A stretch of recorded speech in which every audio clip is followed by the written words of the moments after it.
All right, guys, welcome back here to the EU Live Finals as we are about to kick things off here with game number 1 of our semifinals, Media Pixel up against Blackhawk. And let's take a quick look at some of the players here because now that we're into it, I mean, this is it's pretty much the big difference between number 1 and number 3. Those are going to be the best you can do depending on how you do end up here. And Blackhawk yesterday, Rome, I mean, they came out strong. They were up against the Angry Pandas day 1. They won through to the Angry Pandas again yesterday at the very last game of the day. And now they're starting things off here. They got to be riding that energy.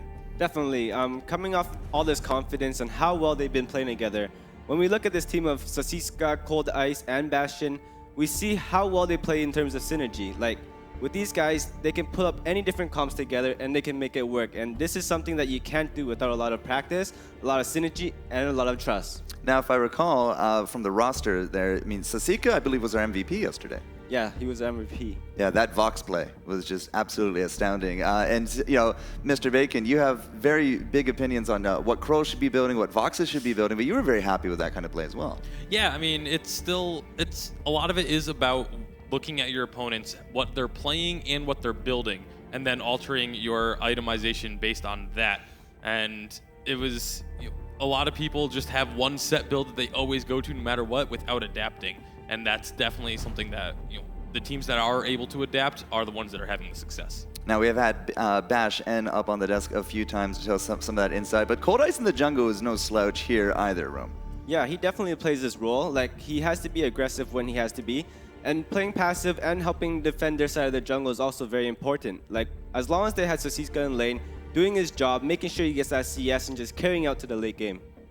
Yeah. Now, on the flip side, of course, Media Pixels, their roster has been fairly stacked. They came in at the 8th seed, but we might as well just throw the seeds out the window because here they are into the semifinals. And Zeke and Mowgli has definitely been somebody that has really stood out. But Kavalifar in that lane, he has just been really just fantastic to watch. Honestly, this entire team has been amazing to watch. Watching the Saw come out, watching the Dodge come out of Kavalifar, watching Mowgli, his fin hooks were just fantastic and on point. I would really like to see how well they can play together today, and I want to see if they can take the game off of Blackhawk. So I asked a little bit earlier, do you think, another Saw could be in the future here? That's what got them into the semifinals. I am definitely hoping for it. I mean, Pomodoro is doing really good work in the jungle, but it's really, this team looks like they're very focused around the laner and the roamer. All right, so as we get these drafts ready to go here, ladies and gentlemen, we're all tingly with excitement to exactly find out what that would be. But let's just take a moment before those bands come in. It's big thanks to, of course, NVIDIA Shield for helping make this possible. And the production here at ESL, it's been pretty top-notch. And now, with the first bands coming in, Rome, the story has kind of been this guy. Arden has been a huge point in this tournament.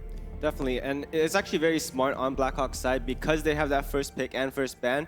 Leaving Arden open and trying to first pick Adagio, make sure that Media Pixel isn't playing that secret comp that they pulled out yesterday.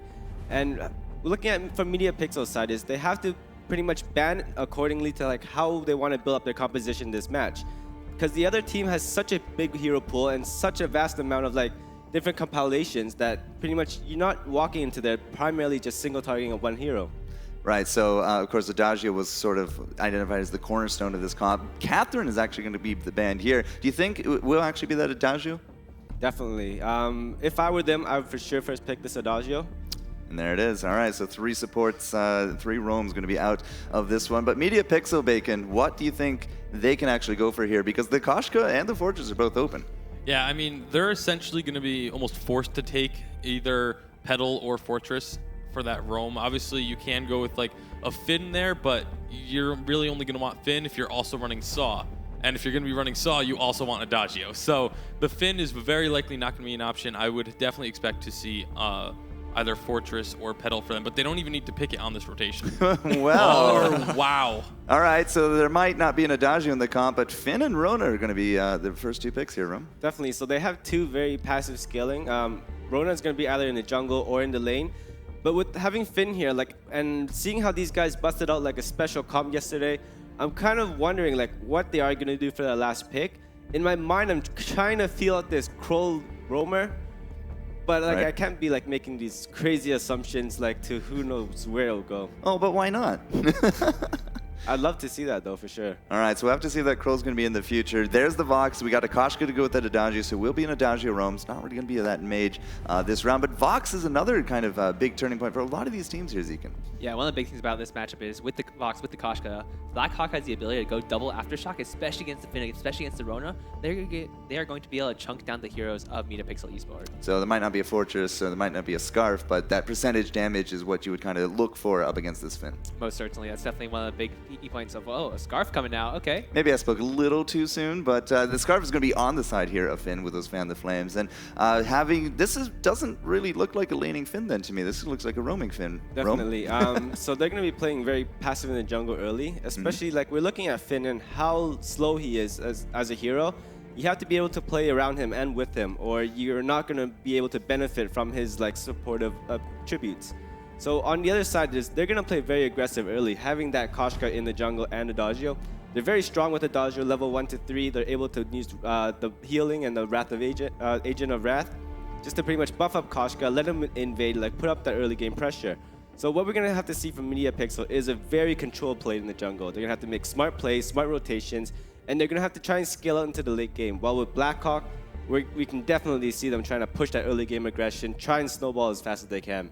All right, so we'll have to see if that comes true. Before we throw it into game, Mr. Tasty Bacon, give us your professional opinion. You've been pretty on point with some of these calls. I mean, this is where it gets so incredibly difficult. These two teams, in my opinion, are incredibly evenly matched, and it really could go either way. There's not a whole lot I have to go off of to pick a winner. So I'm just going to go completely out of left field and say because they have the courage to pick a Finn, it's going to go over to Metapixel. All right, well, we'll have to see if that will come to pass and prove the Tasty Bacon right, because as we jump into the fold, it's going to be Humanist and Zekin once more to bring you the action. All right, thank you, Forecourt Jester. Humanist.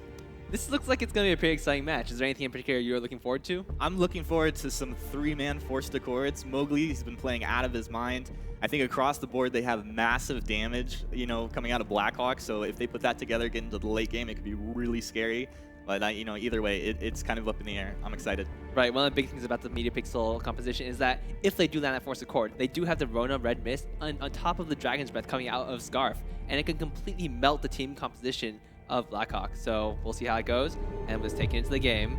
All right. So we do have Metapixel on the left side and Blackhawk on the right. Let's see how things go. All right, we're into the fold. What's better than some vainglory in the morning? Almost nothing. This is pretty awesome. Almost nothing. All right, players making their way out to their respective positions on the fold. We'll have Scarf in the lane, played by Kvalifar against Sasika on that Vox. How do you expect that lane matchup? This is actually a fairly fun matchup because Sasika is able to dodge around the Spitfires with his Sonic Zoom. However, if Kvalifar is really on point, he can actually just, every time he throws a Spitfire, he expects Sasika to use the Sonic Zoom and potentially predict where he's going to go. Because if Sasika reacts improperly, he'll get hit by it anyway. Right. You could even get into some mind games where if they do that and have maybe the jungle rotate from the backside, get a gank off. A little bit of movement from Metapixel over here. Looks like, rather Blackhawk, sorry about that. And these guys just putting a little pressure on this side of the jungle. No harm, no foul. Oh, certainly, and right now Kvalifar is trying to push up the lane as much as he can. He's getting some pretty good CS. He's at 5 right now compared to Sisco's 7, so he's falling a little bit behind. But, he's getting jumped on. Oh, man, the jump goes on to Kvalifar. He didn't see that coming, and we got first blood here at 1 minute, 30 seconds into this match. Yeah, that was a little bit over-aggressive from Kvalifar. Right there, that was a really fantastic game coming out of Blackhawk. They just jumped on him, they used the boots, and got the slow on from Bastion, and just completely took him down. Yeah, that's going to be scary. Every time they come in like that, you got the mobility from the Katowice. She's going to jump on your face. They're going to buff her up and just easy kills. Oh, certainly. Right now, Palmatoro and Mowgli just farming up the jungle as much as they can. Right now, the junglers are pretty even. 11 CS on Palmatoro. Katowice is at 9, but there is also 2 on Bastion, so it's not too bad for them. What's the point in this game that you see this Metapixel draft really come alive? We'll hold that thought as we see Cold Ice jumping onto Mowgli here. Resonance coming out of the Vox. Mowgli eating a lot of damage, and now 2 kills for Blackhawk.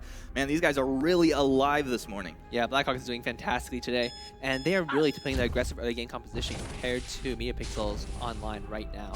And you do see like a little bit of invasion coming in from Palmatoro. He is getting hit out by Sasika. I don't expect too much to happen right here, but Oh, so Siska actually popped his boot, so sprint active coming out. A little bit unexpected right there. Yeah, Palmatoro did juke through the jungle, hid in that bush, and was able to squirt his way back out into safety. Cold Ice playing around with Mowgli here in the jungle. Yeah, Just doing Jungle Book things. Yeah, incredibly close by Mowgli, almost stealing it away, but not quite able to take it. And right now, we do see Palmatoro still sneaking into the enemy jungle, so you do see Bastion coming in after him. See Yeah. if he can make a steal here. Well, he's going for it, and Palmatoro get one and just move out of the jungle. These guys, they're very feisty with the rotations. But certainly, right now, Cold Ice is coming back, so Palmatoro might be in a little bit of danger. He does get both of the camps, but he is locked out, so he's going to have to be running pretty Into the fast. fray, he does get over the wall, but Cold Ice is there, and it looks like one more shot, he's going to go down. 3 kills to Blackhawk this early in the game, man. They are looking so good. Right, but this is expected. Mediapixel, they do have a layered game scaling composition. However, if Blackhawk gets too far ahead, if they get the early aftershocks, if Cold Ice gets the aftershock, if Siska gets the aftershock, I am very worried for the composition of Mediapixel. Well, there's a lot of ifs there, but these guys, of course, that's the plan. They'll try to all put it together. Kvolifar with a nice Spitfire into the bush. He scouts them out, but then they just go on him anyway. 4-0 for Blackhawk as Kvolifar drops once again here in the lane. Yeah, Kvolifar is having a pretty rough time this game. Like, right now, Blackhawk is really taking advantage of the fact that Scarf is very, very immobile. So it's constantly ganking him over and over and over, and he's just unable to get away from that at this point. All right, well, maybe they make up a little switch, have Mowgli hang around mid just a touch more so they can secure this early game for Scarf. They don't want him to be too hard, but like you said, if they're able to dodge out and keep going into the game, build up these items, they're going to have some very devastating team fights. Right, but even then, even though they look like they're behind, they're actually not falling behind in gold. As he has Mowgli was up front, but a jump onto Palmatoro. Cold Ice eating a lot of damage, and there we have Mediapixel on the board. It looks like the fight might continue here as Mowgli kind of resets his position, but Kvolifar moves down from lane. Bastion eating a lot of damage, and he'll go down as well. Yeah, so Mediapixel showing what they're made of. Their composition doesn't really come online until later, but they were able to catch one member of Blackhawk out, and taking that into a 2v3 is just so advantageous for them. Yeah, I was kind of surprised that they were hanging around that much, but a nice move from Kvolifar to secure that, and 2-4 as Mediapixel get on the board here. Right, and one of the big things about this match is that Cold Ice is falling a little behind in CS. He's at 24 to Palmatoro's 30. He did spend a lot of time in lane trying to go for those ganks on Kvolifar, and Kvolifar has not fallen behind at all. All right, do you think these guys are just going to keep the constant invade up, or is there going to be a point where they kind of reset and become pacifists? I don't really expect to. Both these compositions scale fairly well. It's just Siska on that box, able to do a ton of damage, able to dodge around the Spitfires and Rona's just chase. But Cold Ice, he will start falling off a little bit, but it's going to be a while. All right, well, Blackhawk making a move up towards the lane. Mowgli is hanging out. This is what we did mention before. Maybe he wants to hang out to protect Kvolifar. He'll scout that movement out. Kvolifar says, thanks, buddy, for that. And nothing will come of that movement. Palmatoro is up here now, 3v3 in the lane. And it looks like these guys will just feel it out and then move back towards their respective sides of the jungle. Right, that's some incredibly intelligent play coming out from Mediapixel. They saw that Cold Ice hit level 6. They knew that he wanted to come in for the gank on Kvolifar once again. And they just put Mowgli there. They're like, okay, we know you're gank us. Come at us. Well, Cold Ice with a twirly death. He's trying to get up front. Yummy Catnip Frenzy comes out onto Palmatoro, but Dragon Breath from Kvolifar from the lane. Everybody's eating damage. Who's going to go down first here? They're spreading it out very nicely. Kvolifar getting low, and they're going to lose Scarf. Scarf is going to go down to the Koshka as well. A lot of blood here, but it's only a 1-for-1. Bastion's running away very Bastion, low. no! Bastion will go. Oh my goodness, goes down. So Sasiska will pick that up. So well-placed scout traps right there. Fantastic stuff. Cold Ice, Siska have now respawned. So Siska didn't go down that fight. He was able to dodge around extremely well. He does have his Aftershock now, and this is a very big turning point for Blackhawk. If they're able to get Cold Ice onto an Aftershock too, I'm expecting Mediapixel to have a very rough time for the next few minutes. Well, Mediapixel will just have to tough it out here. Maybe look to, do a lot of scouting, dodge those fights until they get their power spike, respectively, for their team. Looking at Blackhawk over here, what's the difference between... We've seen a lot of Rona Adagio. It's pretty similar to the Koshka Adagio, right? So one thing about their team comp is that they are not actually taking advantage of Koshka and Adagio. They're taking advantage of Vox and Adagio. So when Adagio uses his Agent of Wrath on Vox, he is able to just dish out so much damage with those Sonic Zooms, those multiple basic attacks coming out at incredibly high speeds.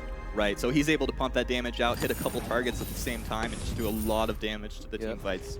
And right now, we do see a little bit of invasion coming in. So Mowgli face checking a little bit. He sees it with Flare, but he'll be just fine.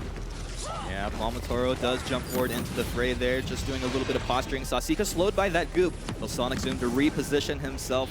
Nobody quite caught yet. Mowgli eating a lot of damage. Cold Ice will jump forward onto him, but he's not low enough to be in fear of death yet. Katowice just kind of poking here next to turret.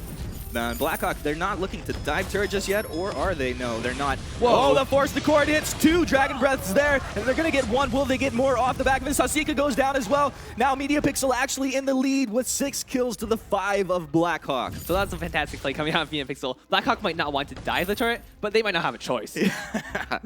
Well, you know, you put yourself in that position. He just, hey, there was the Pouncy fun to get in there, and they keep poking, but you have to respect Mowgli on this Finn. Yeah, yesterday we saw Finn coming out so incredibly strong for Mowgli. And once again, he's making plays on Sasiska, on Cold Ice. He's pulling in the carries of Blackhawk. And if he can continue doing that, I'm expecting Media Pixel to do extremely well.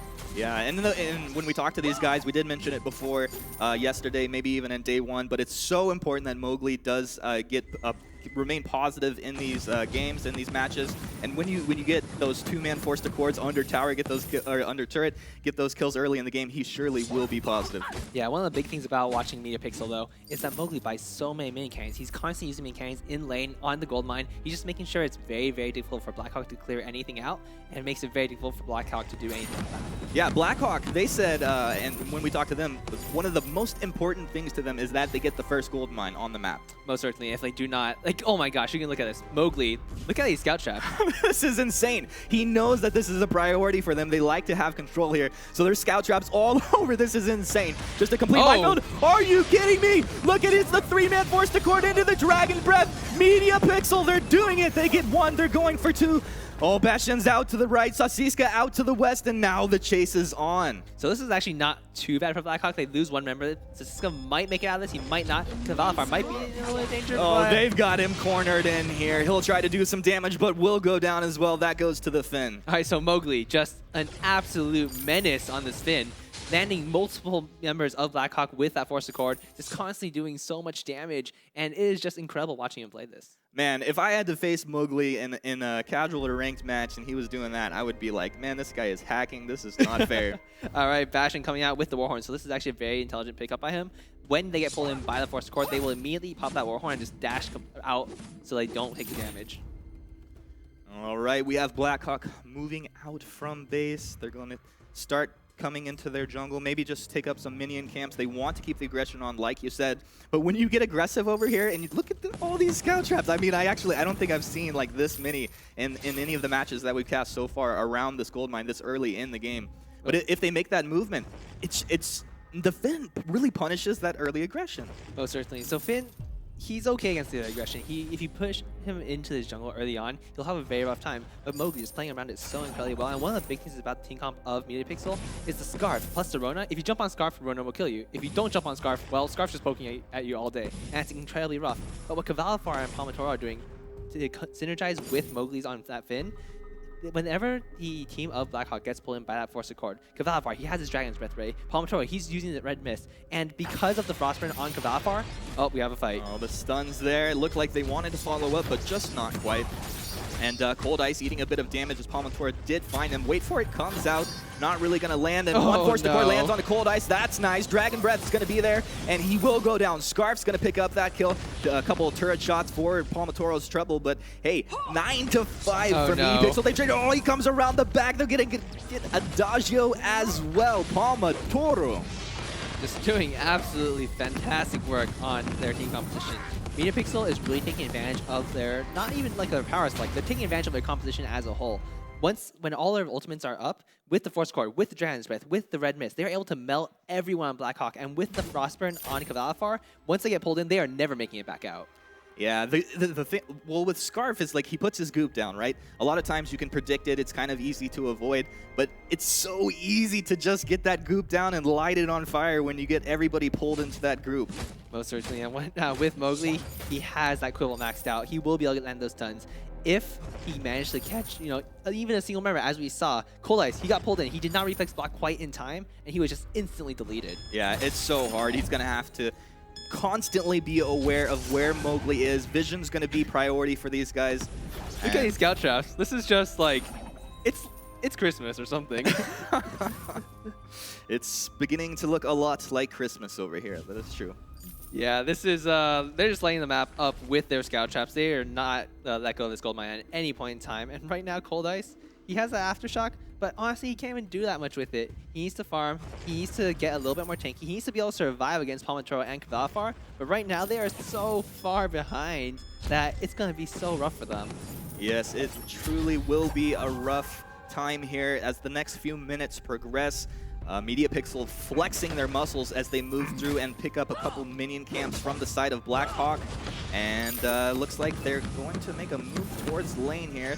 There was a Force Accord onto Cold Ice. He hits it. Dragon Breath's going to come out. Cold Ice goes on to Kvalifar, just trying to get some return damage. He knows he's caught and will go down. That one goes to Scarf as well. Yeah, one of the big things about Kvalifar is I don't think I've ever seen him get locked down by Yummy Cat and Frenzy. They have played against so many Koshkas, and every single time he reflex blocks them perfectly. And on the other side, Cold Ice, he did get pulled in by that Force Accord. He does have an Aegis, but he's just not using it fast enough.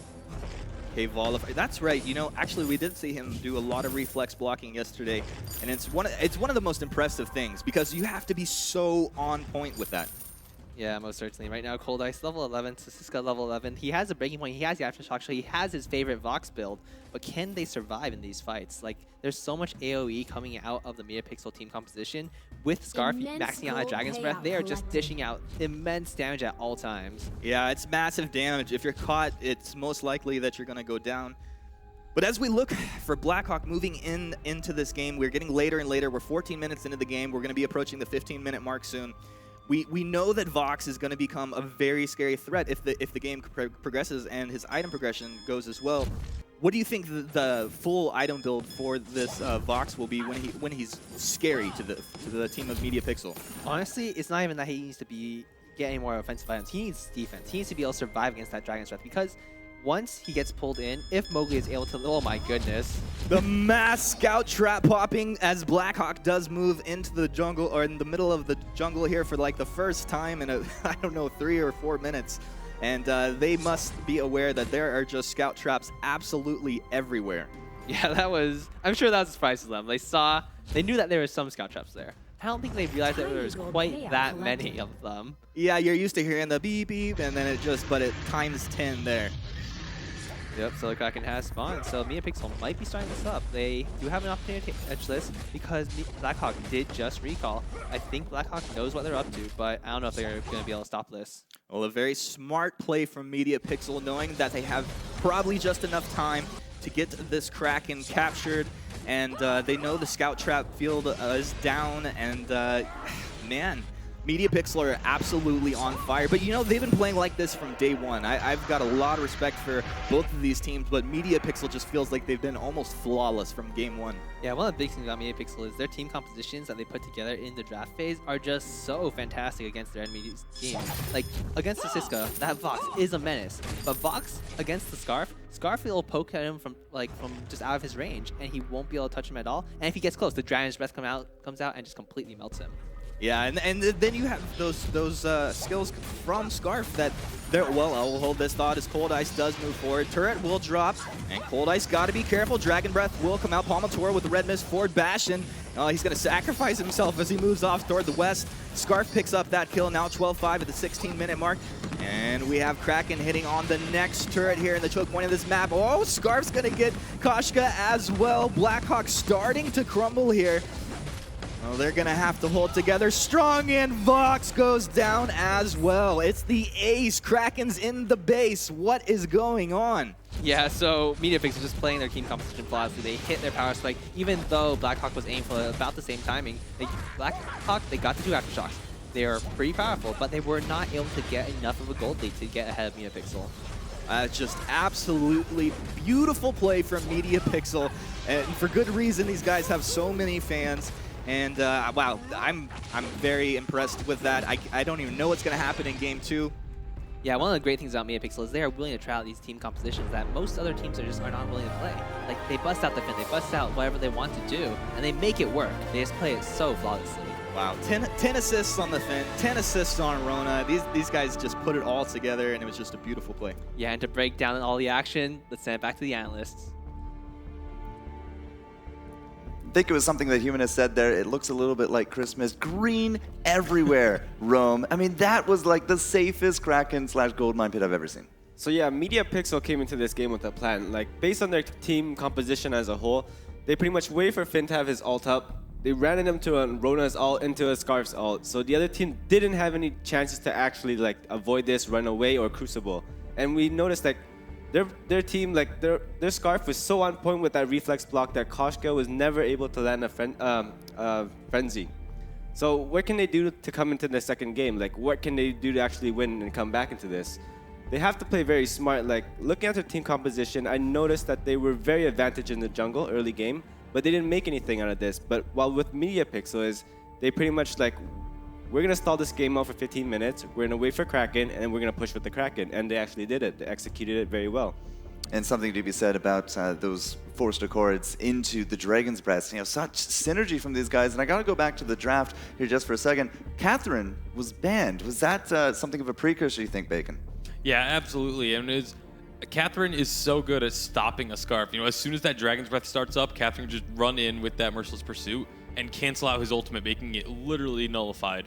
So I think they had the idea of what they wanted to run from the get-go, and banning away that Catherine was to make sure that they were going to have those Dragon Breaths just destroying the side of Blackhawk. All right, so we saw the Arden ban, we saw the Adagio first pick here from Blackhawk, and that did really take out the Saw, but it didn't stop the Finn. Do you think there's another Finn here in the future, Mr. Rome? Possibly, and it all depends on like who they pick and ban first.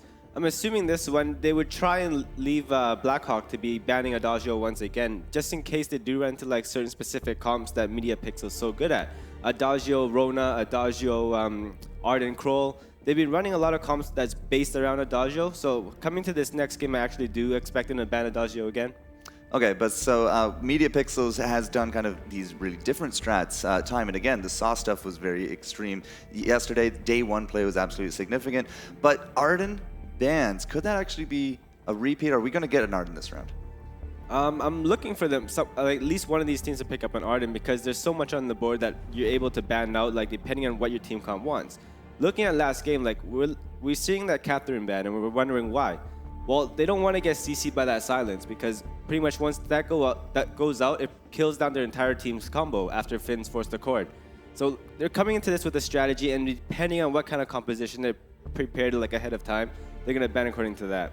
All right, so Mr. Zeke, you're actually there in the game, calling the action there, but how did it feel? Was there really a huge amount of momentum? I mean, we did actually get first blooded there by Media Pixel, but then they came back in extremely good form. Yeah, one of the big things about Media Pixel is that even though they were falling behind in kills and they had more deaths, they were able to keep the gold very, very even. So as long as they're able to do that, as long as they're able to keep the gold up and not fall too far behind, especially with the team comp that scales as well as they had, they'll be completely fine. All right, so we've seen a Finn. It wasn't a Saw. Maybe a little bit of a difference here coming into the draft in it. And I'm going to go back to Tasty Bacon here for a minute because he said, they have the courage to build out a Finn. It worked out extremely well. Do you still have confidence in that call just before we went live? I mean, after seeing that game, absolutely. Like, I'm even more confident about it. Like, I was a little iffy on it initially, but just how well they played that, the preparation that they had to take that Finn and the Scarf composition that they just ran, definitely still sticking with Media Pixel here. All right, so into it here. Arden once more. He's going to be out. So unfortunately, just the superstar is taking a break. And Blackhawk, again, they're not actually going to get the first pick this round. Is this the Adagio ban that they need to get, or is this going to be something of a different, more feared comp that they're now going to work against here, Rum? Coming on that side, I would actually ban the Adagio this time. Like, it would be really smart, especially when they don't have that first pick. But coming to this, like, they're going to have to decide, like, what kind of composition that are they going to run? Like, last game we noticed they had a very strong early game composition that they didn't really work out too well for them. There was a lot of countering, jungling from both sides. Every time Rona was on the other side, Koshka was counter-jungling on them. So, I think that's the correct ban. Like, banning the Finn, it prevents the stock composition, it prevents the compositions that they just ran, and taking out the Finn is actually incredibly important for Blackhawk. But this will allow the Adagio to go through, and that was kind of the identified keystone to a lot of the comps here from Media Pixel. However, Media Pixel will have to take Adagio first, and that will allow Blackhawk to take the heroes away from their first day's competition. And there you go, Zegan on point. So, Rome, you said, that early game, they didn't get anything to happen. If we go for a Koshka here, do you think we're going to see a bit more aggression, or is Blackhawk just going to kind of take it a bit easier here in game two? Blackhawk's gonna have to come with this with a plan because I'm sure with the Adagio they're gonna need somebody to set up stuns, but picking and banning, picking Catherine first isn't such a great idea. Instead, they should like centralize on like Rona, Koshka, Fortress, or somebody that's gonna be able to make that difference like mid to late game. But with Media Pixel coming up next, so they have that option to pick too now. Like, what are they gonna do? Are they gonna be running another Kroll? Are they gonna be running another Koshka?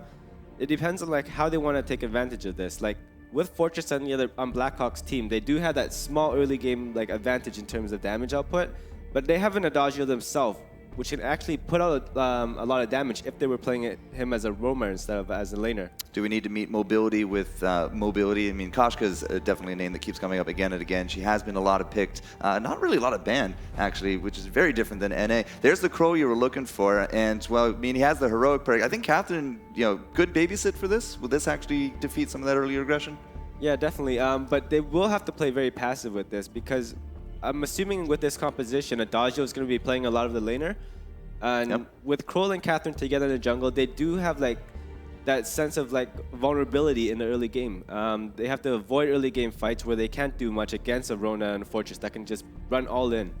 And there's a Koshka. So the Koshka is going to be rolling down, and the Rona is going to be actually coming up now. So the Koshka Fortress, again, something we have actually seen quite a few times here. It was really great in NA. It's kind of been, I feel, almost 50-50 in success here in Europe. But is this a laning Rona? Is this a jungling Koshka, you think? It's probably most likely going to be a laning Rona, where we're going to have one team be very aggressive in the early game, and the other team is going to be very passive. And this is what's going to make up like how they're going to scale into the mid game. All right, so Tasty Bacon, you said, Media Pixel, that they're kind of your favorites into this one, but now a Koshka Fortress is on the table. I mean, they have the Koshka Fortress over there for Blackhawk, but Media Pixel is running one of my personal favorite compositions with the Kroll Catherine jungle, and then honestly anyone in the lane, but Adagio just makes it so much better because it gets rid of that Kroll really weak early game because of the fact that you're not going to be relying purely on the jungle. You're obviously Koshka and Fortress are going to be able to completely destroy that duo in the jungle, but that's not where they're going to be. That you clear out that first jungle camps, you just make your first rotation, then immediately go up into the lane. You get that heroic passive, the heroic perk of Kroll, and then you charge in Dead Man's Rush, Merciless Pursuit, and then you add Adagio with Gift of Fire on top of that as soon as they get in. It's an easy, almost guaranteed kill level 1 every single time, and you can do it so many times over and over and over again that you can just get Kroll powered up purely from that lane pressure that you put on. Well, we'll have to see if we have another Jetpacks-esque kind of play from Kroll because he makes that early game looks good. And as we jump into the game, it will be once more Humanist and Zekin to find out how game number 2 will fare. Thank you, Forecourt Jester. I am pretty excited for this one once again. We had the Finn ban, which is unexpected, I would say. I mean, unexpected in the meta, maybe, but playing against Media Pixel, I mean, at this point, when Mowgli's landing 3-man forced accords, he's catching 2, and you know that they can combo it so well with so many different heroes. You have to respect it, and I think it's a good ban. Most certainly, I definitely think it was the right ban for Blackhawk, and because they feared it so much, because it was so effective, Mowgli just doing so much work on it, I do think this allows a few more compositions open to the side of Media Pixel. Yeah, you really open up so much when you can play heroes like that, and then the non-standard bans come out like that. So I'm excited to see what happens in Game 2 here. It's a little bit different composition coming out of Media Pixel, but Blackhawk have to be respected on the opposite side, and this is just going to be incredible matches. Most certainly. So looking at the team compositions, we have some powerful things coming around from both sides. We have the Koshka, we have the Rona, we have the Fortress. So incredibly early game composition coming out from Blackhawk. However, on the other side, Media Pixel with the Adagio, Kroll, and Catherine, they're going to need to play a little bit safe for the early game, and I would like to see how it goes. Yeah, you have the aggression, you have the late game on the other side. Who can play their composition better? Is someone going to make a mistake? Will someone become a legendary all-star off of their plays? We will see as it all unfolds here. Most certainly, and on the first day, we did see Kavalafar on that Adagio, an absolute menace in the lane. If he's able to put up another repeat performance of that, I'm thinking Media Pixel will take it once again. All right, well, we're about to find out as we are into the Halcyon Fold here. Best of luck to both teams as we jump into this one. Everybody making their way out onto the map here, and looks like, as predicted, we will have the Rona Sasiska in lane against the Adagio. Now, we know that Rona can hold her own pretty well against almost anybody, but it feels like this has got to be a pretty annoying lane against an Adagio. Most certainly. Every single time Rona moves up for a last hit, Katowice can just heal the minion and just do a little bit of damage while he's at it. It's going to be fairly difficult for Sasiska to last hit properly, but I think he'll be okay. Well, these guys surely need to be very careful on the side of Media Pixel when it comes to the early game. We see that Blackhawk have moved down. They've hit the jungle shop and done a little bit of scouting. The scout traps are popped off here. Media Pixel will have to replace those soon. But of course, like you said, you have the team of Blackhawk in the jungle almost immediately. Yeah, this is incredibly intelligent play coming out from Media Pixel. Fight picks out. Man, these guys are so cerebral. They knew where the movement was going to come from, and Fortress just gets smashed down as he walks right into the face of Media Pixel. Yeah, one of the big things right there was Media Pixel reacted exactly the way you should against Blackhawk's rotation. Blackhawk, they walked into Media Pixel's jungle. They're like, okay, come fight us. We're stronger than you at level 1 and level 2. However, Media Pixel was just like, okay, we're just going to rotate in through a lane, mess with your laner, and if you come at us, we have 3 people in this bush. Yeah, come at me, bro. And Media Pixel has Palmatoro over here. He was stealing off some camps. He's going to go down for his troubles. But you see the almost aggression coming out of the Cruel here in the early game just from his movements. And it's a beautiful thing to watch. Most certainly. He does have a Blazing Salve already along with the boot, so he's able to stick to his targets fairly well and apply those weakness stacks very, very effectively. And one of the big things on Palmatoro right now is that he was able to steal those 2 jungle camps away from the side of Blackhawk, and that will give them a fairly large gold lead. Yeah, and that's not something that you want to be giving away to Media Pixel at this point. Most certainly not. And one of the interesting things about Media Pixel's team composition is they are running a triple stun composition. Not the standard one that you see with the Celestial and Catherine, but they do have the Adagio versus Judgment, and they have the From Hell's Heart coming out from Cruel. So if anyone does get locked down on Blackhawk, they will go down very quickly. Yeah, this is going to be a very scary lineup. As the game progresses, these guys have taken a little bit more of a defensive posture on the side of Blackhawk, but maybe just until they get an item or 2, and not complete items, but just some partial items, and then move back and get that aggression going once again. We know they can't just sit back and watch this all unfold. Kvolifar eating a bit of damage here in the mid, or in the lane here, as Bastion did move up. Sasiska is happy about that, and it's going to be no harm, no foul. Kvolifar will just heal up and sustain himself in lane. Gotta be careful as Cold Ice has made the move. Pouncy Fun, Twirly Death not gonna land. Kvolifar, he's having a great time in the lane. Mowgli is here to back up his ally, but it doesn't look like anything will come off the back of that. And that leaves Palmatoro just to sit in this jungle and farm. And this is so incredibly important for a side of Media Pixel, allowing Palmatoro to get that farm, allowing him to scale into that mid to late game. He is going to be such a menace for a side of Blackhawk. And as for Kvolifar, he is almost ungankable unless Blackhawk, as we have some action. Well, you see the aggression come out, but what? Koshka jumps onto Mowgli here on this Catherine. Bastion's there as well, but it's just really not taking much damage at all. Right, and one of the big things about Kvolifar is with that slow from the gift fire, he is very difficult to gank for the triple melee competition of Blackhawk. Okay, Volivar eats a bit of damage, but dishing it back at the same time. They're going to force Bastion out as he almost goes down here with that counter aggression. Most certainly, and right now Blackhawk is in actually a little bit of a tricky situation. They are running that early game composition, and Media Pixel is still outplaying them at this point. Yeah, I mean, it's just beautiful rotations coming out of Media Pixel. And they go in, they take that medical camp there and move down to get this double camp at the bottom of the jungle. And with that said, they will be able to even pick up some items here in the shop. Bastion's going to jump forward, but these guys got to be careful, not knowing maybe that Kvolifar was right behind him. Cold Ice is going to go down. Sasiska, he's into the fray there and trying to do some damage, but look, he's getting turned around on so hard. Scout Trap will pop, doing a little bit of damage, but not putting him in threat of death at all. Bastion hanging out in the bushes here. Looks like, yeah, Mowgli was just attempting with a little bit of a recall taunt there, but he will move back. Right, and right now this is looking a little bit iffy for the side of Blackhawk. Cold Ice, he is going for the Aftershock. I don't actually agree with that pickup right now. I think having a Broken Myth would do better. There's no one particularly tanky on the side of Media Pixel. Sure, Cruel is tanky, but it's all barrier. You don't have the health that will allow the Aftershock to do a lot of damage. Yeah, man, I guess that's one of those tricky situations, right? Because we know Kvolifar can extend fights so long, and they actually enjoy doing it. We'll hold that thought as Bastion does jump onto Kvolifar from behind. Cold Ice is there as well. Kvolifar getting very low. Oh my gosh, Cruel's gonna turn it around onto the Fortress. Kvolifar living through it. What an ally.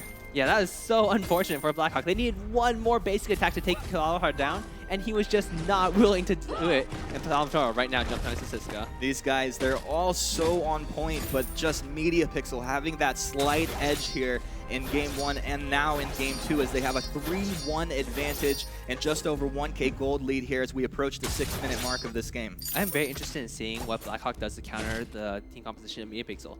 Because Cruel and Adagio both rely fairly heavily on basic attacks to do their damage, if we see a few Atlas Paladins, even though Adagio doesn't do major amounts of weapon damage, the attack speed is really important for him. So if we see maybe triple Atlas Paladins coming out from Blackhawk, they're going to be able to do much better in these fights. Right, so maybe not a standard thing that you would see, but something that could be picked up and put to great use in this game. I am not jealous of the position that Blackhawk are currently in. And, you know, if you're their captain, if you're making the calls in this game right now, what are you saying to your team to kind of keep them positive as every minute that progresses, you feel like Media Pixel are getting stronger? The main thing is they are going to have to take out Kvalifar very early on in these fights. Otherwise, Palmataro will be nigh unkillable as they start the gold line. All right, Gold Mine started up again here. Media Pixel, oh, they're grouped up. The verse is going to come out. Well, that's canceled off, and a Yummy Catnip Frenzy lands onto Kvolifar. That's the target they want. Cold Ice is going to move back. He take the most damage there. Red Mist comes out. They will get the Adagio. Looking for more. Sasiska's very low. It's just a bloodbath here, but Blackhawk losing 2, and now Bastion on the run. Are they going to pick it up? Yes, they will, and that's the ace for Media Pixel. 7 minutes in, picking up the ace on Media Pixel. That is such an incredible play coming out, especially with the Cruel on their side. He doesn't even have that much defense. He has a Blazing Salve, he has a Lucky Strike, and he is still dishing out the damage and not going down. I feel like the way, you know, when we hear our analysts talk about this draft and this matchup, this is what I would expect to come out of Blackhawk, and Media Pixel would be saying to themselves, we can't allow ourselves to get aced, but they're doing the acing right now. Right, and this is what I love about Media Pixel's draft. They forced the Finn ban because Mowgli was just doing so much work on it, and with Kvalifar having that Adagio, he is just making it so difficult for Blackhawk to do absolutely anything. Yeah, well, it's mind games, it's draft games, and it's really a beautiful thing to watch. When we did talk to these guys, they said one of our biggest priorities is being able to pick up this Adagio. We don't care where we play it, but once we have it, it allows us to be so versatile. Most certainly, and right now Blackhawk, I think Cold Ice is still working. Yep, he just picked up his Aftershock. So Siska, not any finished tier 3 items quite yet. He might be going for a Serpent's Mask, or he might be going for a Trial Blade. I'm expecting a Serpent's Mask to come out. He needs to sustain, but Palmataro already taking out a breaking point, and now he has a Dragon's Heart. Oh my goodness, this is actually very scary for Blackhawk at this point. Turrets will go down here at 8 minutes, 20 seconds into this game, and we now have over a 3K gold lead going the way of Media Pixel Esport. Yeah, they're doing fantastically right now. Right now, the main thing for Blackhawk, they do have one Atlas Paladin. They're going to need 2 more. They absolutely have to pick those up, otherwise Media Pixel will just run over them. Well, that's not what you want to happen here in Game 2 when you're already down a game. And the winner of this game will be going to the finals, right, Zika? That is correct. All right, well, this is a very big game for both of these teams. It's on the line for Blackhawk. They have to win this, push this into a Game 3 if they want a chance at winning this tournament at all. And, oh man, it becomes a stressful situation. You bring out your best or you start to stress. With Attack of the Pack coming out, it's just gonna maybe a little bit of a zoning tactic. It's a lot of damage was dished out. And that is so dangerous right now because Blackhawk, they had 3 members there, and they were still pushed back by just Kvalifar and Mowgli. Kvalifar on that Adagio is just doing so much work right now. He has such high sustain. He's able to do so much damage, especially with the alternating current. It's very difficult for Blackhawk to even get onto him. Look at that trade coming out. So Siska can barely hang out anywhere near Kvalifar. Kvalifar forward. Bastion is there from Hell's Heart, and he lands it. Siska's going to go down, but the Yummy Catnip Frenzy back out onto Kvalifar. Better get out of there. The verse is not going to land, but it means that Blackhawk are on the run once again as Media Pixel have the advantage. 3 men in the lane here, well, 2 men and 1 Lady Catherine. Yeah, that was such a good bait by Kvalifar. He took a little bit of damage. He knew that Blackhawk was trying to rotate into lane to catch him out, but Oh, as Pomotoro might be going down. No, he does not. Dodges out the last turret shot. He'll be just fine. Mowgli taking another shot to the face. But Pixel backing off, losing nothing. Yeah, Media Pixel so aggressive with this composition. They're making it work, putting it together. Palmatoro, I mean, that was a really big thing that he didn't go down to the turret there. Gotta be careful as they have moves. So Siska's found them. Kvolafar rotates down from the lane. Palmatoro still alive, but will go down. It's a trade 1-for-1 at this point. Looking for more. Siska locked down, but he doesn't want to fight next to that gold mine, and so he will wiggle his way out of that one. Yeah, so Siska can't really do anything right here. Kvalifar is easily going to be able to recall, and so Siska is sticking around. Kvalifar, just go recall. You'll be okay. You'll be okay. Come on, do it. Come on. Hey, maybe they can bait it out and get a kill here. Do some mind games with Siska. Okay, this is just a little bit silly. So Siska runs over a scout trap as Kvalifar is almost certainly going to recall now. But that does allow Siska to take a few of these jungle backcams. Yeah, well, Siska is met with fourth from Palmatoro.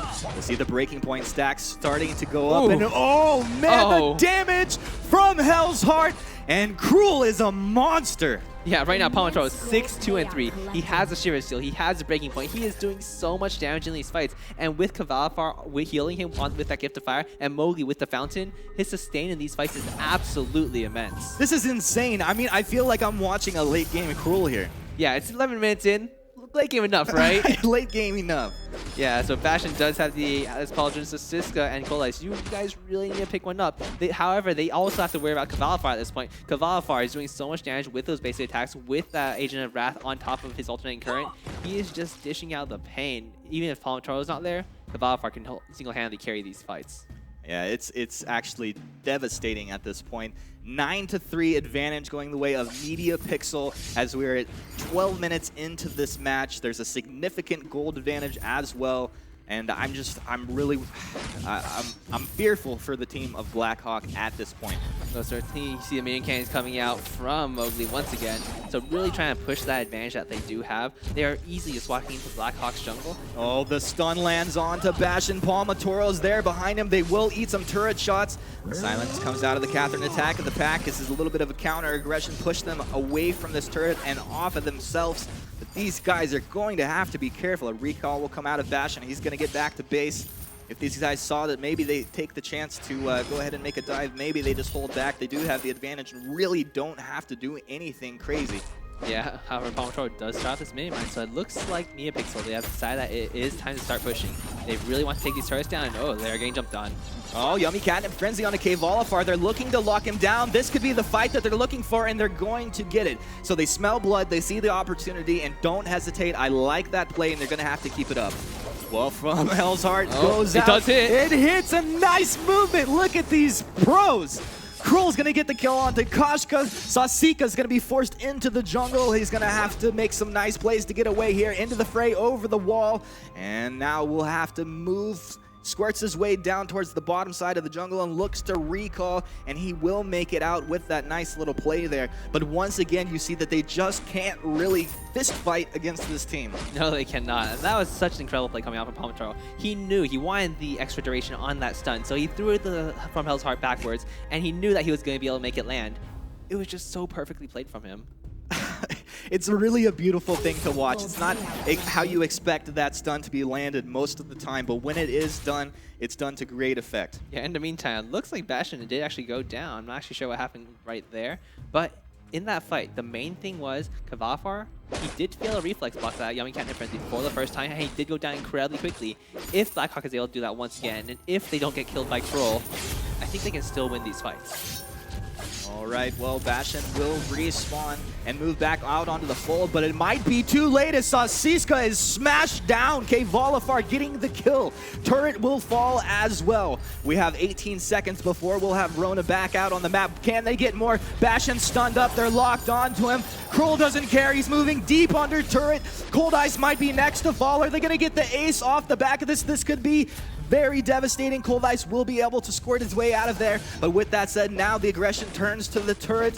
Things are very dire for the team of Blackhawk. Remember, they did not win game one. If they lose this, they will be dropping to our third place match later today. Oh man, you better cross your fingers and pray to your lucky stars if you are a Blackhawk fan at this point. Right, and right now Media Pixel, they have the late game comp. They won the early game. Tiny gold This is the payout late left. game. This is so dangerous for the side of Blackhawk. I'm not sure what they're going to be able to do. We do have the breaking point being picked up on Sosiska.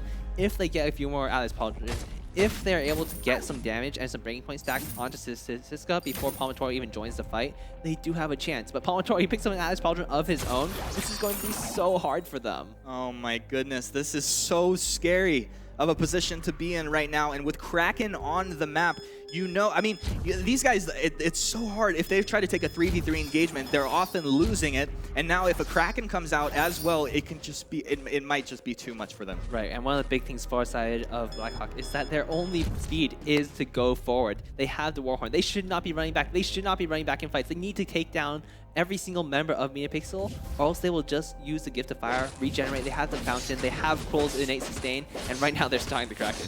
Yeah, well, Blackhawk, they are on a train on the tracks, and they cannot slow down. Like you said, they have to keep moving forward. But the scary thing is that there's a bigger and stronger train coming straight at their face. Attack of the Pack's going to come out. Here's the big fight that may be deciding this game. Bastion's low. Sosiska as well. Cold Ice will go down. Bastion's still alive. Sosiska, he's living through that. A little bit of life steal into the fray will buy him a little bit of time. He moves deeper into the jungle. But these guys are going to have to recall out even if they do make it. And that means the Kraken will be captured by MediaPixel Esport. You got Kraken, you have all your allies alive, and these guys, they might infuse up. It looks like maybe a little bit of infusion happening, and then move down lane and look to end this game. Yeah, and look at Blackhawk's base. They do have minions in it already, and right now, with only one member alive, Katowice is coming up, but this is going to be such a dire situation for Blackhawk.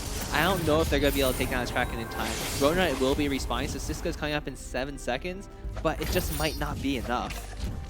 It's such a desperate situation to be in on the side of Blackhawk. Cold Ice eating so much damage, will be forced back to Fountain, only to heal up, which will take a little bit of time.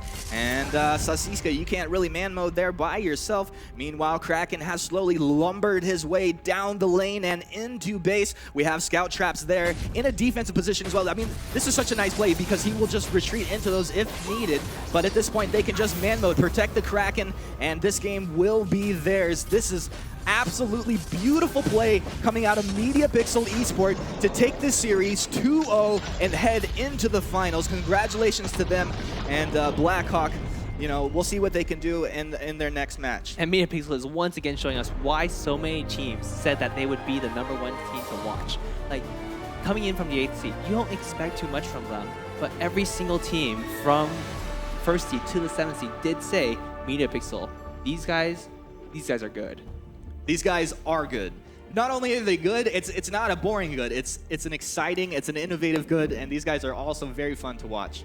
Yeah, and wow, just fantastic play coming out from the side of MediaPixel. I am really excited to see what they do next. But to break things down, let's send it back to the analyst desk with Forecourt Jester and friends. Well, it's really hard to say that MediaPixel's a one-trick pony. So many aces up their sleeves. Finns, Adagios, you know, the saws yesterday were absolutely immense. And now Kroll coming out in very strong form. These guys are definitely the team to look at. And as Zekin did say, you know, they were amongst the most of the feared teams despite coming in at seed number 8. And they were just doing absolutely fantastic work. In fact, I don't think they've actually dropped a single game this tournament. And they're on their way now to the finals in undefeated form. We are going to be bringing up one of the team members here for a quick talk here with Rome to get some insight into exactly how they do the things they do. Yeah, so for the MVP that we chose this match was actually Palmatoro, and with that great play on Rona and on Kroll, what can I say? How long have you been playing Kroll for? Yeah, actually quite a while. I've been playing him since the start. I'm a fan. Playing Kroll. I'm a fan. So tell me, like, coming into the second game, we noticed like you had like a very passive early jungle composition. How did you get that big of a lead, and how did you make those plays like to make it count, to make that easy transition to like the mid game? Yeah, so one thing I'm always trying to do is just look to see where they are, and they can't be everywhere at once. And so when they're not somewhere, I'm trying to steal farm somewhere else in the early game. And then once we get past the early game and I have more farm than Koshka and Fortress as Rona, then it's just easy from there. Yeah, with your guys' composition, it's like on the other team there was a Rona, there was a Koshka, but pretty much every time they jumped in, you had a Catherine to peel. And they didn't have like any options to either buy an Atlas for you or a Crucible for Adagio, and they always got caught up in one skill or another. Yeah, exactly. You guys played really well. Like I love how like the synergy you guys have together and like all the mechanical stuff that you guys actually pull out in these games. Do you have any special compositions coming up into the finals? Yeah, we do actually have one more that we've not played yet. Yeah? Yeah. Oh, wow. We're so excited to see that. And best of luck later on today. Okay. Hopefully we'll get to see you back up here again. Okay, thank you.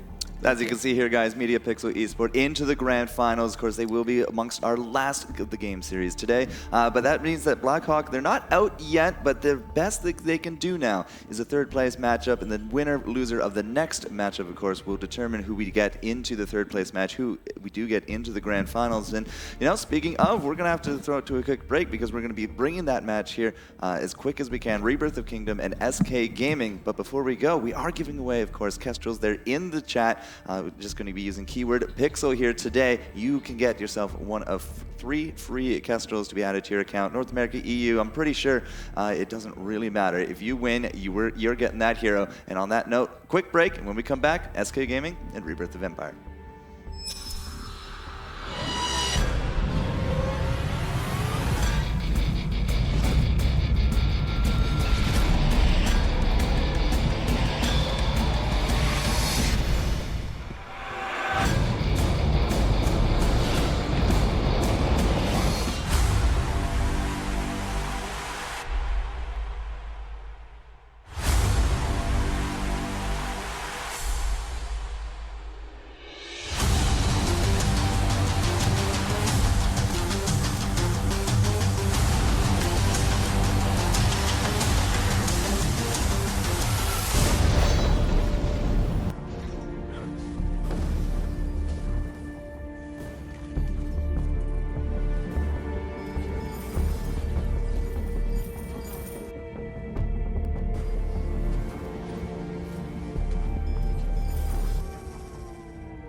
And we're back, ladies and gentlemen, as we're setting up here for SK Gaming up against Rebirth of Empire. 2 very hungry teams that are very determined to go on into the grand finals to be crowned Europe's best here for 2015 in Vainglory. And, you know, coming into this, SK Gaming, looking very strong. I gotta say though, Rome, Rebirth of Empire yesterday, in day number 1, they just like 0-2, we kind of wrote them off a little bit as the first seed, but they really bounced back yesterday. Definitely. And we can also say the exact same thing for SK Gaming is like, as the tournament progressed, we saw these teams get better and better and better, working on mistakes, working on like those small nicks that actually cause faults in their gameplay. So as they got better, we noticed we saw how they shine as a group, like how they played together as a team in terms of synergy, in terms of technical, individual skills. What can we expect from them today? Like, we're gonna look at either very late game comms, early game comms, how they're gonna pull it together, how they're gonna take the win. All right, and speaking to some of the players, of course, on stage is going to be once more Miss Evil Finn. Thank you so much. All right, let's get the teams on stage. First, Rebirth of Empire. And also SK Gaming. Okay, great, Kali. How are you feeling today going into this game? First of all, we are really happy that we got this far.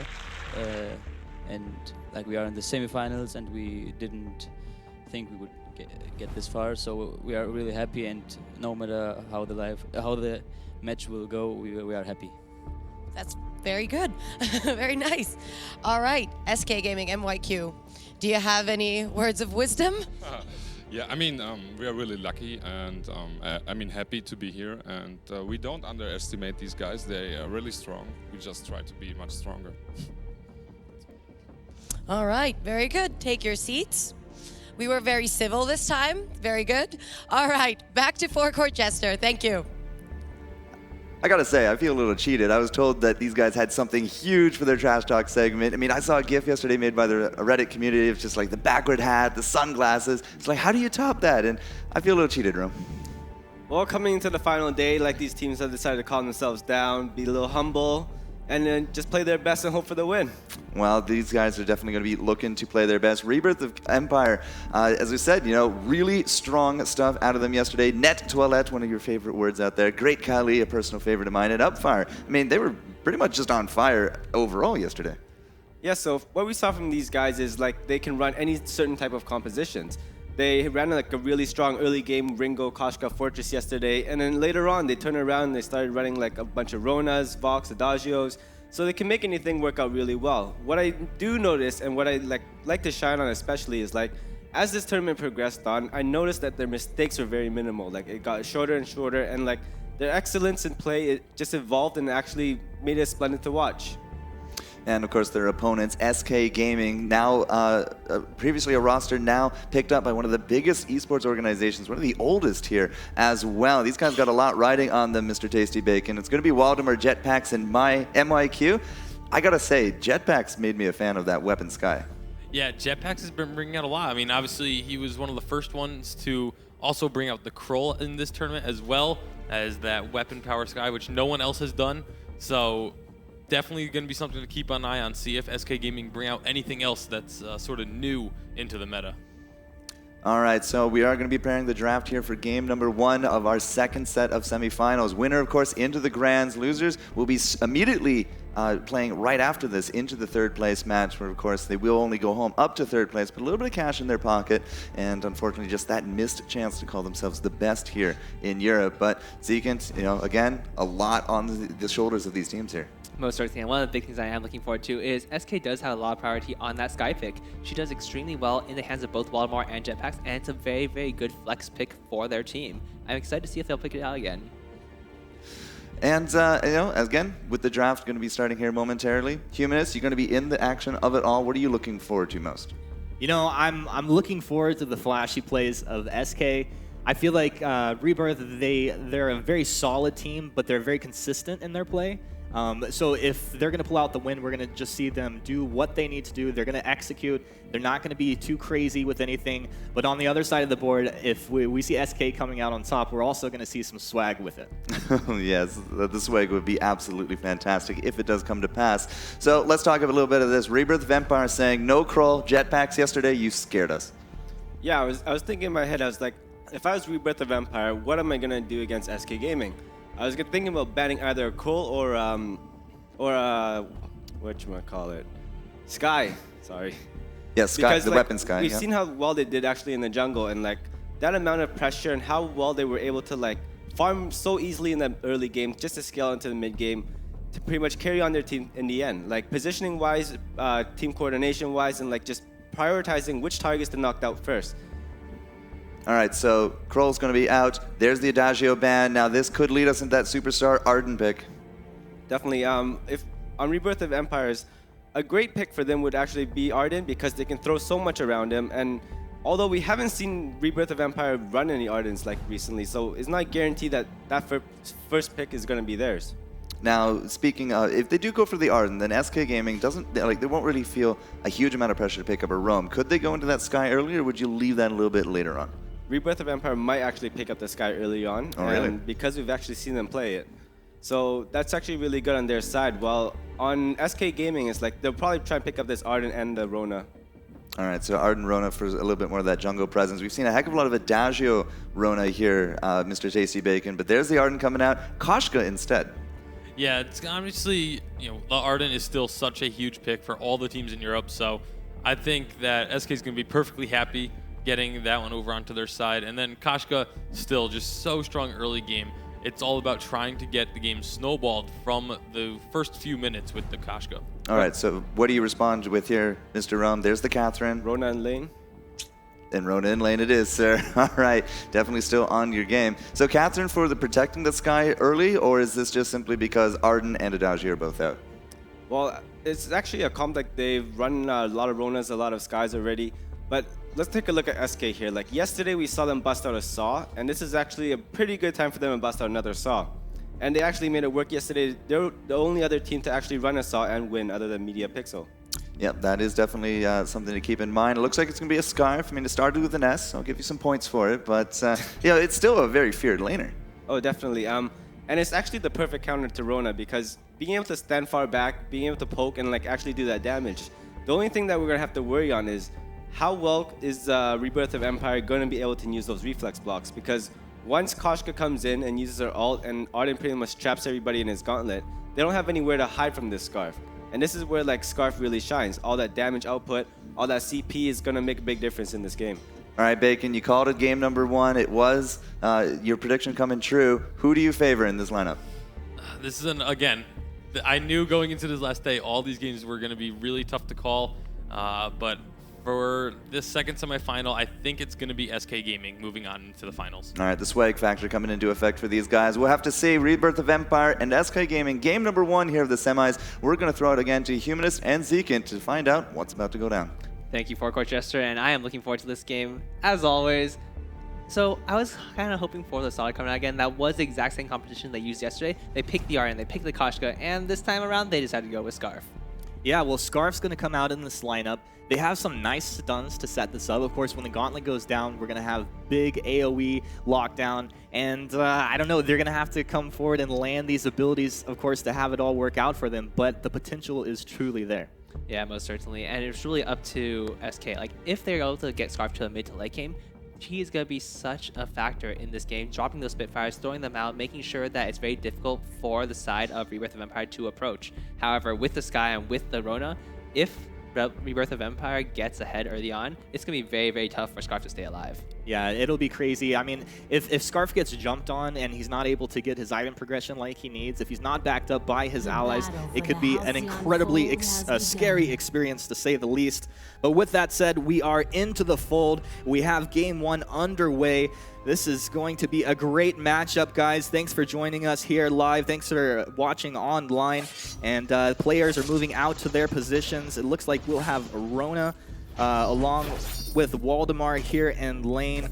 Now, it feels like it could be a little bit annoying for Rona to match up against a Scarf. Of course, it's kind of dangerous for Scarf if he can't play too aggressively, has to be wary of rotations and stuff. But what's your take on that, Zekent? Yeah, one of the big things about this lane matchup is that NetToilet will be able to do some very heavy damage with that foe splitter. However, you will get poked down by Waldemar's Scarf a little bit at a time, but NetToilet with he does have a light shield, so he's not going to be taking too much damage. I'm expecting him to pick up a Book of Eulogies very, very soon after. And once he has those two, Scarf will not be able to do too much damage to him. So it really comes down to how well can Waldemar farm at that point. Right. So as long as you're getting your last hits, you're farming well, you're going to be able to sustain yourself in lane, and that harass will not be as effective. Most certainly. And right now I do see MyQ actually, making a trip up the lane, walking back out. And right now, it's really coming down to how well can these two laners do. Because in the jungle, MYQ and Jetpacks, they're just farming away. Same on the side of Rebirth of Empire.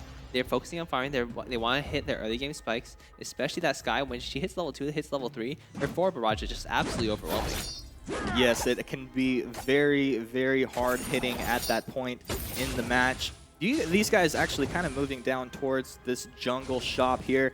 Do you think that there will be an aggressive invade into the jungle, or will it be a movement into lane to get our action started in this game? If anything, I would expect Rebirth of Empire to go for an aggressive invade. They do have 4 light shields coming out on their side already, and that's going to be so many defensive stats against the side of SK, especially because SK is going with that double crystal composition. Oh, both teams making their way up towards the lane, hiding in the bushes, up fire, respectively on his side. MYQ will show himself moving forward, and he's on to NetToilet. NetToilet will just into the fray, back towards the turret. No real fear there at this point, but they're going to have to respect this. So this will make the side of SK fall a little bit of time. Great Kali, in the meantime, was farming away on that Sky, getting a little bit more jungle camps for himself and picking up a few levels. So he is level 3 now. He does have 2 light shields and 2 crystal bits. His damage is going to be pretty high if he ever engages early on. Yeah, so a little bit of an efficiency game there for those guys. And 2 minutes, 45 seconds into this game, we have no kills, an even gold score for both teams. And it feels like they both are really just taking their time to feel this map out before really committing to anything. Yeah, neither of these teams really needs to aggress early on. They can both play for the mid to late game. With the Scarf on the side of SK, the poke will be very, very immense. On the other side, Rebirth of Empire, if they get a good engage at any point in time, they will completely wipe out SK Gaming. But it really just comes down to how well these teams play the team fighting phase. Well, the team fighting phase is going to be very, very exciting. You know, coming from SK, like they do have that single target stun coming out of jetpacks on the Koshka. If you can start it with that, you can start it with the gauntlet and then follow up. But if you're isolated and you don't have someone there to back you up, you can get popped down so quickly. Most certainly, and jetpacks, when he does hit level 6, I would expect to see a gank onto Great Khali or Net Toilette, depending on which one decides to rotate into lane at that point. But I am expecting Great Khali to stick in the jungle for the most part. Net Toilette is able to farm pretty well right now. He's sitting at 30 CS, Waldemar's only at 23, and the lane is still close to SK's turret. So Net Toilette, he's not going to be able to do too much for a few moments, especially because MYQ is just waiting right here in the wings. Well, blood for blood, he's going to move into lane. A little poke going out onto Net Toilette, but nothing really going to come of it. Now the movement from the top side into the jungle, but they're going to quickly rethink that and move back towards their own side of the map here. The gold mine is now spawned, a couple scout traps flanking that, so we'll see if teams look to make a movement down there at any point. Right, and right now, Waldemar, the lane is pushing a little bit towards the side of Rebirth of Empire. So Net Toilette, going to be able to pick up all the farm that he has not been able to get for the past few, like 30 seconds or so, and just equalize or get ahead of Waldemar even more. So 43 CS to the 30 of Waldemar, he's doing quite well. And Great Khali also 29 to Jetpacks at 28. How, this is a pretty passive game. How much of this is respect for the other team, and how much of this is just really understanding your composition, you think? I think both teams, they are not looking for an engage. If they face check a bush and there is someone in it, they will go down. Like if Great Khali gets caught out by Jetpacks' Koshka at this point, the Yummy Catnip Frenzy on top of the Pouncy Fly and Twirly Death will do so much damage to him that he'll have to back off. So there's really no reason for them to engage quite yet. But if they do choose to, if they can go for the outplay, if they're confident in themselves, they can still go for it. Yeah, and as you say, these guys, face checking a bush and running into them could be devastating. So this game, I've been seeing a lot of flares coming out from both teams doing scouting here. Yeah, so right now, MYQ stepping over Scout Trap, taking a little bit of damage, not really too worried about that. And as we said, Rebirth of Empire, they are sitting on quite a few light shields, which is going to be very effective for them if they do take these early game fights. Well, early game fights, will they happen or will they not? At this point, everyone just content to sit back and farm. And, a little bit of an advantage going to the side of Rebirth of Empire, but really it's not anything devastating at this point. It's just a slight lead. And, of course, the gold mine is going to be a big bone of contention as the game moves forward. A little bit of aggression here onto MYQ, but he's really not in danger of falling at this point. A three-man movement from Rebirth of Empire into the jungle. It feels threatening, but now with Waldemar having the lane in good position, oh my goodness, it looks like we will have first blood here as Arden does go down. It was a little bit of a juke back, and Waldemar not able to make it down there in time to save his ally. And that was a little bit of an oversight from the side of SK Gaming. Right now, they see Great Khali had picked up his Frostburn. That is a first power spike for Sky. She is able to kite so much more effectively with that Frostburn. And on the other side, Jetpacks, he had returned to base to go pick up that Aftershock. And without it, he would not be able to do much damage. And with it, it's great. But MYQ did go down in the meantime. Yeah, MYQ goes down. It's not a terrible loss for them. They didn't lose two off of it, and no real big. I guess they lose gold mine, but they're not losing turrets. They're not getting pushed. They can always go reclaim that gold mine at any point. But maybe MYQ just gonna have to respect the fact that was a bit of a regoose coming out of Rebirth of Empire. They had that three-man force. They moved into bush and then just juked back on him. So that was a nice play. Right, and right now SK Gaming might be getting caught a little bit once again, but MYQ just gonna walk his way back. He'll be just fine. You do see MYQ, he has a Shiver Seal. He might be going for a Warhorn, and could we be seeing Xuan's favorite breaking point coming out? Well, it's not only Schwan's, I think it's now mine as well. So you know what? I would love to see it. It was played to great effect, and I'm sure there are not only people who will be copying it in this tournament, but probably in a lot of public and ranked matches as well. Yeah, most certainly. And right now, MYQ, with that Shiver Steal, it's going to be pretty effective against Net Toilet. That's Rona. Whenever Net Toilet jumps in, if he gets hit by MYQ with that Shiver Steal, he's not going to be able to do much to Waldemar or Jetpacks. A little bit of poke happening here. MYQ happy to just hang out with Waldemar, doing a little bit of harass onto Net Toilet. Net Toilet really not too scared. At any point, if he gets in trouble, he can just jump away with that into the fray ability. Yeah, and right now, just wave clearing right now. The red mist comes out, but it's not really meant to do anything. It's just really to clear the minion waves a little bit. And Great Kali continues farming. He is level 8 on that Sky. He does have Surrey Strike maxed out, and that's going to be very, very important in these coming fights. Being able to use that forward barrage twice in a row is just so devastating. Well, these guys might have a clash here. I don't know if they actually expect it, but the 3-man from both teams towards the middle of this jungle. And Net Toilet is forward, will into the fray. The gauntlet goes down. Waldemar's gonna move out. Jetpacks is isolated and locked down. Yummy Catnip Frenzy comes out, but to no avail as he does fall. And now they are on the chase. Waldemar might be the target. Forward barrage comes out of Great Kali. There is no target lock, so he's not gonna be able to Surrey Strike and reposition himself forward.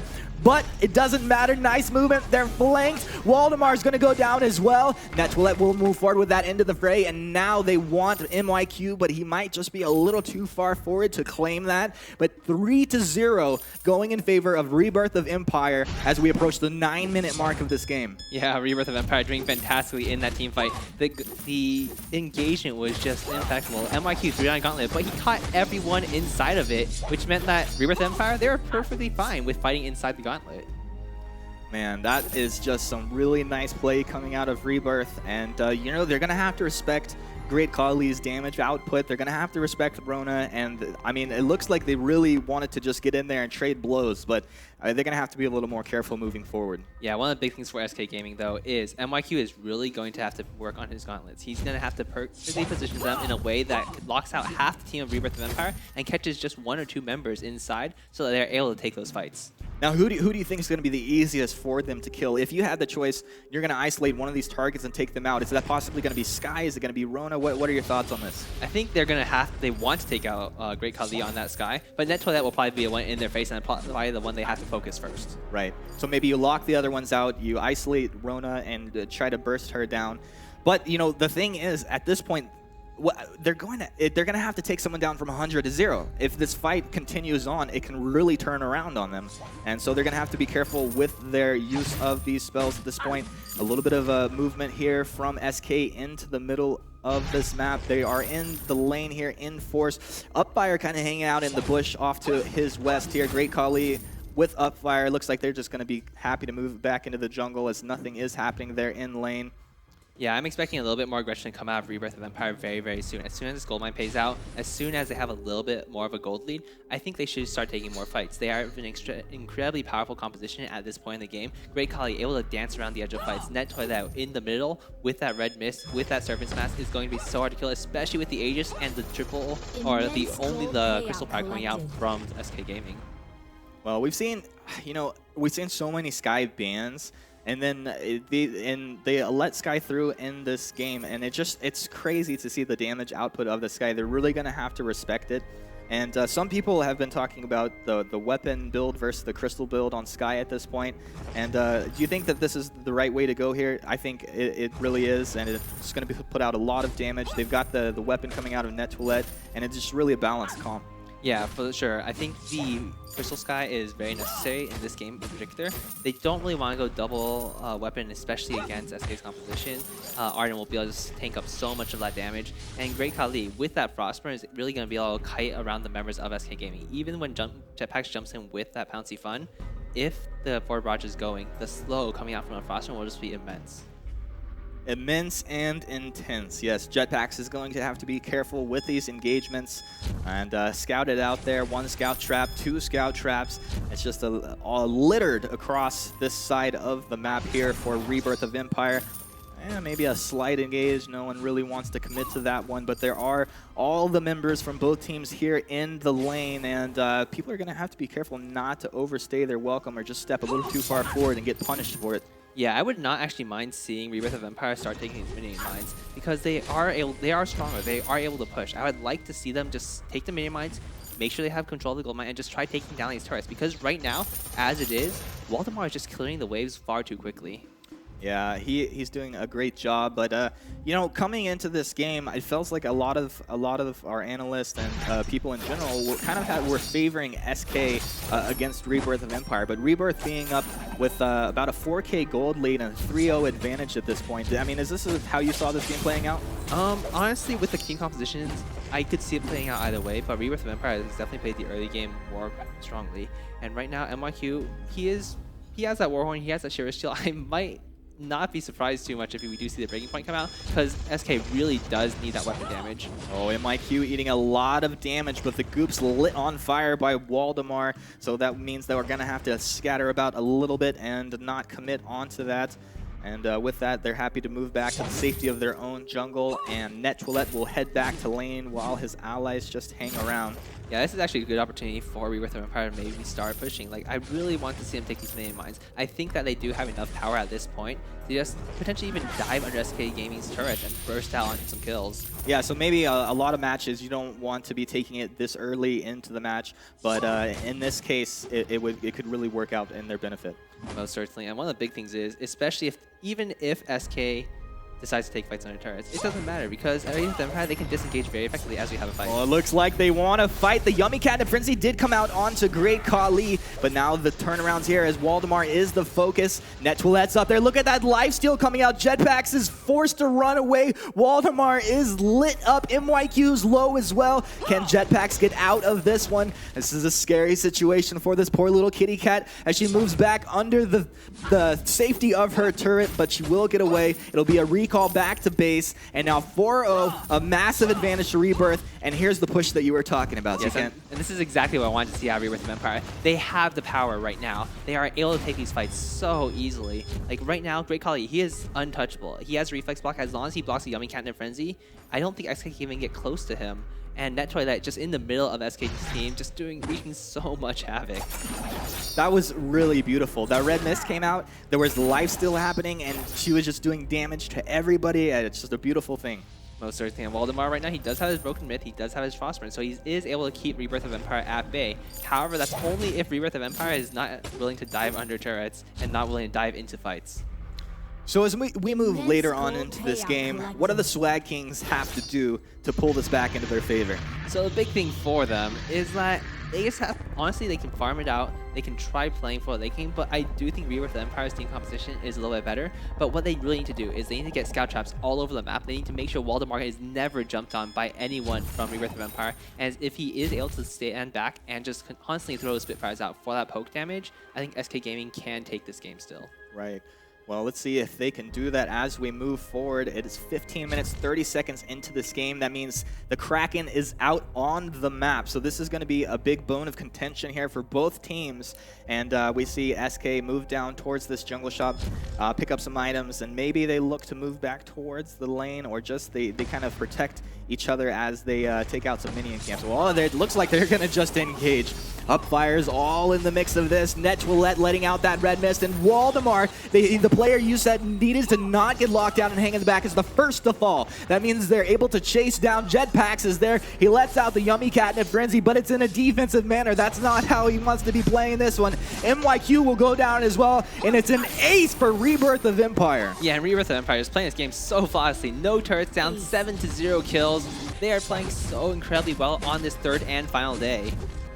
And these guys, it's so impressive. We like Forecourt did mention, these guys they went down 0-2 in day one.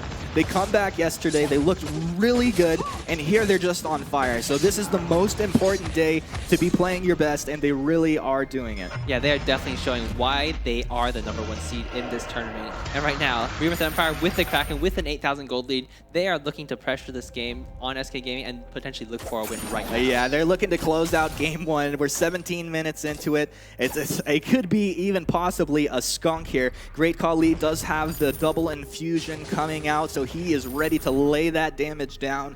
And this is going to be a very scary fight for SK. Not only SK, but any SK fans out there watching this right now, you better be praying for these guys because this is a very scary position to be in. I mean, you're going to have to land everything perfectly if you want to walk out of this one. Yeah, and that's why it jumps in. Netwillet jumps in so deep. The Yummy Catnip Frenzy does come out. Waldemar is kind of in the front for his team. He'll get moved back. A nice Vanguard there from Arden. MYQ is locked onto Netwillet along with the rest of his allies, but it doesn't matter. Great call. Lee says he's just going to smash him down with that forward barrage. And look at that. He gets all 3 kills. That's going to be a game. That's going to be a skunk. 10-0 going the way. Rebirth of Empire, game 1.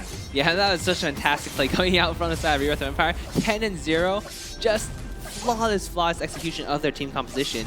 I do feel at SK Gaming, they were doing okay early on, but they started falling behind. They kept falling behind. They didn't really make any moves to make a comeback.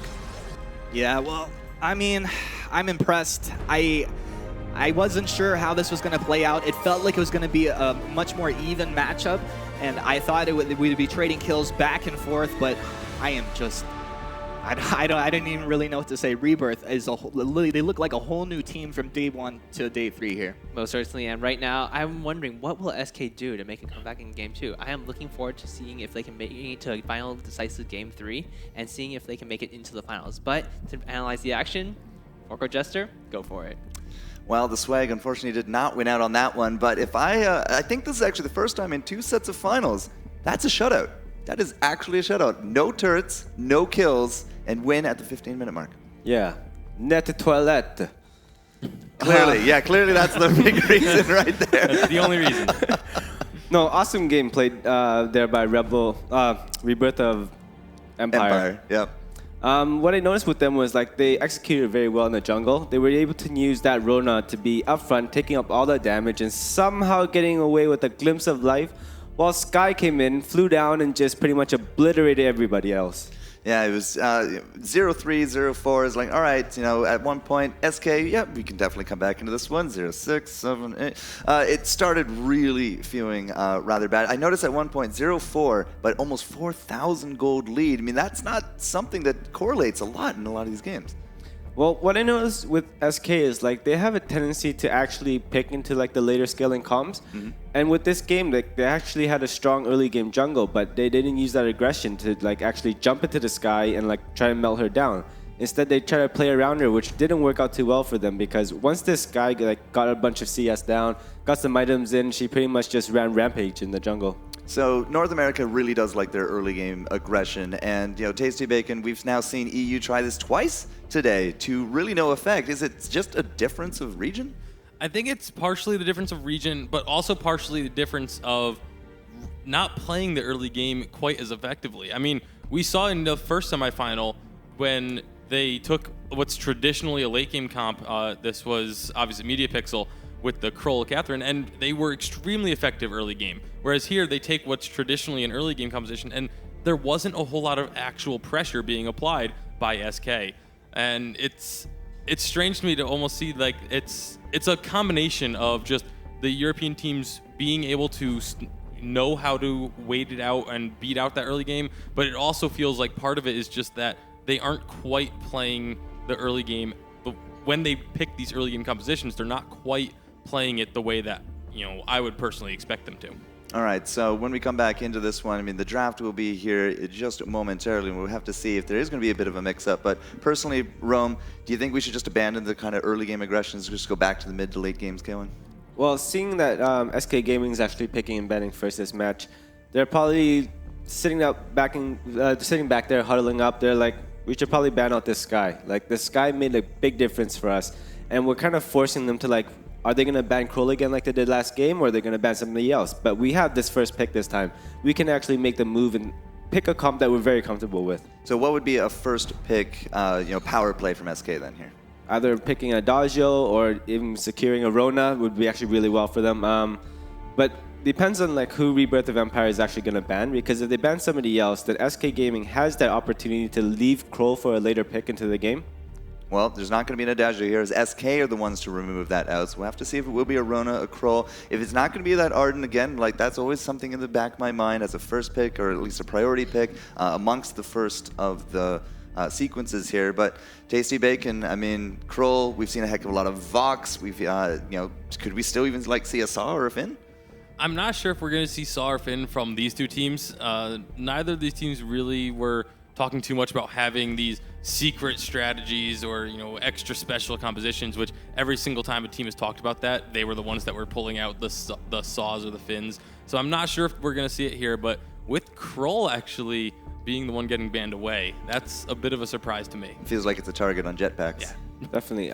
So SK here is actually in a very good position to lock up that Sky, and we've seen them play very well with it again yesterday. Yeah, and there it is. So SK will pick up that Sky. Rebirth of Empire now. The early game aggression just over two separate teams now, just not really kind of hitting that mark. And this is a big double pick. Zekin, what would you prioritize here? Honestly, for Rebirth of Empire, they have a lot of things open to them. They did extremely well last game with their picks, and I would not. I could definitely see them taking Arden. I could definitely see them taking Rona once again. All right, so no Adagio, but we could still see that Rona. Arden, of course, the superstar. There he is. And the Rona. Zekin on point now today. To follow that up, of course, Rome, you got some competition here, am I right? Whew. What am I going to do? Well, you got to get it right, man. Picking up Arden and Rona on the other team, you want to be able to, reposition around Rona, being able to, knock her down without getting that melee range. On SK Gaming, it's they have to think about this ahead of time. And they're like, will we put this guy in the jungle or will we put her in lane? So what would be a good pairing? Coming from my perspective, it's getting stuns is actually really good, but yes, a pedal is actually awesome.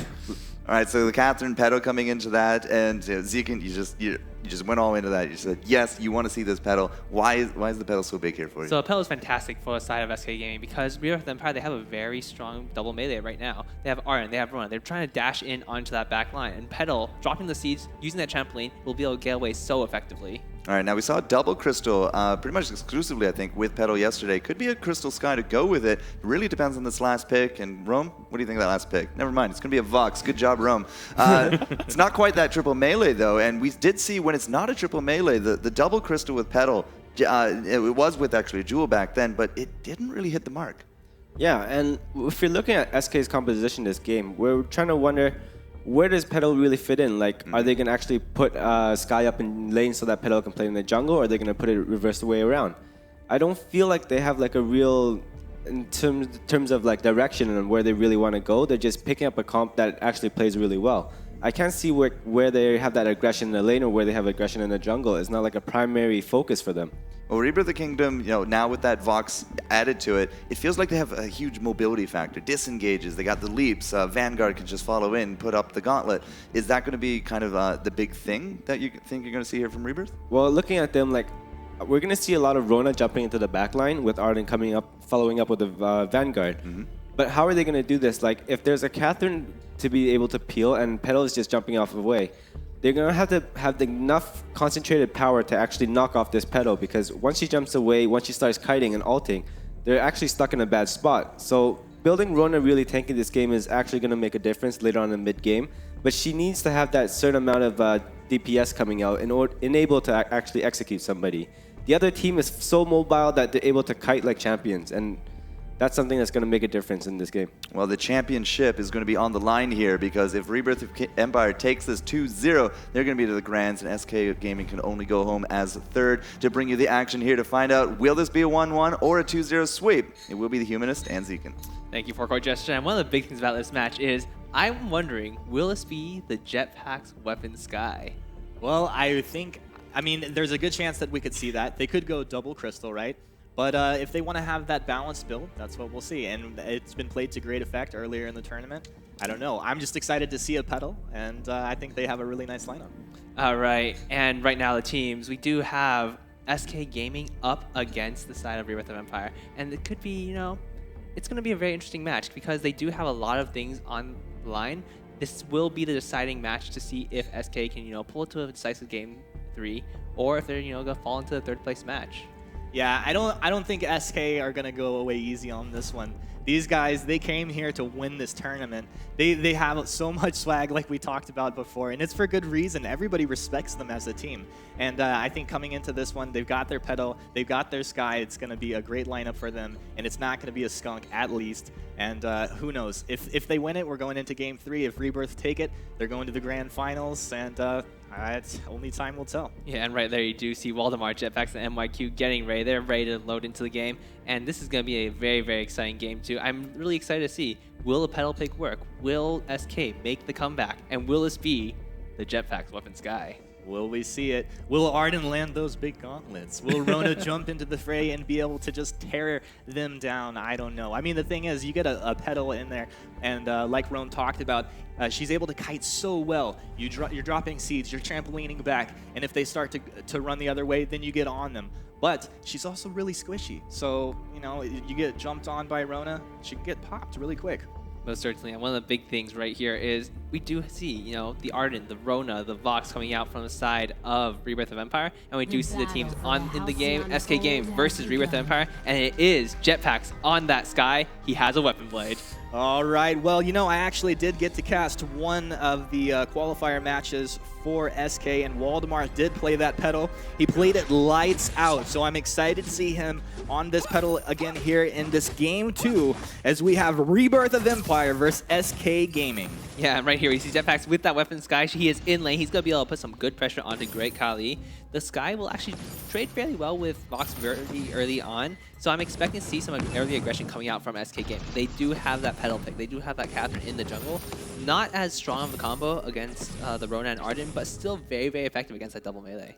Yeah, it's very effective. And of course, one of the things that we're going to be looking for is that power spike on pedal. She's going to be looking to get, well, her first item generally was that Frostburn. Once she gets her ultimate, they can look to roam and then fight around the cooldown on that ultimate. One of the things that's very deceptive for a lot of people is that she's not only doing damage, but she's also healing her allies when that spontaneous combustion goes off. Yeah, so that's a little bit interesting. We see SK Gaming actually recall extremely early on, and on the other side, Rebirth of Empire, look at the middle of the map. There are already 4 scout traps laid out on the field. Yeah, 4 laid out and a nice little pattern there. So they want to know any entrance, any sneaky stuff that's happening in this game. They're going to be aware of it. There's going to be no spying on this early game. Most certainly, and right now you do see this game is actually very heavily decided on the lane matchup. Will Jetpacks be able to push in Great Khali on that Vox? If he is able to, roaming down and helping his teammates out in fights will be so incredibly important. Well, Rebirth starting to make a little bit of a movement here, but a Scout Trap will let SK know that this is happening.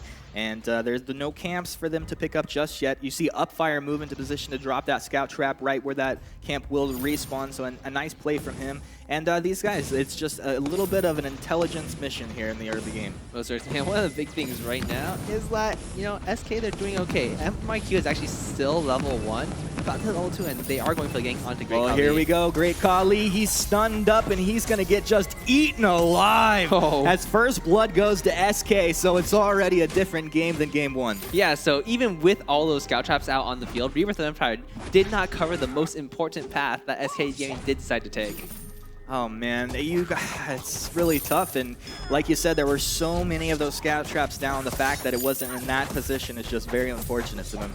Yeah, it would have been great if Rebirth of Empire was able to get one more scout trap just in that corridor, and right now we do see a potential fight. Yeah, a little bit of an engagement happening here, and that'll be canceled off as the Vanguard from Upfire comes back out to reposition himself back towards the side of Net Toulettes, and with that, Waldemar's happy to move back towards his side of the jungle with MIQ. Yeah, I'm very excited to see how Waldemar builds this pedal. I'm expecting to see the Frostburn first, but he has 3 Crystal Bits and light armor, so he's going to be able to survive the early game very well against Net Toilet. Net Toilet will try to jump in, try to explode Waldemar, but Waldemar is just a little bit too tanky for him right now. Jetpacks might be in a little bit trouble right here. Jetpack's going to have to be careful as they are hanging around. He's not he actually doesn't know that they're there, but they'll think better of it and move back towards the jungle just to continue their farm. Yep, so Great Khali right now throwing flares out left and right. He'll just keeping an eye on that bush. If he can see into it, if Jetpacks does not leave, he knows that, you know, his team is safely able to rotate around the jungle. Well, it looks like Waldemar is starting to get his levels here, and he's getting his items up. building in towards that Frostburn. This is going to be a scary next couple minutes as he's now level 5 and he will hit level 6 very soon. And that's the point where Petal will look to team fight if possible. I mean, they can even be just the two, MYQ and Waldemar, to make a movement and really not be too scared because they can disengage so easily. Yeah, Waldemar right now is falling a little bit behind in CS in the jungle. He's at 22 compared to Netoy that's 25. Not really a huge difference, and the gold difference is completely even. So no real lead coming out from either side. It really depends on how these team fights will play out in just a few minutes. MYQ hanging out here with jetpacks, maybe a little bit of spidey senses to know that the rest of Rebirth of Empire were hanging around in that bush. They actually didn't know unless a flare went down that I didn't see. Scout Trap will be popped, not going to land on MYQ, but the stun will onto Great Khali. He will Sonic Zoom forward to reposition himself and get out of that one. Means Upfire was going to hang around just to give his buddy a little bit of defense here. He doesn't want him to go down at this point for a second time. Yeah, one of the things here is I'm really interested in seeing if Jetpacks will pick up some flares. Being able to keep an eye on that bush, keeping on the enemy side. If he gets some scout traps, if he gets some flares, being able to play more aggressively onto this Vox is going to be so important for him. So important. And at this point, it's really anybody's game. Into the fray, Rona is going to let loose the red mist, cancel it off, and you see Waldemar reposition himself. Jetpack's there with the Surrey Strike forward barrage. MYQ is there as well, but it looks like they'll show mercy on a net toilet and just go ahead and regroup and move themselves back. So the forward barrage not quite as effective on that weapon sky compared to the Crystal Sky, but still doing a little bit of damage, making sure that Netoya does back up and burning the sprint active of Great Khali. Now you see them just jump on the Waldemar. They start to punch him in the face, but he just trampolines back. It's going to be like that every time. And of course, when those seeds go down as well as he can, they're going to be such a nuisance to anybody trying to chase them. Well, certainly. Netoya is going to be trying to jump in onto Waldemar and Jetpacks, but with those seeds down on the field, he's going to have to position so incredibly well in these team fights. That's going to be very difficult for him to properly hit anyone. I imagine, oh, well, I'm not going to have to imagine. It's Great Khali is going to be lit up here. So 6 minutes into the game, it is now 2-0 in favor of SK. SK skunked in game 1. They've come back with a vengeance here and have a 1K gold lead. They're looking really good. Most certainly. And with the team comp that they do have, I do expect them to do extremely well in the mid to late game. You see, Waldemar, he does have the Frostburn, such an incredibly important item for that Petal, and MYQ goes for a Shiver Steel once again, and that's an incredibly smart pickup in this matchup. Oh my goodness. If you get caught out, you're going to be so absolutely slow here that they can really take their time and do whatever they want. That means that they don't have to dive too crazy and get in a bad position. They can really, you know, think out their movements and just they can flank if they want to. They can get where they need to. And it's really not a scary position for them. Yeah, right now looking at the build of Jetpacks. Jetpacks he currently is going for a Star Blade on top of a breaking point, so we are going to see a very, very impressive build from him. All right, well, Jetpacks, he's building into that. That's what we like to see, and that is going to be devastating, to say the least, if he gets this full item build going forward in this match. I mean, I'm sure that Rebirth of Empire, they're not feeling like too negative at this point, but they know that they need to be careful to not just continue to feed away these kills in this game, because now a 2K gold lead towards SK, and if they continue this way, it's just going to continuously build for them. Right, and even though Rebirth of Empire is a little bit behind, Vox, that Great Khali Vox, he has the Aftershock. He is likely building to breaking point. He is going to still be able to do some huge amounts of damage, even if he doesn't get the breaking point. I'm expecting to see either an alternating current and Broken Myth or the breaking point build. I think the full crystal build will likely work out better here, though. Well, only time will tell. The gold mine picked up by SK earlier, and this is just a nice control of the jungle here, and something that Rebirth will have to pay attention to as the game goes on. Of course, they're going to want to claim it for themselves, but they can't be too greedy and over-aggressive trying to do that, because it can turn around on them so hard. Yep, and we do see Jetpacks. He has that breaking point. He has 1 stack. He has 0 stacks. It's just going to be an interesting dance of whether or not Jetpacks can build up the stacks, and if he does, how much damage can he actually put out? And this is, you know, of course we got a bit of a different comp coming out here, but it looks like an entirely different team from game 1 to game 2. I'm not sure really what happened. You know, they obviously had to talk with each other. These are talented players with a lot of experience. All the engagement happening here. Jetpack's nice reposition. He's going to get himself out of harm's way. But yeah, I'm sure that they talked to each other after game 1 and just said, hey guys, calm down. You know that you can do this. We're all talented players, and we just have to come in, play this game right, don't do anything crazy, and we're going to be okay. Most certainly. And right now, Jetpacks, with that breaking point, working towards that Sorrow Blade, he is going to be extremely mobile in these fights, and it's really up to Great Khali to do most of the damage to him. And I'm not even sure Great Khali can trade with him. Well, of course, he will if he's able, but at this point, like you say, it's going to be a very tough situation for them. The three members of SK moving towards the lane here, and MYQ looked like he wanted to get the engage on the Great Khali, but they're just not quite where they wanted to be.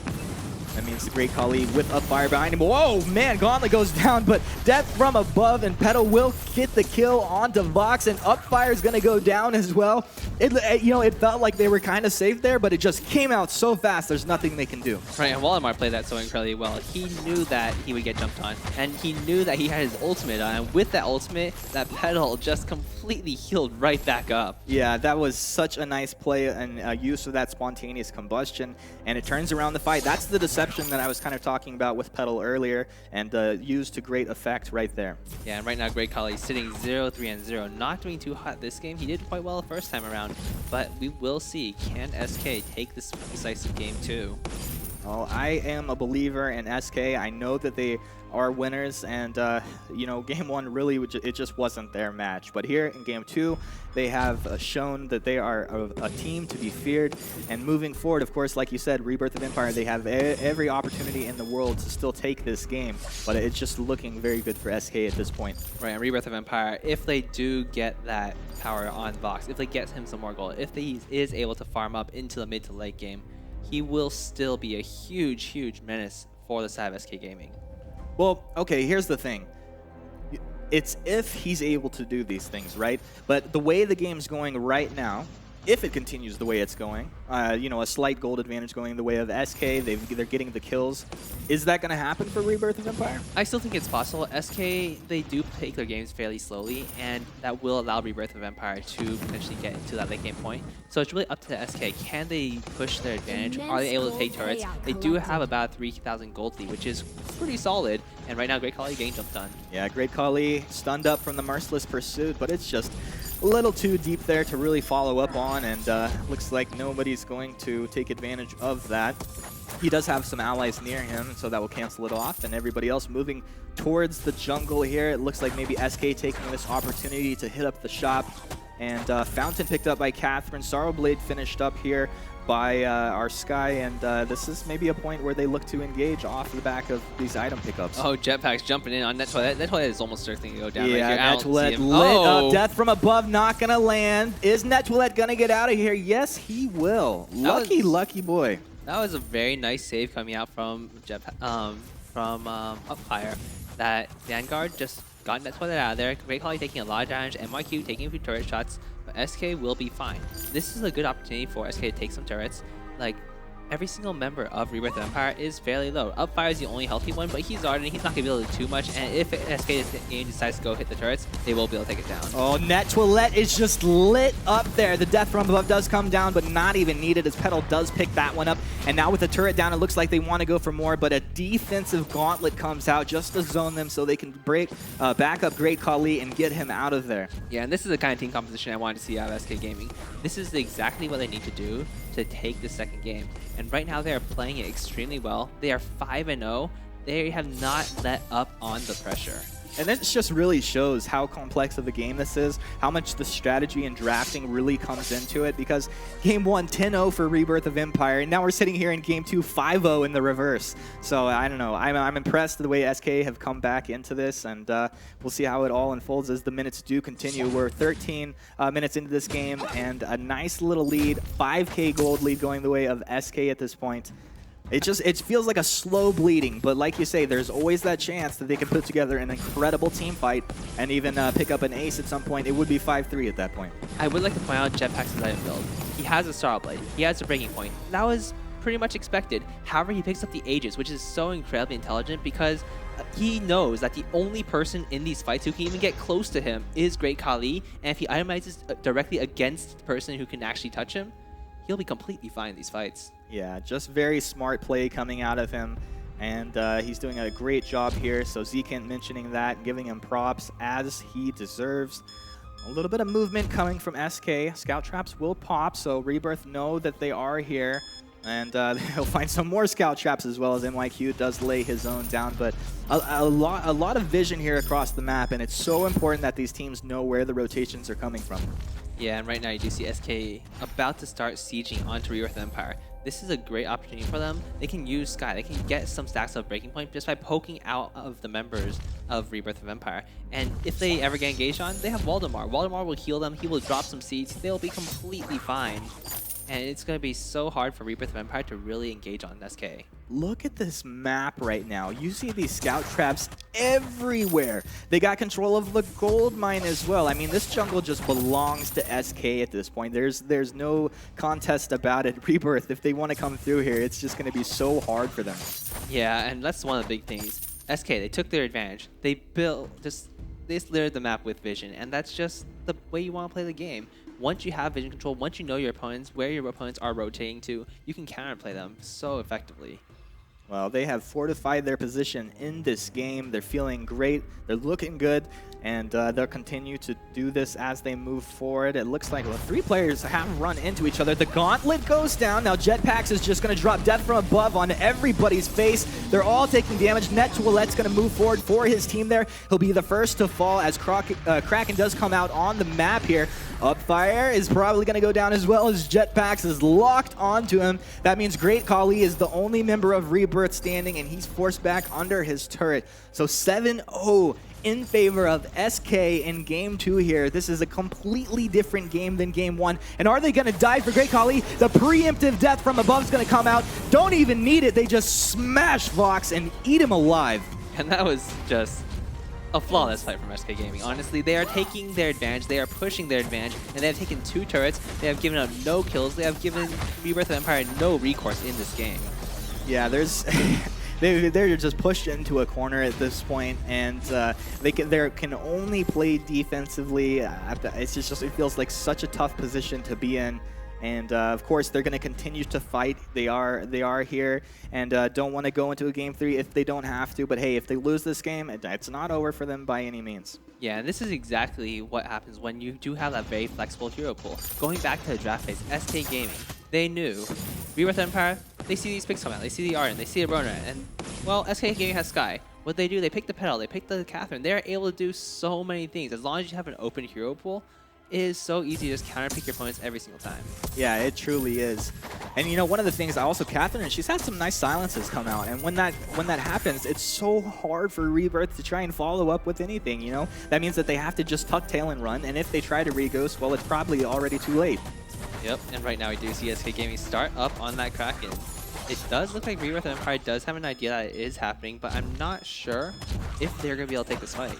Well, they can try to do it, but of course SK do know that they're coming. Those scout traps were popped, and you know, SK, they're like, this is a very patient move from them. They're like, hey, you know, we started it. We spent some time chopping this Kraken down, but it doesn't matter. We'll force them out. We don't have to do anything over-aggressive or crazy. And they just go right back to work on this Kraken. Right, and what I would like to see happening from SK is if Rebirth of Empire comes to stop them once again, they should go take the mini-mines. But it looks like they will take the Kraken, and this is going to be a pretty strong push coming out from them.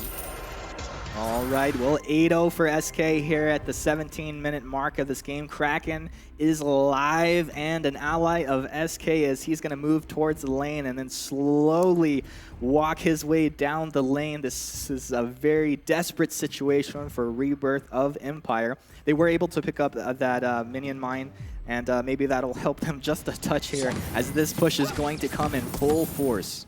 Yeah, and right now we do see the double infusion coming out from Great Kali. That will delay his build a little bit, but he needs the power right now. If they are not able to stop this Kraken push, the game is over. Oh, it's going to have to be an amazing, amazing fight for Rebirth if they're going to take this one. Let's see what they can do. They're going to have to put it together. The Gauntlet goes down. Net Toilette is out front for his team. They will move back towards the Kraken. They can't allow it to just pummel, so they want to spread their damage out, but they're all taking damage. Sky's lighting them up. And they get 2 back towards the fountain, but it looks like Great Khali with 1 more short shot might fall. No, he's not just yet, but still, turret 1 is down. And looks like these guys are in a bad spot. They lose 1, Petal will pick that up, and Net Toilette, he can't do anything. They're forced back to heal after trading any blows at all. The second turret will be falling shortly, and it looks like, ladies and gentlemen, we are going to have Game 2 going to SK Gaming. And you know what? This was the last game. Game 1 was the first skunk of the tournament, going to Rebirth of Empire Tenno. This one's a skunk going the opposite way to SK. So both of these teams extremely evenly matched. And what Game 3 happens? Most certainly. Anybody's guess. Yeah, for sure. And one of the big things about that Game 3, it will be the blind pick. This will really show how well these teams have prepared for each other. Will SK, get another composition to counteract the composition of Rebirth of Empire, or will it go the other way around? And right now, to analyze all of that, we're sending it back to Forecourt and friends. Take it away. So not only do I get to witness 1 shutout, but now the complete reversal. No turrets, no kills. Kraken comes forward after the first capture, takes the game. Rome, the mindsets of these players, like what just happened? Well, going to this match, I'm thinking that SK played that last game very passively towards the end because they wanted 0 deaths on their side. They're like, we gotta have 0 deaths just to make up for that first game. With this next match coming up, it's going to be free-for-all picks. Everybody's going to choose their comfort picks. And with SK, we see them playing a lot of late-game aggression comps, which they do so well. And because they're able to actually get through that early game, get through that first 8 minutes, and pretty much execute late-game coordination really well, I'm expecting to see a Sky or a Kroll on their team for sure. While on the other team of Rebirth of Empires, what are they going to do about this? They're going to come into this and they study their opponents. They're going to be like, these guys play very passive comps. They play these comps very well. Should we either go very early game aggression or should we play our comfort picks and make sure that we are able to counter some of their picks? There's something I think to be said about the power of Petal coming into that one. It wasn't exactly a pick that we talk a lot about, but coming into that, it seemed at the end of some of these team fights, they're healthier than when they started. And a lot of that is to do with Petal. Yeah, going with Petal is, she does so much healing for her teammates, especially when everybody's trying to jump in and dive somebody. With her minions actually just blowing up and just healing everybody around her, it's that certain healing percentage that nobody's aware of. You're not coming and looking at that there's a fountain being popped off. You're looking at it's when these seeds explode, everybody's getting healed and there's damage being dealt. So, Mr. Tasty Bacon, at the very beginning of all this, just before the first game, you said, Swag, SK Gaming, they're going to be going to the finals. They still have that chance to do that. Yeah, they definitely still do, but it's going to be tough. I mean, obviously, it's so tough to call this one because each team just had a perfect game against their opponents. So you have to wonder, for the side of Rebirth, did they just get complacent after getting that perfect game? And maybe that was why they weren't playing as strong. They weren't taking it as seriously. They thought they were just going to roll over it. Or was it just SK wasn't taking it seriously in the first game, and then they turned it on for game number 2? We don't know because we don't have that direct line of communication with the players. We'll have to see when this is decided, when the dust settles, and we do have one of these teams moving into the finals. Of course, we'll get to talk to the MVP or the captain, and maybe that's going to be a big point to ask them. It's just what happened.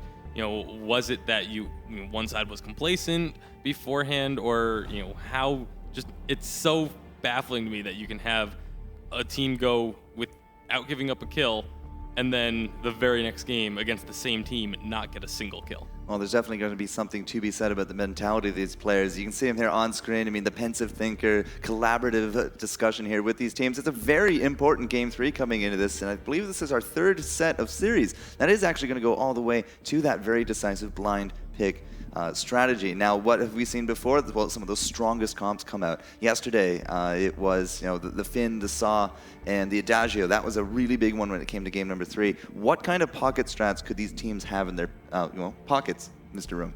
Coming out of SK, I'm kind of expecting them to either choose a Sky or a Kroll, or maybe even both. Yesterday, they ran Sky, Kroll, and Fort, and they actually did it really well. Right. With Rebirth of Empires, they're able to actually accumulate and come up with all these different comps. So right here, they have to sit, they have to strategize. They're going to be are we going to go for this really early game comp like they did yesterday with Ringo, Fort, and Koshka? And I actually think that works out really well. If they're able to grab that early game jungle aggression, control the side of their map, and pretty much try and snowball and like put that aggression onto the lane as much as they can can prevent the other team from actually scaling out and like, having those power spikes in the late game. Now, we have seen some very successful Krulls in this tournament, most notably upon jetpacks for SK, and that was actually a ban against them in game number 2. Yeah, I think they actually banned him in game 1 and 2. So they came into this prepared. They're like, we're not dealing with this Krull. They saw how he was able to like go up against Akashka yesterday and still have competitive farm. Like, usually you're behind in CS and there's so many things like you can't do as a Krull, but he played it so well yesterday. He countered jungle really well, and he just kept up with that CS, got those items, and he just pretty much dominated the late game. All right, so I've been told that we can't actually go into this game. It will be blind pick, no draft. We're just throwing it to Zeke and Humans to see what happens, because winner moves on, loser goes to the third. Let's see what happens. Thank you, Forecourt Jester. Humanist, there are so many things that both these teams can be taking. Do you have any idea what they're going to pick? I mean, when it comes down to the picks, that's where I really lean on Rome over here and yourself. But hey, like he said, it's going to be important that they either pick up a Sky or a Cruel for jetpacks. Maybe they go for the Petal. They showed how strong it was. And of course, we've seen that from other teams as well. But moving forward, I mean, it's anybody's guess. Like, game 1 was a completely different from game 2. And game 3, it's so important. Both of these teams, they know that it's all on the line for them here. Winner goes to the grand finals. Loser only can get third place as the best they can do in this tournament. So, I don't know. What are you thinking, Zika? Yeah, honestly, I'm not 100% sure. I do expect these Sky picks. I'm not so sure about what else they'll be playing, but it looks like we are loaded into the game. We do have Great Kali on Sky, Net Toilet on Rona, Upfire on that Adagio. On the other side, Jetpacks on his favorite Krull, MYQ picking up that Adagio, and Waldemar going with the Sky. Wow, so we both get the, both sides having the Adagio here. There's actually an interesting thing. Jetpacks has an Vanguard contract, not MYQ.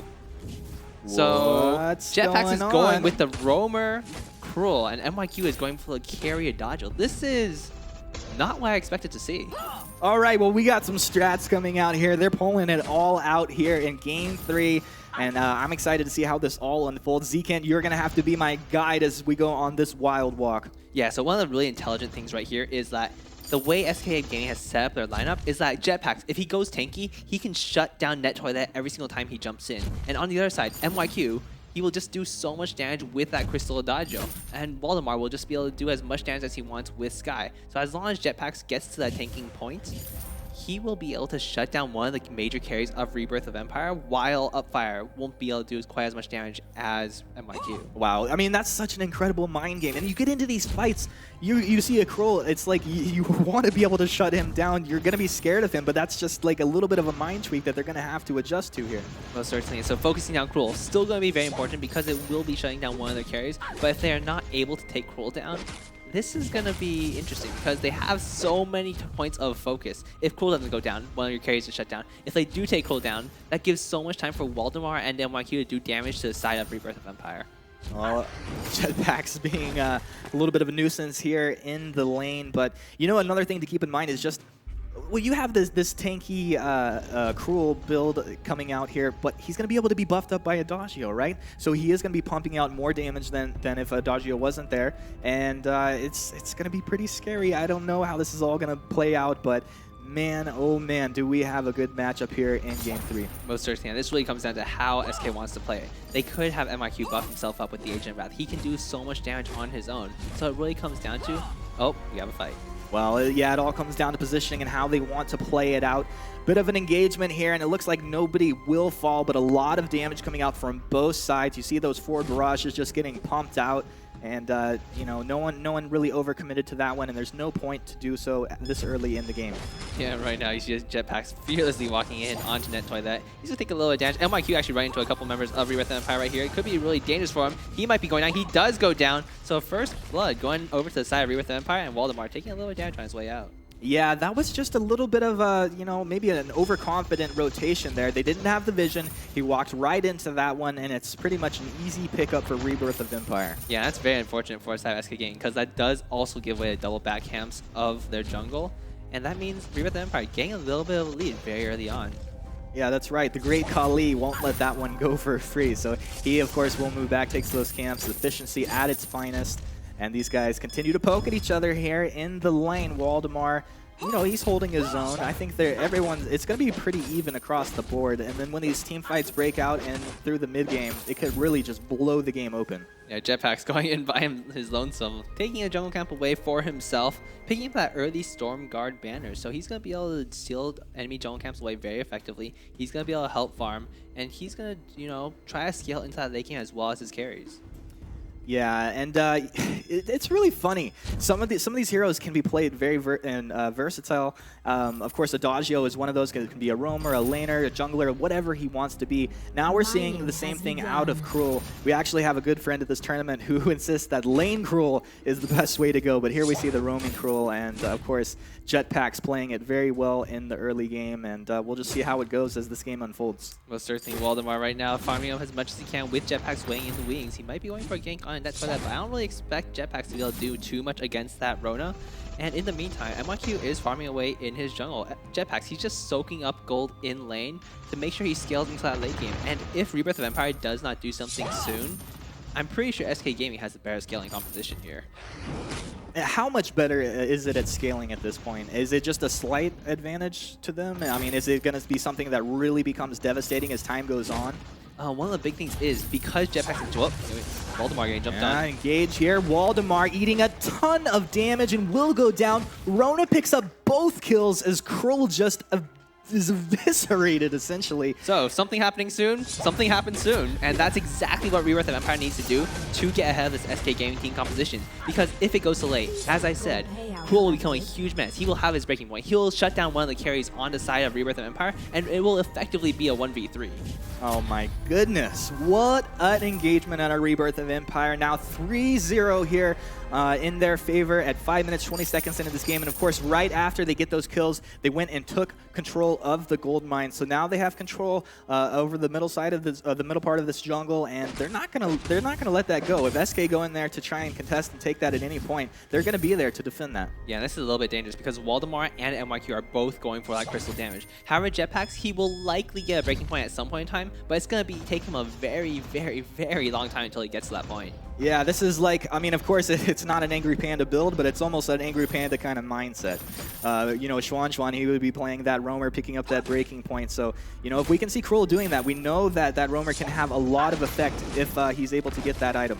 Right now, yeah, and right now, Upfire just, you know, helping out his carry a little bit. Net farming his way in lane. Upfire just sticking around, getting that Iron Guard gold. And Net right now, with the Surface Mask, will be very, very tanky in these fights. However, he really has to be able to stick to his targets. MYQ on that Adagio, he has this Waldemar almost untouchable with that Surrey Strike. And Jetpacks, well, I don't really think he wants to be jumping on Jetpacks. Yeah, Waldemar, please be careful here as the three members of Rebirth are all there. And we have Jetpacks come to back up his ally. That'll force them back off of the turret, so that push will not be happening. But with that said, Rebirth moved down. They pick up an item in the shop. It looks like it will be the Fountain picked up for Upfire. And so as these fights go on, that's going to have to be an important thing that hopefully SK notice, and they don't just commit to these fights, because that if the fight gets extended, they're not quite sure that that healing's going to be coming out. This is a little bit interesting. Jetpack's just running around in circles. Like, he's just, you know, kind of causing some confusion on the side of Rebirth of Empire, trying to distract him a little bit, and just doing a little bit of damage where he can. Yeah, poke coming out from both sides. You see Jetpacks just kind of hang out there, wait till he gets that buff. He's so fast. Yeah, and right now we do see Rebirth of Empire. They are sitting on a 1.8 thousand gold lead. Nothing huge, but, you know, it's still pretty good for them. And they need to... Oh, Great Khali. They found Great Khali. And will he be able to get shut down here? No, because his allies have rotated down from lane. In fact, Jetpacks is eating quite a bit of damage. Death from above comes down. Oh my goodness, the red mist is there as well. And Rebirth of Empire just blow up SK Gaming. They get the ace, and now 6-0. I mean, we went from a skunk for Rebirth going to a skunk for SK in Game 2, and here we are in Game 3, and it's looking the same as Game 1. It's just insane going back and forth. Incredibly talented teams, but this game is really going in favor of Rebirth of Empire. Right, and it really comes down to SK Gaming. They need to get to the late game point.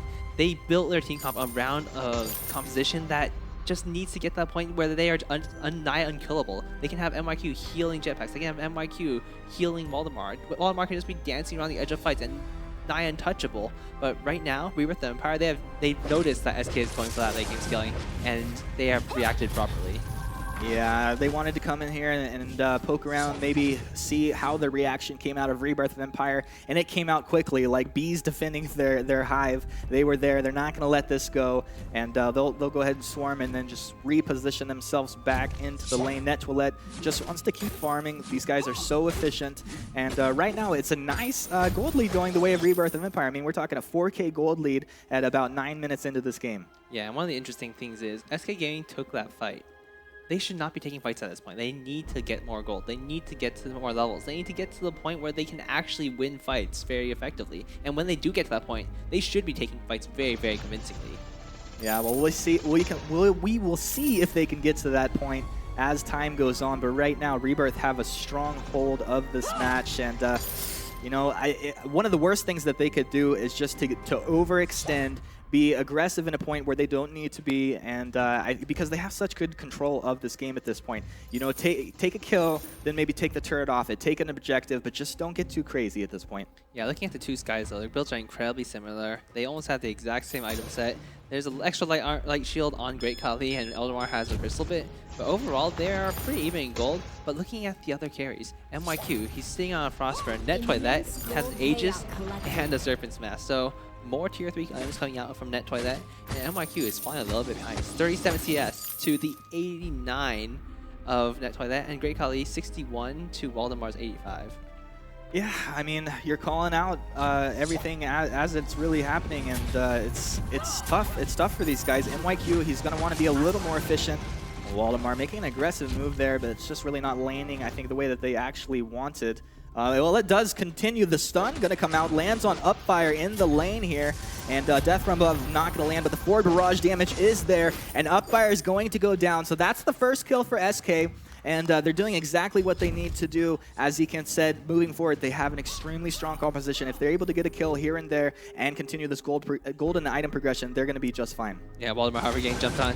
Versus Judgment does come out. Versus Judgment comes out, as you say, but all of the damage is going. It's being spread nicely, but Waldemar and Forward Mirage as he runs away. MYQ is going to go down, and just Rebirth, I mean, they completely just exploded SK Gaming, taking 3 kills there. And, I mean, of course, that was nice played by Rebirth of Empire, but wasn't that a little too overconfident of SK to make that play? Yeah, it's a little bit greedy from SK. They are still down a lot of gold. Even though it was 2v3, they still can't take those fights. Jetpacks is not yet at the point where he can shut down and carry, and MYQ just, he doesn't really have any defense. He just explodes so quickly.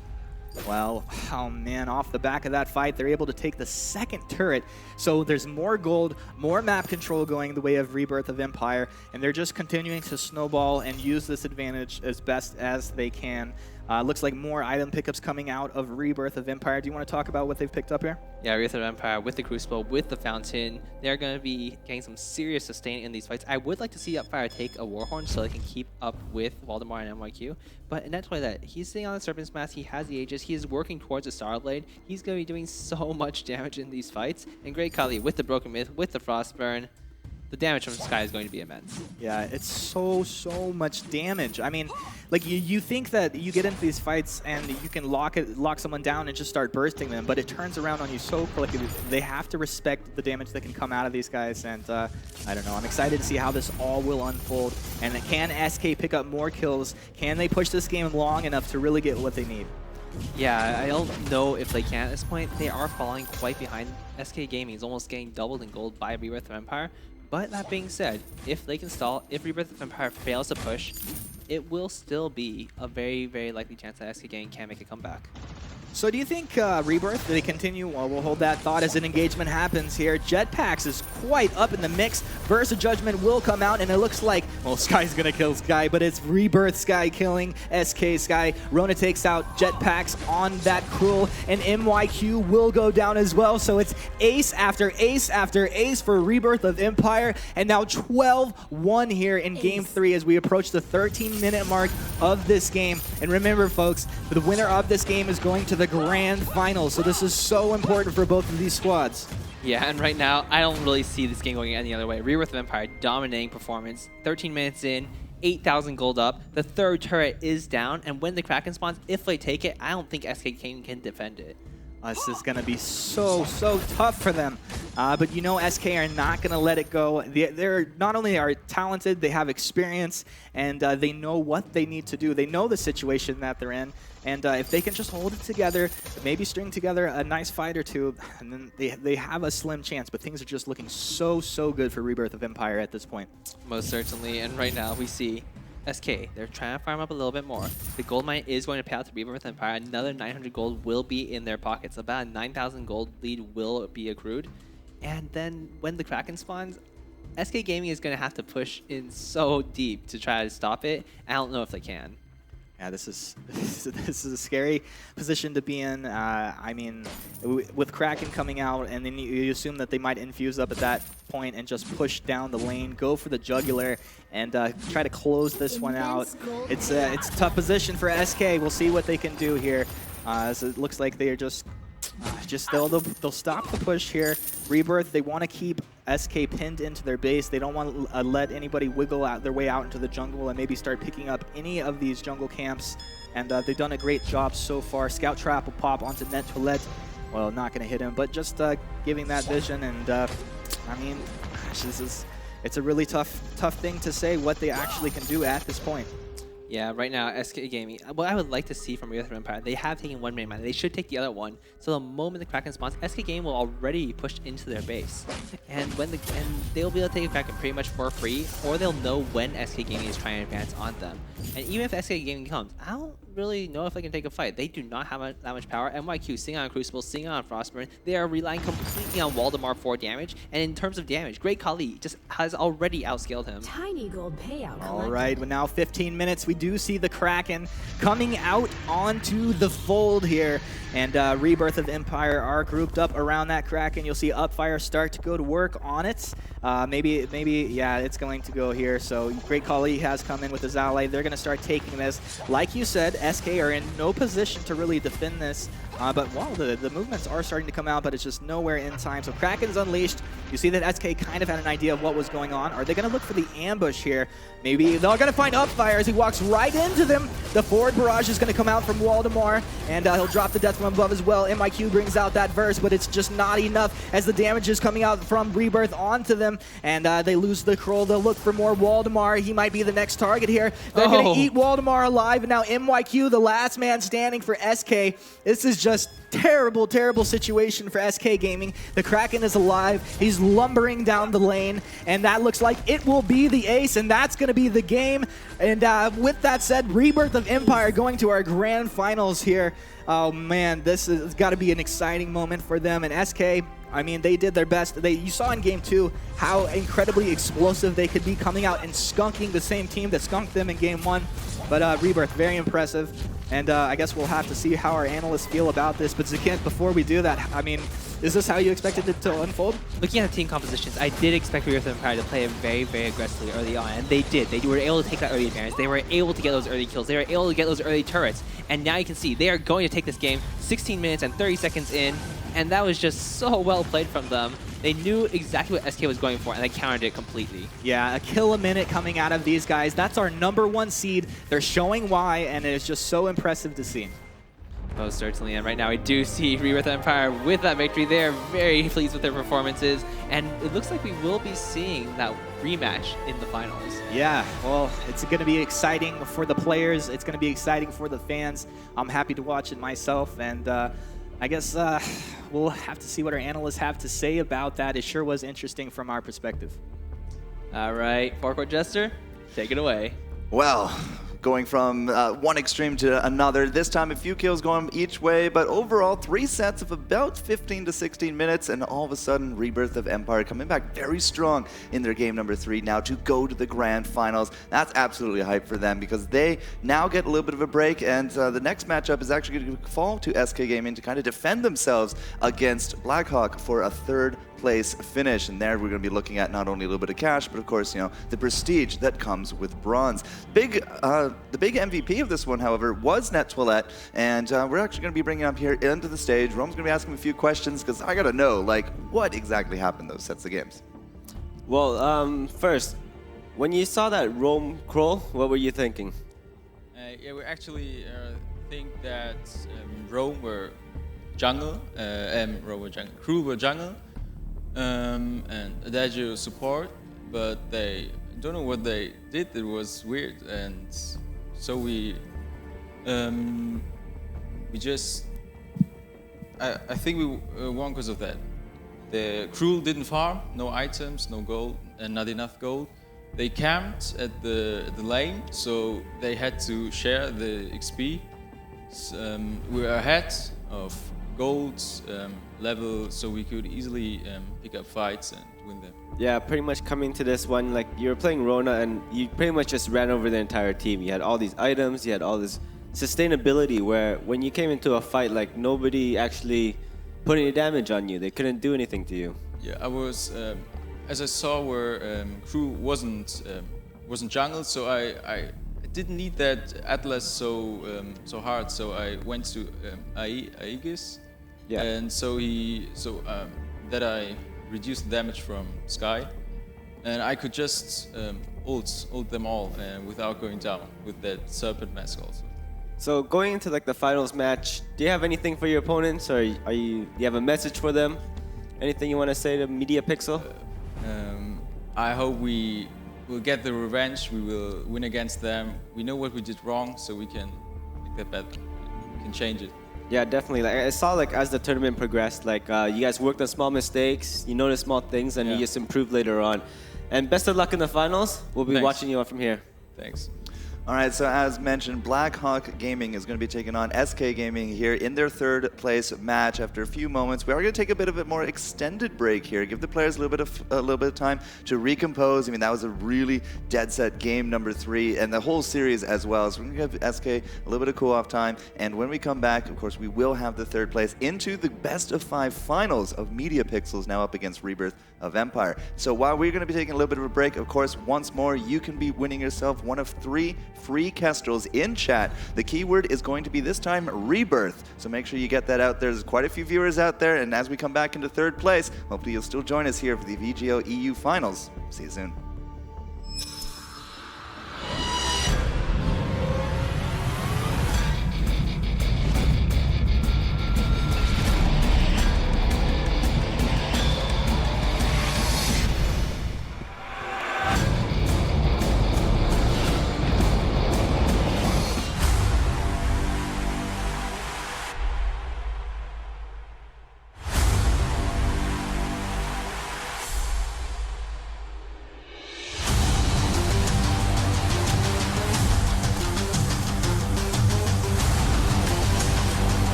All right, welcome back, everybody. And that was a fantastic series coming out from the last set. And right now, we're about to kick into the third place match. Rome, what do you think's going to happen? SK Gaming versus Blackhawk. Which team has the advantage? Well, coming off of the games that we've seen earlier today, what can we expect to come out for them, right? With SK in that last game, I was very confused to see their pick in the Rome Kroll. And I'm hoping that during this 5-minute timeline that they had a chance to prepare themselves, talk it over with their team, and see how they're gonna approach this third place match. But with Blackhawk is we've actually seen them play really well today. I noticed their synergy was awesome. Although there were small mechanical mistakes and early game aggression that they could have improved on, and hopefully they come into this third place match more prepared and ready to go. Yeah, for sure. So one of the big things there, Humanist, we saw those last games. What was the highlight point in those 3 matches? I mean, there were highlights from every match, but the thing that stood out to me the most was just the fact that one team could completely shut the other out and then come back and just reverse it so hard. I mean, I'm impressed by all of these teams, but of course, Rebirth of Empire did so amazingly there. I think we see the talent out of SK, and coming into this match, Blackhawk are going to have to be fearful of what they can really pull out. I hope that they've done their homework on the drafts and don't let anything strong slip through. Most certainly. And Forecourt Jester, one of the big things for both of these teams is that they have such huge hero pools. SK Gaming coming out with the pedal. Blackhawk, they have so many heroes they can play too. Is there anything in particular that you think stands out?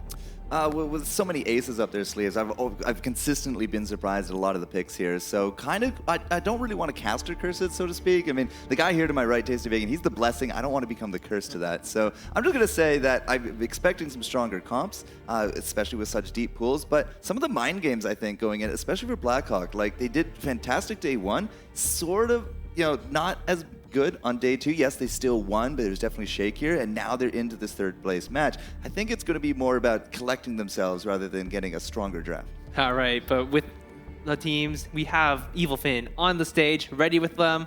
Here we go. I'm ready.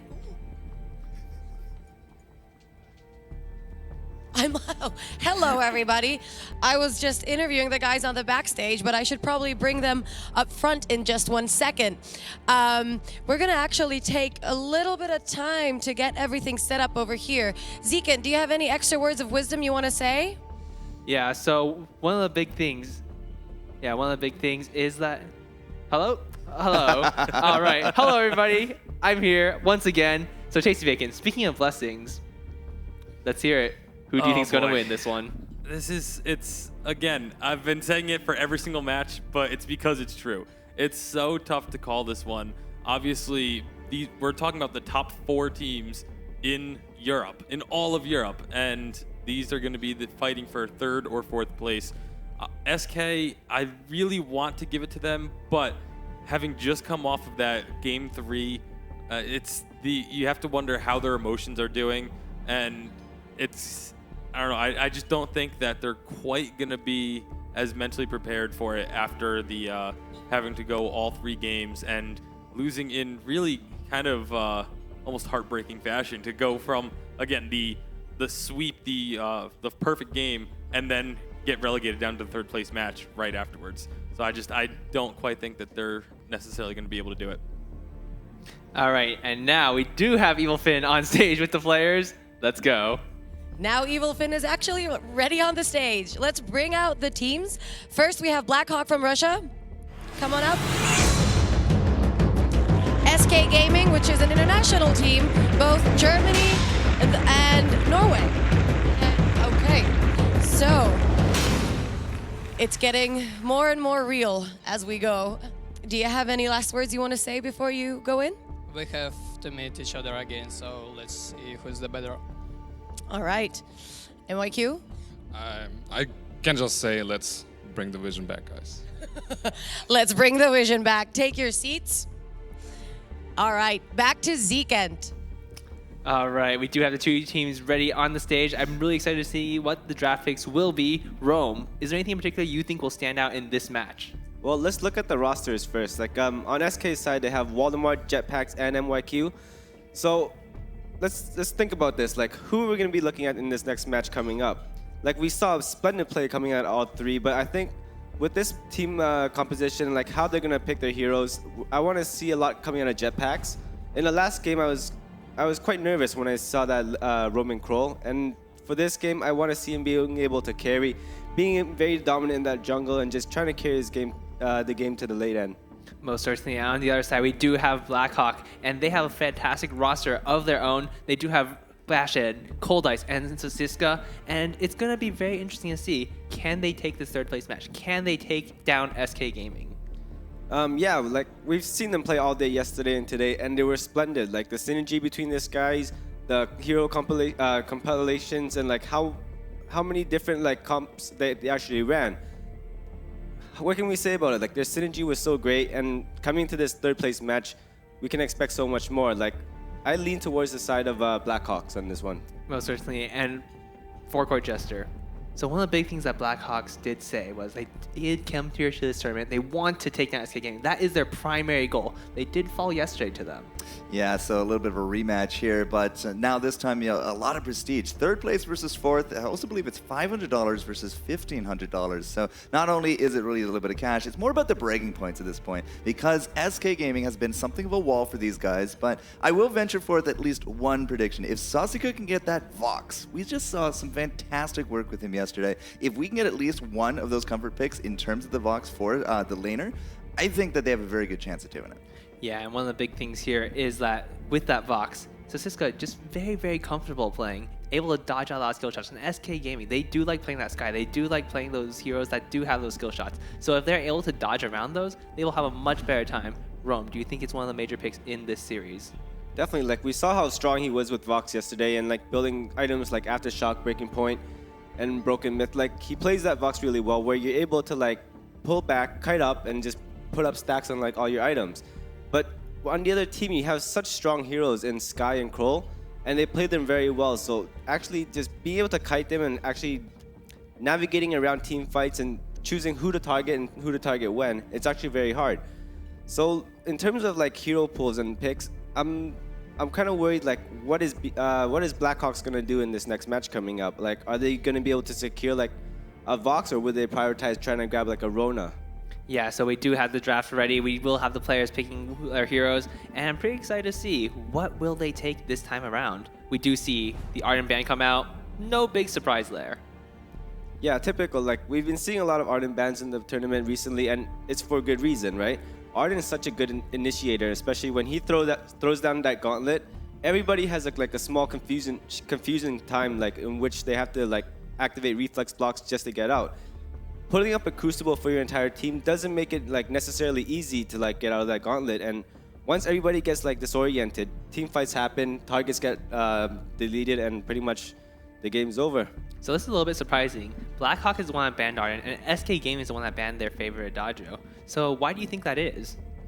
Well, Adagio is like a very good ban too, because you don't want to give Blackhawk that first ban. Like having that Adagio, they can build so much around it, going Rona, or building up into like a Petal. Jungle Petal and Adagio is actually very good together. Being able to buff them up, buff up the minions, and just diving in straight. So the Adagio ban on SK Gaming was actually a really good decision on their part. However, we do see Blackhawk, they do take the Sky Humanist. This was a big pick for SK Gaming last time around, and it was a big pick for Blackhawk in all their series. Do you think this is a priority pick? Do you think the Sky is the one that you should have taken first? Well, the thing is, I think that they used this pick essentially a little bit like a ban. And they did a really good job there. So with Adagio being banned out by SK, of course, maybe Blackhawk think that there are other heroes, right, that they might want to pick up. But by grabbing this guy, they deny it from SK, and that's a really good job by them. Most certainly. So, Rome, what do you think SK's gaming picks are going to be? I'm hoping to see a Jungle Crow this time, and I think they can actually play it out really well. We saw that a lot yesterday, but because they decided to go for Koshka, Fortress, they're probably going to go very aggressive in the early game, and this is actually working out really good. But how they approach this Sky is going to be really vital on whether they can control that first like 6 minutes or not. Right, so this will be a little bit dangerous for them against that Sky. Sky will be able to rotate around the fight very, very easily, especially with the double melee coming out from Fortress and Koshka. Do you think we'll see the Ringo come out alongside those? We might, but like on the other team, like Blackhawk can choose a Rona right now, which actually fills out their perfect like comfort picks. And we've seen how they played this composition already, and we know how much damage it can do. It's going to be up to SK to like use those early game engagements, and they're going to have to play really smart. because if they're not finishing this game early, in the end, like it's going to be very tough for them in the late game. Most certainly. So this is the last pick. Will we see the very standard Ringo Fortress Koshka?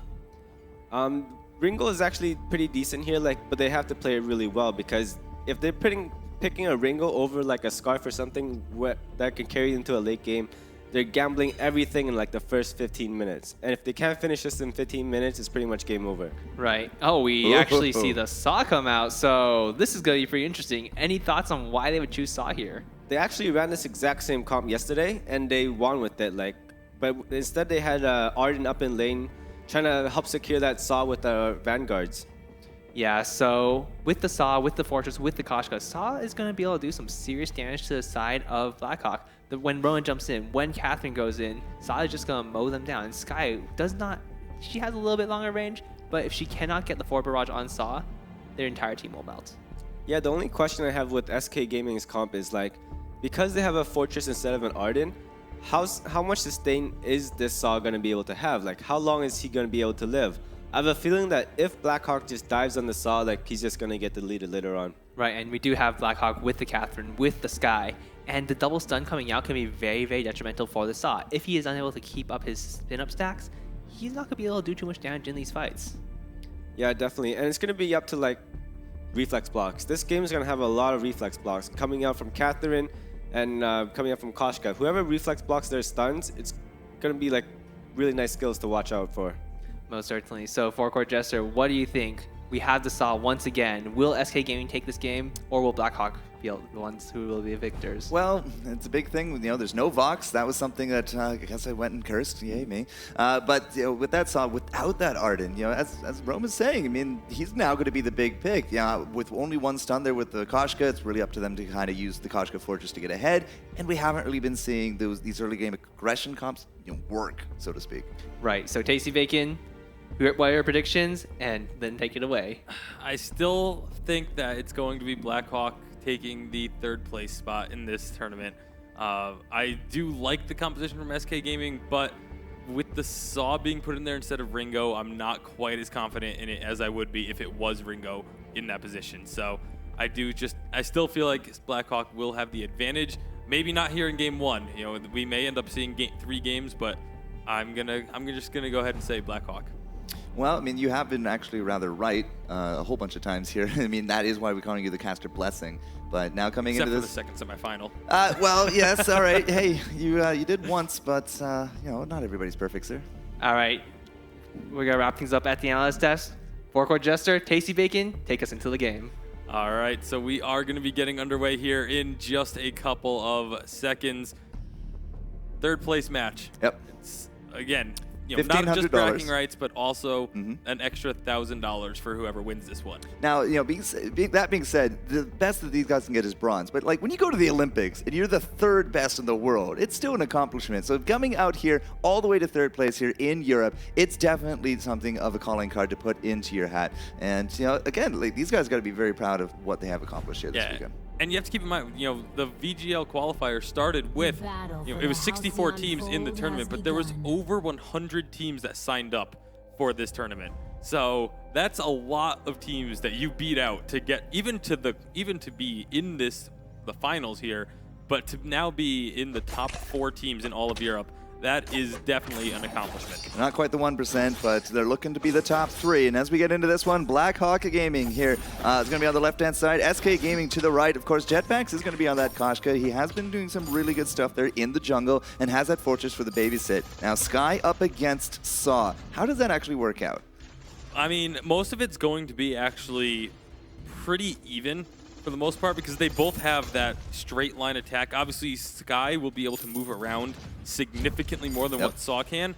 However, with Saw, you know, if Sky gets in range of him, he's still going to be able to get plenty of damage onto her, as she will have to retreat, while he's just going to be perfectly happy standing still. Well, as you can see here, Waldemar is actually now pushed up very far forward. MIQ and Jetpacks, they're going to be finding that Catherine into that bush. Bash is not looking so healthy, but can't actually get that last hit on him. So Catherine will actually live to fight another day. And now SK, they're going to be making a beeline there for those fronts. I do believe they actually did spawn. Rona's actually not even going to be out in the lane there either. So no real jungle presence right here for the Rona, for Bash. And Waldemar Waldemar again pushing in forward. SK is definitely pushing very far forward. Look at the 800 versus 1.3k at the 1 minute mark. I mean, the creeping difference alone is fairly significant. Yeah, Waldemar has 15, although he's going to take a ton of damage from that forward barrage, but that just evened up the hit points in this lane.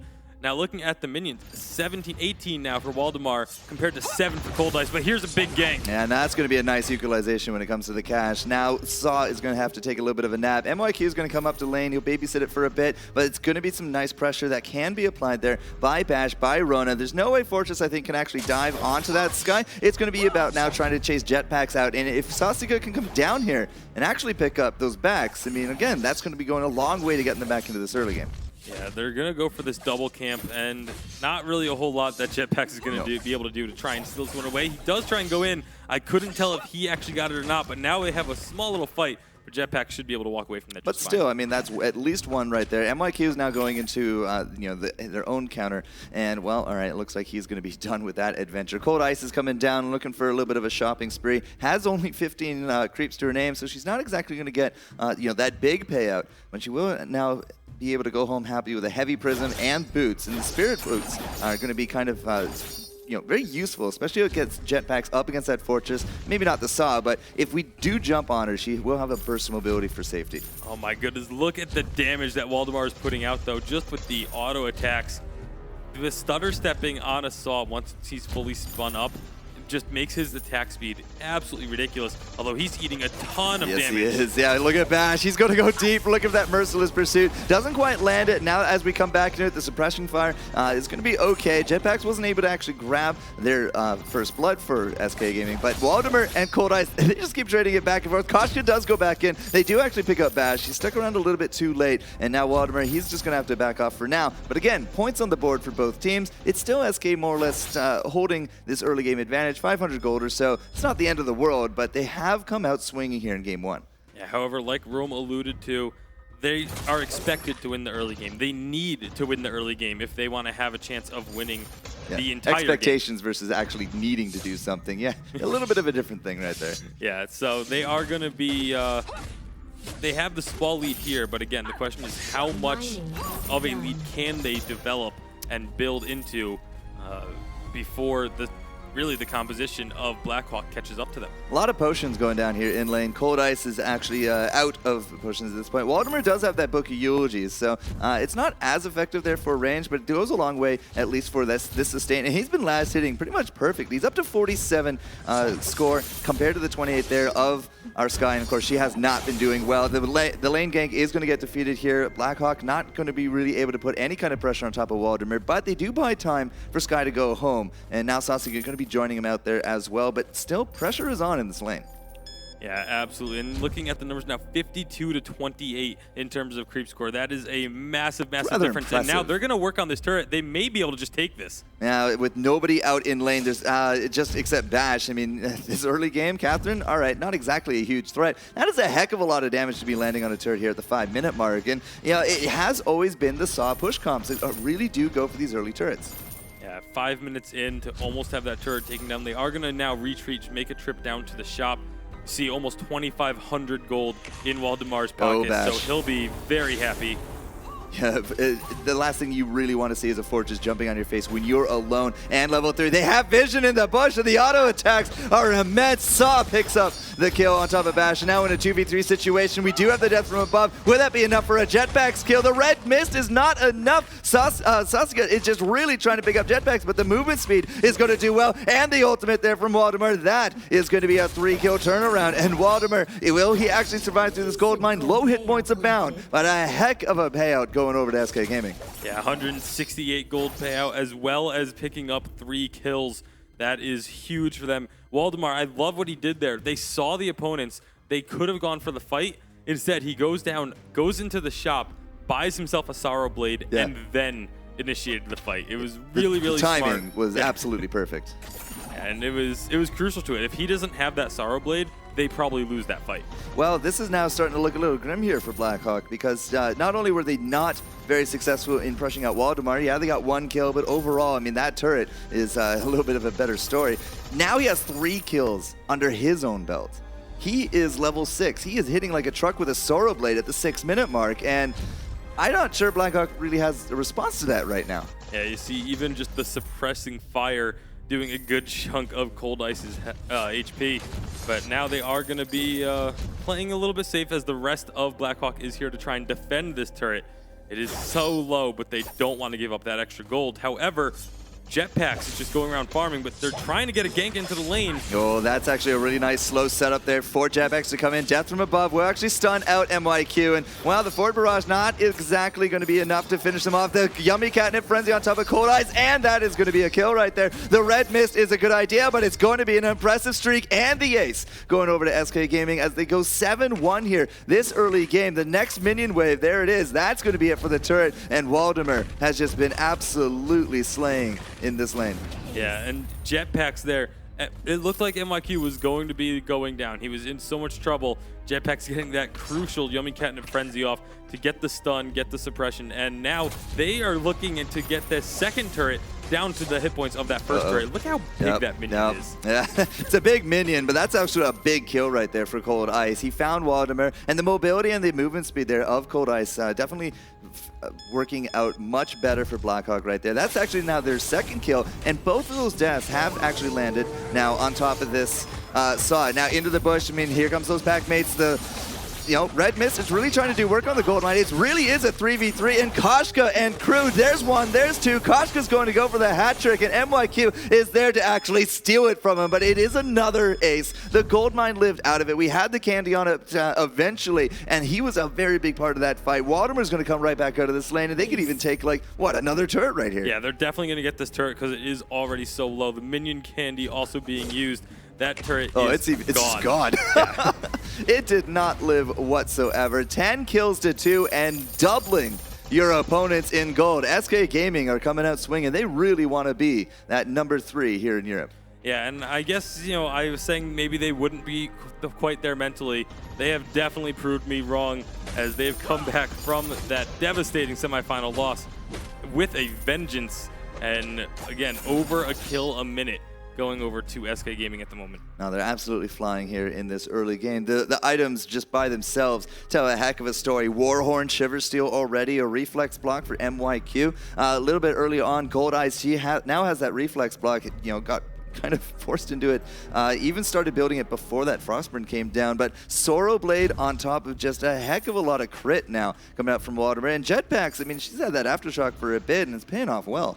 Yeah, Aftershock, and then just building up some tanky items to be able to be playing more of that Bruiser Koshka as the Crucible is in Jetpack's inventory, going to be adding extra defenses to the entire team with that one.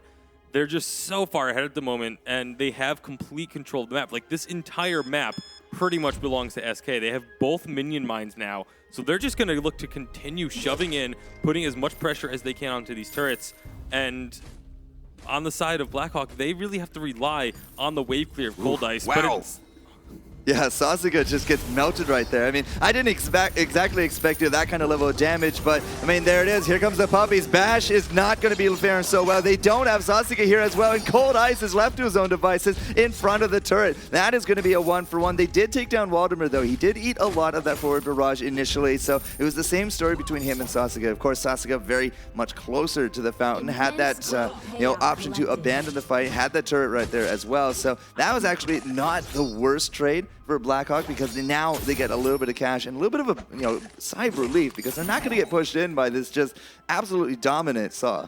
yeah, it's a little bit of a respite for them, although the gold payout did go over to SK in the process. So, you take what you can get in a situation like that, the 1-for-1 trade.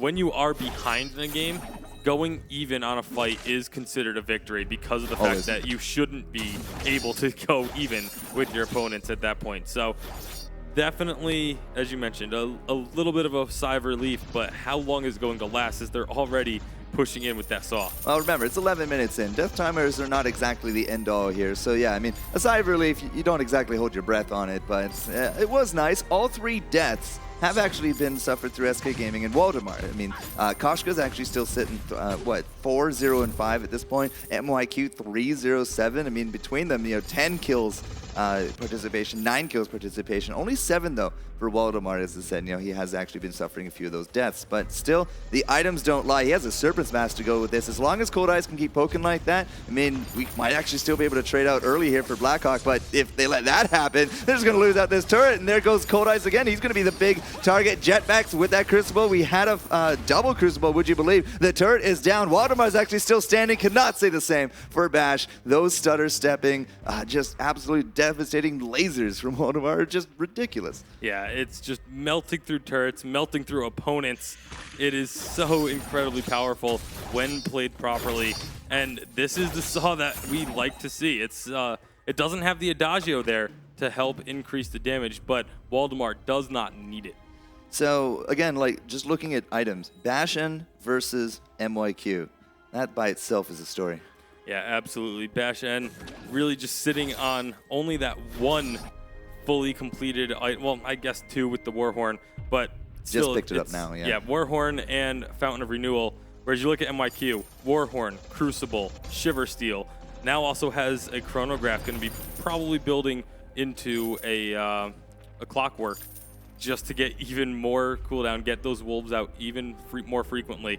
It's a drastic difference. Well, we're still sitting at 1 kill a minute here for SK Gaming. That will change here momentarily. But, with such a pace, with such an accelerated early game from SK Gaming, I was curious to see if we were going to have a new record on a fastest game. But now it looks like, unless this push is going to be the end-all right here, it might just come down to Kraken.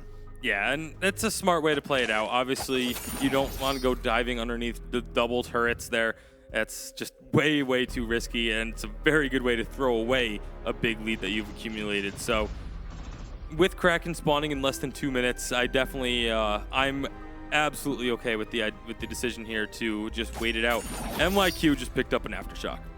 And Cold Ice actually also picked up Crystal Infusion. Their back is up against the wall. Any kind of advantage they can get for this defense is going to be great. And this is not the first time we've actually seen an Aftershock on our Romans. We had a Catherine yesterday. No, we had an Arden. Well, we had both with Aftershocks. Now a Fortress as well. I mean, we're just kind of completing the alphabet at this point. Pretty much, yeah. It's just getting that little bit of extra damage to help out. Obviously they're confident with their defense, but here comes potentially a fight. Yeah, Jetpacks, I thought might actually be the big target for Collapse. We have a lot of traps now down as well. We're trying to make sure that we don't get a heck of a lot of damage on top of these turrets. Cold Ice again with this poke. It's really all we can afford at this point. As long as he keeps getting all those forward barrages, it's keeping SK Gaming at the side. But Cold Ice, he's got to be very careful. Waldemar hits like a truck. The suppressing fire is not really going to hit anything. And Waldemar, look at him. He's looking just for the zoning potential. It's something to say when you're stuck in your base. It's another when you're stuck in your shopping. Yeah, and they're just putting on this pressure, waiting for these minions to come. They are going to take some damage here again from the forward barrage, but they're not getting anything off this. It's literally just there to make sure that Blackhawk had to stay in their base. That was all they were doing. Yep. They just wanted to ensure that there wasn't going to be any extra gold.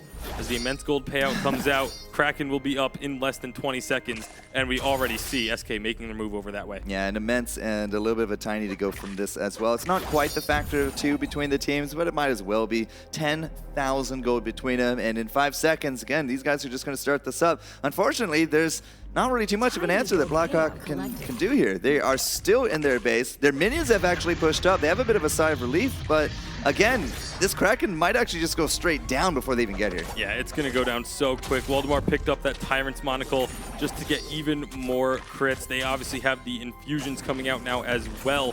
So Kraken is going to go to SK, and I would absolutely expect this to just be a final push in and a pretty clean and easy game number 1 to SK Gaming. Now, of course, MYQ just bounding forward, using that movement speed, seeing if there was anybody trying to poke their nose into their business. But by the end of it, it's, well, it's not quite as impressive as what Mowgli did at the pit, but that is a lot of green there on the map. Now, this is going to be the big defense. Can Blackhawk do this? They might get the kills, but they still got to deal with the Kraken. And, well, all the poke going back and forth hasn't really landed an end-all situation. Big crits on top of those turrets, and now a death from above. They're looking for Waldemar. He is able to use the reflex right through it. Jetpack's now low as well. NYQ really the only kind of guy healthy here, but a Yummy Catnip Frenzy trying to turn the ways here, but Red Mist and the Sky into the back. They pick up the sauce. Koshka, whoever returns, it's a double kill for Blackhawk, but that turret is now down and out. NYQ is still ticking here as well. And, well, he's not actually really the big threat. We do need to get rid of him at some point, but this turret is done.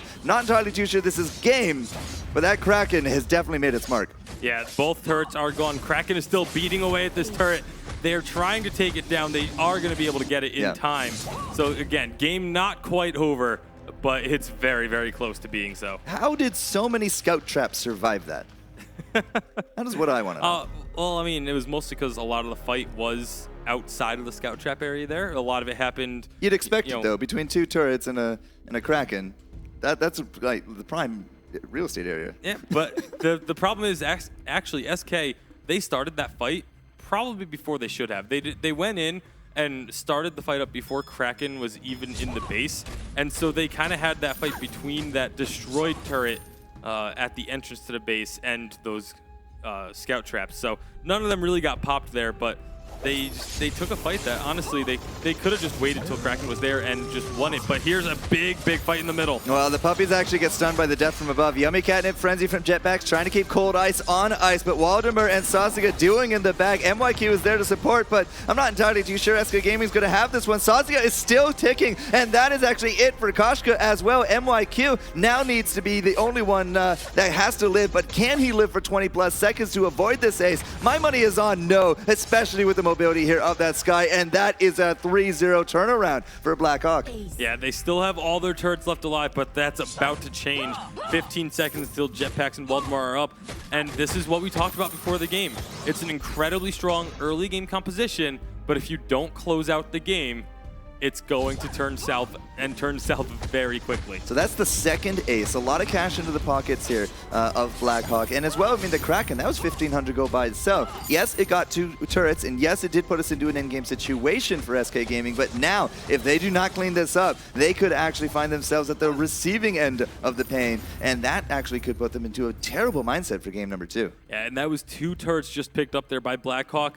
The gold difference is now about 4,000 gold. They have just completely turned this game upside down with those last couple of fights. And if they can continue to do so, again, they have the advantage at this point. Their team composition is just, they barely scraped by, but they did survive that early game. But here's a fight. Yeah, Jetpacks again, he finds the party, goes right through. Sasiga now is a big target. They got to keep him off Waldemar, and Waldemar, unfortunately, is just not having his day. There's Bash now, the Merciless Pursuit stuns Sasiga into it, and SK is going to actually lose out that Sky. There goes NYQ. No, never mind. Sasiga's not going to be able to pick him up. It was actually the Sky to go down. I do not see Jetpacks getting out of this.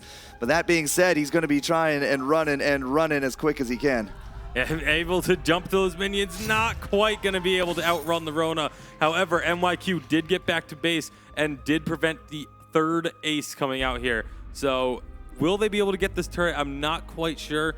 It is only NYQ to defend, so actually they should be able to. They have a pretty sizable minion wave, and of course, Rona just melting this turret. She is doing the work that Blackhawk needs her to do right now. And NYQ, big props to him. I really did expect him to go down in that fight for that ace, but he survived. We split up. Koshka was able to just be out there far enough to avoid an ace situation, and NYQ coming out of that very handy for the team of SK, but that's, you know, if you think about it, that's 2 Crucibles and 2 Fountains, and SK is actually still losing these engages. Yeah, and on top of that, now we have Kraken available on the map. This is going to be such a crucial objective, because really, with how long the death timers are getting, if a team gets an ace here and picks up Kraken, it's game over, regardless of who it is. Even with that Tyrant's monocle coming out from Waldemar, I mean, just they don't have an answer to Sasiga. Even Jetpacks using Yummy Catnip Frenzy on him. And speaking of Jetpacks, he is just now not looking so hot in this one. Cold Ice is going to be chasing him down. The mobility factor is immense, but they didn't quite get him yet. There's the Yummy Catnip Frenzy, dies in the middle of it, and Waldemar, skin of his teeth, he is not going to be living through that one. Not with Sasiga right there and ready to go with another foe splitter. Now it's NYQ and Cold Ice, but they didn't do any damage to Blackhawk. They could actually go for the win here. Yeah, absolutely. 30-second death timers. They have minions that they're pushing in with, those ace buff minions. And Blackhawk, they don't even need those minions as they're just melting down this turret right now. Tanking it up is Bash. And what a comeback. They hadn't taken a single turret when their crystal was exposed. And they completely turned the game around over the next 6 minutes and take game number 1. Blackhawk, what a performance. Becoming a crowd MVP right there, and it was coming down to the wire.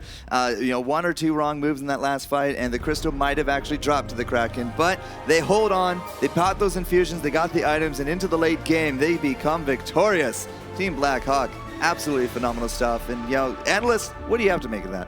Wow, just wow. I did not expect Blackhawk to make a comeback at that point in the game. They were down to their Vein Crystal. Rome, what happened to SK? Why were they not able to close out the game? Well, we were looking at their team compositions before the game, and we already said that with Koshka and Fortress on the other side, they do have a timeline where they have to actually finish the game, they have to knock down the Vein, and they have to pretty much succeed. But that's what happened. Like, they weren't able to finish it off. They weren't able to commit.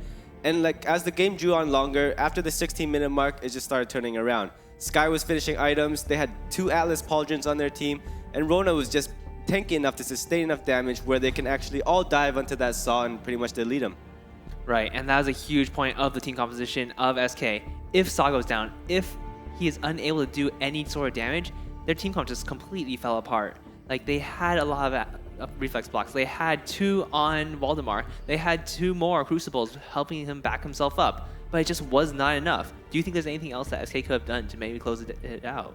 Well, it was actually really hard for them because like you're looking at Koshka, you're looking at Fortress, and it's not the same as like having a Saw with an Arden where he's able to get vanguarded, able to live a bit longer. With that Fortresses, they have to dive in, but they have to also play around positioning and zoning, and that was actually very difficult for them. So when Koshka and Fortress was jumping in, Saw was just either in the back like trying to move up in slow pace, or he was just pretty much like getting dived on out of the picture by that Rona. Right, and Rona becoming an extremely powerful hero in the late game, just able to jump on Saw, able to tank him up for just long enough to take him down. Humanist, do you think that, this is the first time Saw has lost in the EU finals? Do you think they're going to try it again, or do you think they're going to move on to something new?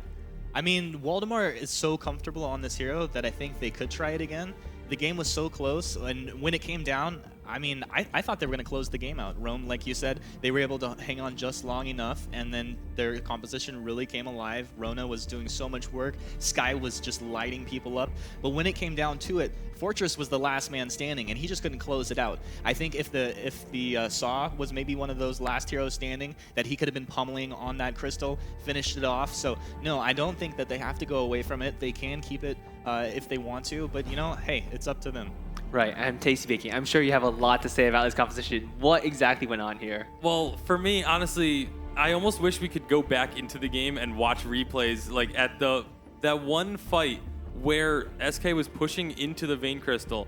They started the fight too early. They went underneath the turret. They took a couple turret shots before the Kraken even got into the base, and it's that close. That was all that it really took to completely turn that game around, because if they waited, if they let the Kraken get into the base first, then it takes away the ability of Blackhawk to focus down the team and then focus down Kraken, which is exactly what they were able to do there. If you go in at the same time as Kraken, then they have to choose. They have to either focus you or they have to focus Kraken. And it gives you just extra time. It gives you, even if it's just seconds, it could be a couple of Kraken attacks, and that's all you need to win the game. And it was the fact that they waited on that. Or didn't wait on that, I should say. That's how close that game was, and it has to be devastating for SK to, they must know that. They have to know that was the case, that they were that close to winning. So coming to game 2, do you think SK will switch things up? Do you think they'll be able to take the second game? Come on, Rome. What are they gonna give us? I found like having them run that jungle comp last game, they did a really good job of being very aggressive, taking away a lot of CS, just pushing a lot of that aggro into that lane. But with this game coming up, they have to like figure out what they really want to do. Like, how are they going to scale out into this late game if they can't finish it within a certain timeline? On the side of Blackhawk I'm very impressed with like how they executed everything last game. Like, they knew, like, although they were losing by about 9,000 gold into the mid game, they were like planning it out. They're like, we have to be very passive, we have to play very smart, not get too aggressive when they had that Kraken. So they played it out really well. They baited out a fight by the turrets, and they actually won. Getting that extra 1,500 gold was like pretty much dependent on like how they would scale later on. All right, does look like we're moving into the draft. SK Gaming taking out Dodgel once again. So it's not really a priority pick for them, it seems. I would have expected Blackhawk to be the ones who banned Dodgel, but it looks like SK Gaming, they don't want to take that as their first pick.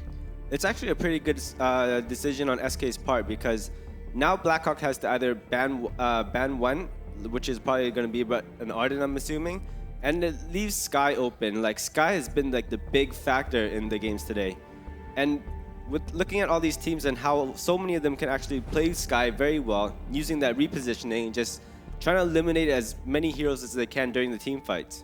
Yeah, and here we do see SK Gaming obviously taking that Sky, a very, very powerful pick for them, able to run it both weapon and crystal, depending on who wants to play it. So Jetpacks or Waldemar, this really does limit the options that Blackhawk does have. Because if Jetpacks does play that weapon Sky, it means that those melee heroes coming out from Blackhawk will have a very difficult time. And if Waldemar goes crystal, well, we've seen how well Crystal Sky does. Definitely. And on Blackhawk's side is like they do have the option of running Rona again. And hopefully they do. Yeah, they do. All right, the Rona and Catherine coming out. So, you know, pretty standard stuff coming out from Blackhawk. This is something that's pretty much tried and true for them. What do you think SK Gaming is going to counter with? I do want to see another Kroll today, especially coming out of Jetpacks. I'm a fan of his work, and he's done really well with this Kroll. Like, even Addy in the back was just like, wow. All right, so SK Gaming. Let's see what so they go with the Petal again, which is very effective against the Rona and Catherine combo, and they take up Fortress with it. Any reasons why they would do so? They're pretty much playing like counter picks right now. We saw how well they actually did with Petal and Sky earlier, and if it works, just keep running it up. Yep, so Blackhawk, they're going to have to do something to mix things up, because taking the Ringo, pretty effective against Sky early on, but against the Petal, it might be a little bit tricky. There's a chance that like they thought about this. They're like, if we go with the CP Ringo, we're able to start our fights with an ultimate and hopefully like do that much damage to one hero where Rona can just jump in and pretty much delete him from the game. But like looking at item builds on both teams this run, we're gonna have to see like Warhorns on Catherine's gonna be really helpful, and like just building very tanky on this Rona. This Rona has to build like extremely tanky, getting all that defense just to be able to live through like Sky's initial skills, to be able to like jump into the fray, making sure that she's positioned in a way where like she's soaking up all the damage from the Petal and the Fortress, and able to have Ringo standing in the backline, especially if he's building CP. All right, any more thoughts on these team compositions of SK Gaming and Blackhawk? I actually really like SK's gaming composition this game, and I do think they'll come out with the win. All right, take us into the game. We will have Forecourt Jester and Tasty Bacon once again. Take it away. All right, thank you, Zekent. And as mentioned, we're getting into game number 2 of our third place match. It is SK Gaming and Blackhawk. Blackhawk with the 1-0 lead, but this is the composition SK ran when they got a perfect game. Yeah, absolutely, and you know, there's no Saw this time. The Sky feels like just such a powerful pick between both of these teams, and now Jetpacks, you know, has that possibility to bring it out. I talked to him about the weapon Sky. As long as the team comp permits it, it's not something you can go do it blind. And well, we'll have to see if this team comp actually permits it. But Blackhawk coming back into that one, like Bash, Cold Ice, Sasiga. Cold Ice was really kind of the big guy in that last round with that Sky. He really did repeated harassment up against Waldemar. He did repeated poking, and ultimately, I think, you know, a lot of it was just on him for winning that game. Yeah, and Blackhawk right there proving that they as a team are cold as ice, being able to keep themselves steady and confident despite literally facing defeat. You know, just a couple of attacks away from losing that game and able to turn it around. But we are going to be getting into game here in just a couple seconds, and we'll have to see. Can SK turn it around and force a second game 3, or will it be Blackhawk finally getting their revenge on SK? Well, a lot of it will also have to do with MYQ, I feel. I mean, on that support, on that roam, he's definitely been doing a heck of a job this tournament, I gotta say. But, you know, whenever I see a Fortress, I think early game, whenever I feel early game, it's like, I'm really dicey on just kind of calling it, will that aggression work? Because, you know, the Koshka combos have been very hit or miss here. And, you know, this is kind of like match point in some regard. If Blackhawk takes this one, SK is relegated to 4th. Yep, and they are now onto the fold And we are underway. SK Gaming on the blue side, Blackhawk on the red. This could potentially be third place getting decided. Some crowd favorites as Petal once more into this. Now, Petal has a really strong track record here in our EU Live Finals. I think only one loss between them, but Jetpacks, there he is. He's on that laning Sky. Definitely becoming a favorite, at least in my book. Yeah, definitely a... Sky, we mentioned it before, so incredibly important to both of these teams and really to every team, but wow. My goodness, What? Speaking of important. 50-second first blood. And it was a one-on-one, too. There wasn't a gank, there wasn't anything. It was just a straight-up first blood picked up by Jetpacks. Well then, off to a good start once more. SK Gaming here into game number 2, but we'll have to see if they can keep up with that kind of momentum. Here's the counter into it. Jetpacks does get the level 2 Suri strike out, and he is actually going to be A-OK. Bastion and Sasuke, though, they're going to start looking, I think, for... Oh, I want to say they're going to go for the counter jungle. There's no way we're going for a level 1 tower dive. Yeah, I don't think so. And especially now that the fact Jetpacks has recalled, means that they're not going to have any chance. But looking at the other side of the map, Waldemar and MYQ taking away those deep camps. However, looking back over onto the SK side, Blackhawk just answering with the exact same thing. It's rather expected. I mean, you exit out of that bush, you can pretty much guarantee that they're going to be going off with that invade. So Waldemar and MYQ, it's really no big deal. They are able to just trade it out pretty nicely. And Jetpack's coming back to lane, a few more potions, but double weapon blade. Again, it will be that weapon Sky. Actually, Waldemar and MYQ came out a little bit on top there because they were able to get both back jungle camps, while the side of Blackhawk, they would only take the double camp in the back. The healer camp was still left alive. So very, very small advantage, but still an advantage nonetheless. Yeah, hey, every advantage counts, especially when it comes to crowning yourself in bronze versus 4th place. The money's all good, but it's all about the bragging rights. These guys have been just so amicable this weekend. Everyone's been hanging out. They've been having fun. But when it comes to it, I mean, it is a tournament. You are here to win. Yeah, and the thing I do really like, though, that Blackhawk did do, the vision traps. They have scout traps down not only on their own camps to see if their jungle's being invaded, but also in the opposing side. But now they're coming in for a gank. Hello, Jetpacks. One merciless pursuit right on top of him. Sasuke there, and with that into the fray, perfect execution. They take down the Sky, and SK just a little bit too far forward and getting punished very nicely here from Blackhawk as they get onto the board. Yeah, it was that 3-on-3, but Blackhawks were the one who had the slight advantage. They had they got the jump onto Jetpacks. And great job by Sasuke coming out with the into the fray as soon as the Suri strike went out so that there was no escape. Yeah, as I said, it was a really good prediction. They knew that there was going to be a Suri strike, so she went and did the cutoff from the escape. Usually it's the death from above that cuts off from the escape, but again, Sasuke, big points right there. 1-1 for the kills, 300 gold, still pretty much anybody's game. Waldemar with the Eclipse Prison coming into this, and now Swift Shooter for Sky. It feels like Sky's really been just kind of slowed down. I mean, it came out early, got that first blood, 18 creeps, but if you look at Cold Ice, 23. Yeah, so despite getting that really early kill, Cold Ice has definitely come back very strong. It didn't let it bother him, didn't phase him at all. Of course, with the death timer so low within the first minute of the game, it didn't actually impact him much in terms of losing out on CS or anything, especially because the counter gank came in so quickly afterwards from the rest of Blackhawk.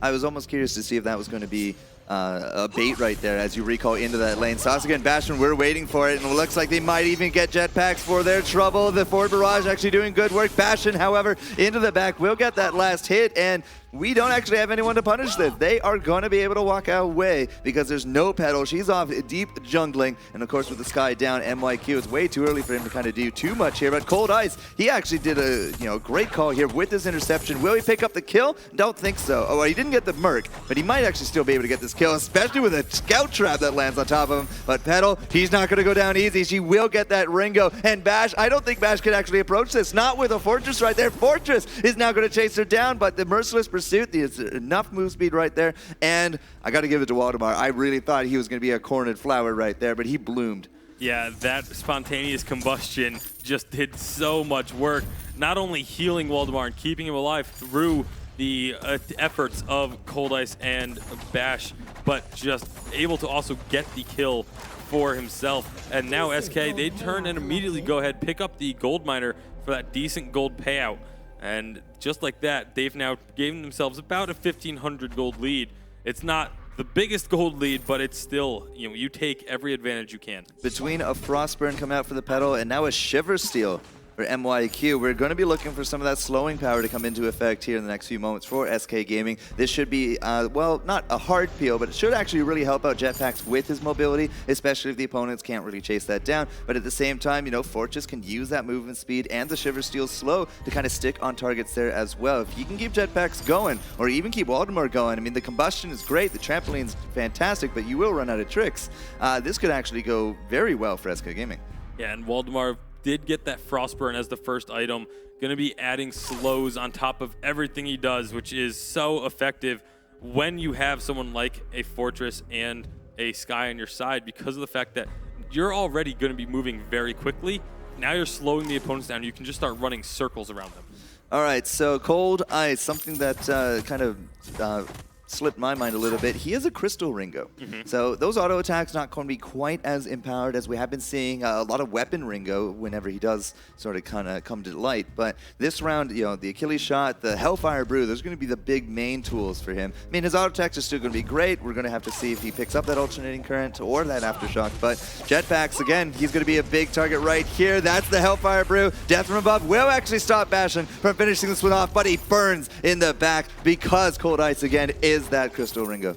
Yeah, the burning damage on top of Hellfire Brew when you're building crystal power on Ringo is so strong. I mean, we saw it hit, and I think it had like 20% Jetpack health. still had about a quarter of his health, and it just melted it through. And meanwhile, though, Waldemar. Oh man, can he actually go 2v1 on this? He's going to trampoline out of that one, but Sasika can't actually get this kill. One more shot. It's not going to happen. Here comes Sky. Fortress is now in the back there. He's looking to just cut off the escape. Sasika will find it. It will be a kill for MYQ, and Bash is just not going to be looking good here either, as Jetpacks solidifies a 2-0 exchange. Cold as ice, just nowhere to be found. Yeah, well, I mean, Cold as Ice was still back in the base, but They can't find him. Waldemar, again, spontaneous combustion has just saved his life twice in a row now. That time in a straight-up 2-on-1 situation, able to get the healing and the damage that is needed to turn it around. Yeah, Jetpack's going to get...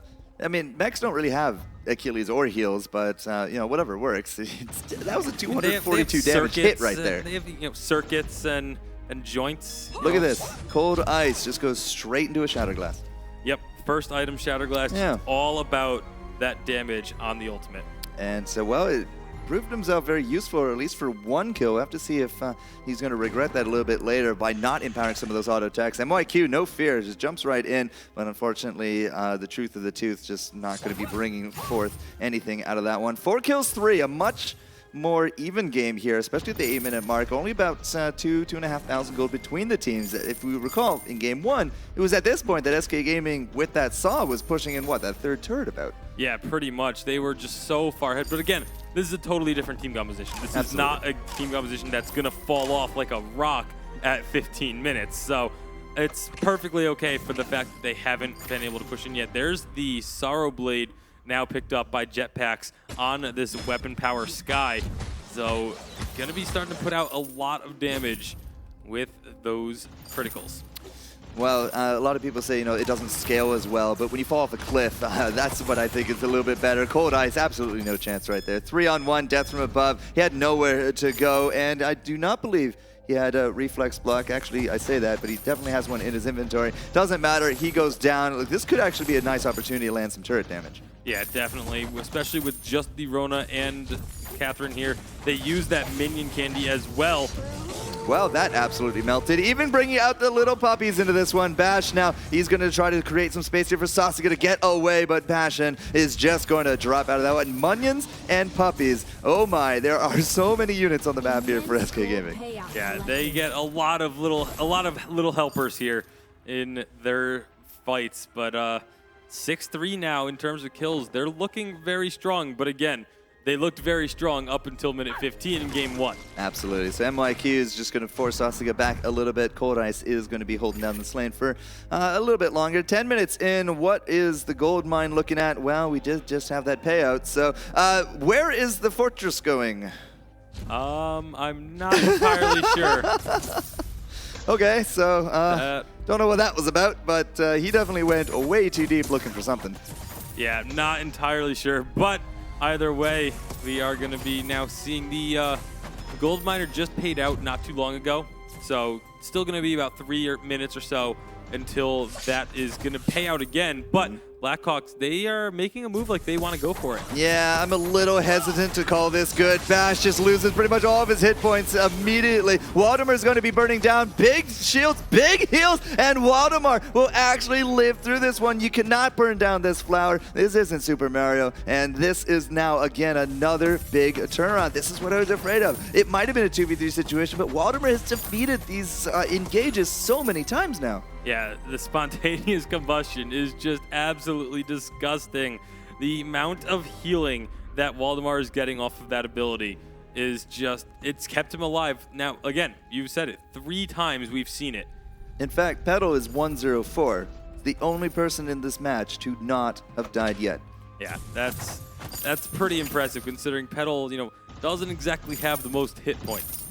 No, but I got to give it to a little bit of that kiting. The Frostburn's doing some absolutely fantastic work. And again, it's not the hard peel, but enough soft peel for Jetpacks. He's going to be able to do a lot of work. It might not be the Crystal, but Sora Blade's definitely hitting hard. And there's a breaking point on him now as well. Yeah, a lot of the weapon power Sky is focused on those auto attacks. Getting someone target locked and then just dancing around the fight, making sure you don't get hit. Obviously going to be able to avoid the red mist of Rona pretty easily, considering Rona does slow herself when she uses that, and of course Sky speeds herself up. So it can really just completely negate Salsiska on this weapon power Sky. All right, so we're checking out some bushes. We're going to be moving forward a little bit here. SK Gaming still pretty much in control of this matchup to a large degree. 14,000 gold now, hitting about the 8 mark. That's a good difference of 6, and that's a very solid lead to have here from SK Gaming. When it comes to the turrets, however, I believe it's only just 1 down if you look at the numbers. And Kraken, he's going to be making his appearance here fairly soon. If SK Gaming just controls the map until then, well, they're going to get another good payout and a good position to take the Kraken as well. Yeah, and MYQ also just got a Fountain of Renewal. That means this team is going to be so difficult to kill. You're going to have the healing of the Fountain of Renewal, the healing of spontaneous combustion. There's so much health you have to get through if you are the side of Blackhawk. And the Hellfire Brew, it's going to be negated. That dot damage is just going to be completely negated with all this healing. And that's a big strength there from Cold Ice. With that Shattered Glass, he hasn't really put too much else in his inventory since. Picked up a Heavy Prism. Another big comparison is the word, from Salsika to Jetpacks. And that is a heck of a difference when it comes to those completed items. Yeah, there isn't actually a completed item in the inventory of Salsiska. Yeah, I mean, the best is, 6 sins? Maybe you can make an argument for Barb Needle. Yeah, I mean, there's 4 tier 2 items. There isn't a single tier 3 completed yet. Well, as I said, a little bit of a big difference. When it comes to 6,500 gold, I mean, I'm sure that SK Gaming does not feel bad at all for splurging a little, but still, 14 minutes is about to come into this. That gold miner is very close to paying out, and then we're going to be looking at Kraken pressure. 11 kills, though. We've slowed down a little bit. We had something over a kill a minute in our first game, and of course, a lot of turret pressure. But Blackhawk is very resilient when it comes to this. I wouldn't quite count them out yet, but at the same time, it's a heck of a mountain to climb. Yeah, and there is finally the first tier 3 item for Salsiska, but at the same time, Waldemar just picked up his second. So there's so much of a difference. I mean, Salsiska has 41 CS to the 97 of Waldemar. And check out 109 to, well, it was 109, 115 now as Cold Ice is just picking up the last hits here with this push in. But there is something to be said for the last hit numbers. Now, MYQ is going to get stunned out, but he's a tanky beast at this point, and he's not going to be really too terribly afraid of this one. In 15 seconds to crack it, this doesn't feel like a great time to fight, does it? No, it really doesn't. You don't want to run the risk of going too deep underneath that turret right before Kraken spawns. It's it can end up being a huge mistake. So instead, they just back off. There is going to be the alternating current finally picked up by Cold Ice. There we go. That's going to be really big. Absolutely. So the Kraken is out. Now we see teams. Ringo did just go back, as you said, alternating current. This is where you really want to put up a little bit more of that cash. Double infusions coming out for the pedal, for example, because this is really where you need to start that fight. You know, we bided our time. We got those creeps. We spent the money. But even then, like Blackhawk, all right, so the Kraken is not exactly capturing at record paces here. So we have a little bit of time. If Blackhawk doesn't make a move, though, I mean, they are going to have to just, again, be very much on the defensive. Yeah, they have to assume that this is either being taken or being baited out, but they're not moving at all. They're just standing back waiting. They're actually recalling back to base, and got to go get those infusions now that they know. Yeah, but only Catherine went back and didn't actually complete anything. Jetpacks just picked up 2, and they're actually in the inventory. That's why I can't see them. Waldemar also picking up double infusions as well, so this SK could very well be yeah. SK taking this one if they get a really strong fight. Well, there's the death from above, but the reflex blocks are good. We are going to be just A-okay. The turret, however, is going to go down very quickly. It did actually go over to Fortress, believe it or not. And the Kraken, you know, he's looking very healthy. This will be the second turret. Usually past this, anything else is just going to be a huge bonus to the wallet. And, of course, the pressure coming out. Waldemar into the back. He's getting some good damage out, but Cold Ice was poking him down. Death from above will now force back Blackhawk, as now we got some puppies into it as well. Into the fray is not exactly doing the work it needs to. The combustion, the heals. Bash not looking so good. Big crits from Jetpack as he takes down Ringo, and now Sasuke as well is just not going to be able to hold. Jetpack just chases him down. 300, 300, 300 dead. 4 turrets going ridiculous, and a Kraken into the Crystal. We're going once again to Game 3. Yeah, and Jetpacks, he was up over 10 stacks on that breaking point in that fight. So it paid off in spades there. A huge, huge game for SK to come from behind in this series. Now they need to try and close it out. We saw what happened in their previous Game 3. It didn't quite go the way they wanted. This is going to be so big of a game for both teams. Honestly, SK wanting to prove that they can, you know, make it through this Game 3. They want to be one of the top 3 teams in Europe. Blackhawk at the same time, they talked about it. SK is one of their biggest rivals in their minds because they keep running into them in tournaments. They keep getting knocked out by SK, and now it could happen once again. Both of these teams are just on such emotional roller coasters. Wins, losses, shutouts, reverse shutouts. What's going on? The analysts, well, they hopefully know. Yeah, that was a fantastic match coming out from SK. They completely turned things around from the first game. I mean, the first game, they start off strong. They didn't end so strong. The second game, though, they closed things out in dominating fashion. Rome, what went right for them? Well, to start off, what went right was Petal being level 9 when the other team was level 6, not even. And that made a really big difference for them. Being able to control that jungle with that Petal and just forcing so many team fights, just making sure that aggression was like dealt in the early game where they scale off so well to the mid. Most certainly, and one of the big things in that game, Petal, level 9 at what was it, 7 minutes in? It was just absolutely incredible play coming out from Waldemar, really taking advantage of Petal against that early game aggression. The double melee coming out just could not ever close on to him. You saw in the bottom right of the jungle, he just basically 1v3'd SK, Blackhawk and just walked out. So coming to this third match, what do you think is going to come out from them? Like, what are these guys going to do? Are they going to still run this Petal? Sky's been really strong and dominant for these two teams, and we can pretty much guarantee there will be one Sky. Yeah, I'm definitely expecting a Petal to be in this game. Actually, well, Sky will probably be on both sides. And then I think a Petal will come out from SK. I'm not so sure about Blackhawk, though. What do you think they'll be taking? Well, you have to consider this. Like, if there's a possibility of them running that Petal again, you need somebody that's going to be able to come in and execute. And like we've seen like Blackhawk try Taka already, and I do hope that they actually do it again. Taka, I think, is in a pretty good scenario if he's able to get ahead in those early games.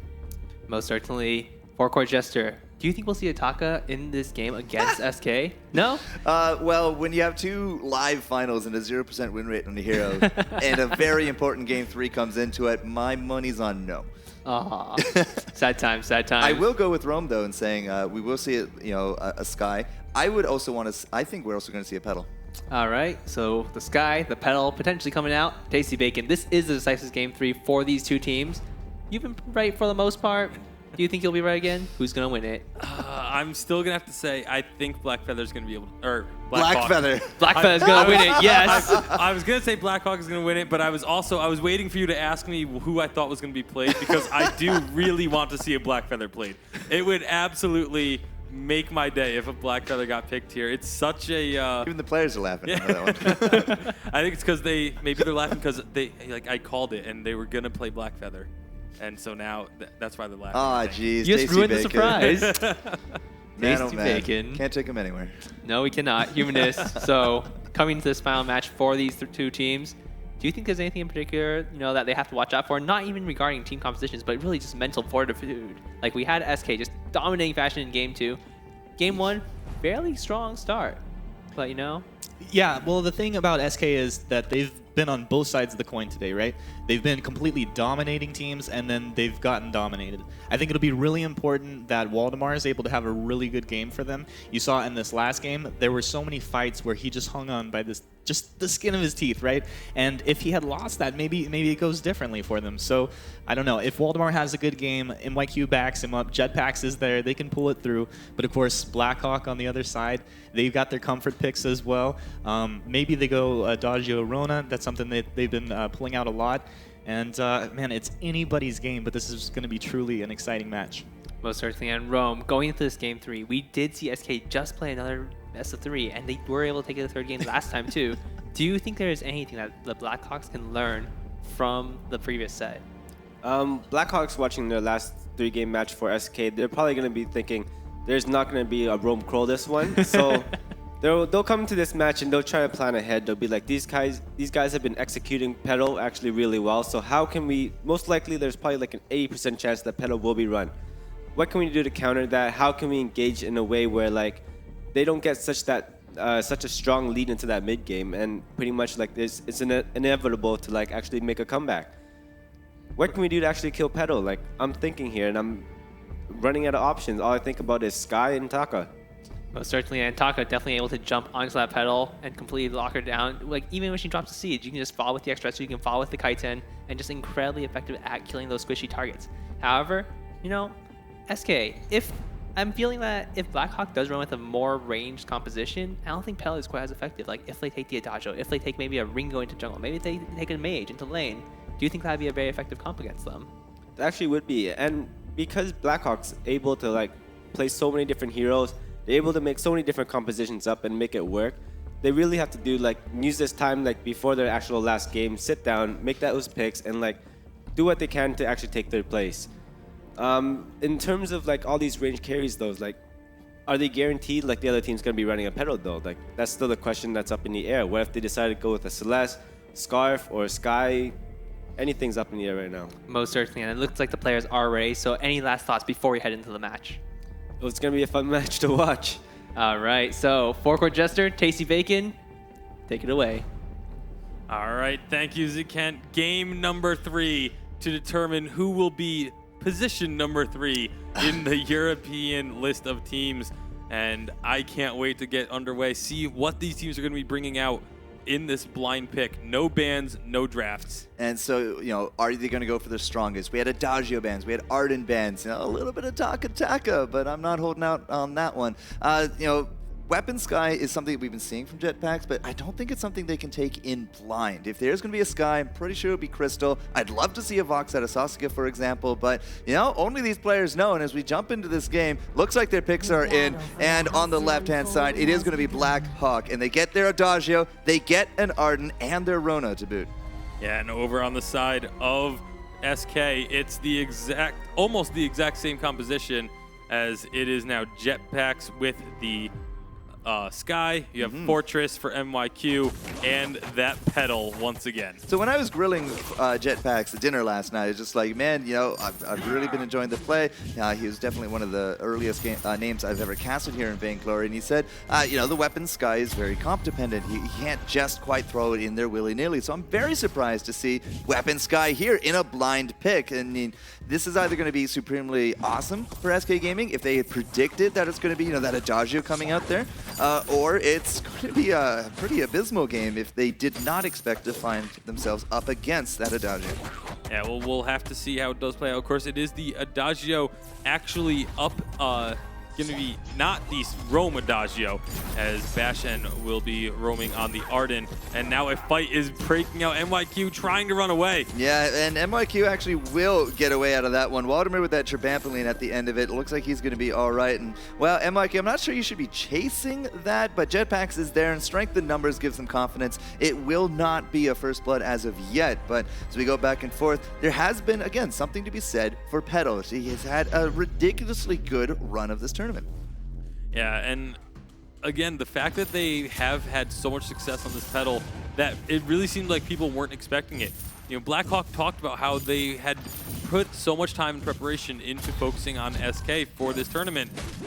Was Pedal something that they saw? Because it definitely didn't look like it in that last game. Well, we got to give credit to the VIPL for the Pedal, because that was like the talk of the town last week at the NA finals, and we actually did get a Pedal game out there, albeit it was only one. A little bit more preparation time in Europe, definitely showing us how you should be playing this pick. We've seen double Crystal comps. We've now seen the SK comp here with the Fortress, with Jetpacks on that weapon sky. But, you know, there's a lot of variety in this game. It's definitely a good mark of a good MOBA. Now, as we go into a little bit more of a scuffle here, Jetpacks, he wasn't exactly in position in order to help out his team. Doesn't really look like they took a heck of a lot of damage anyways. Cold Ice now going to be fearing the wrath of the Munions.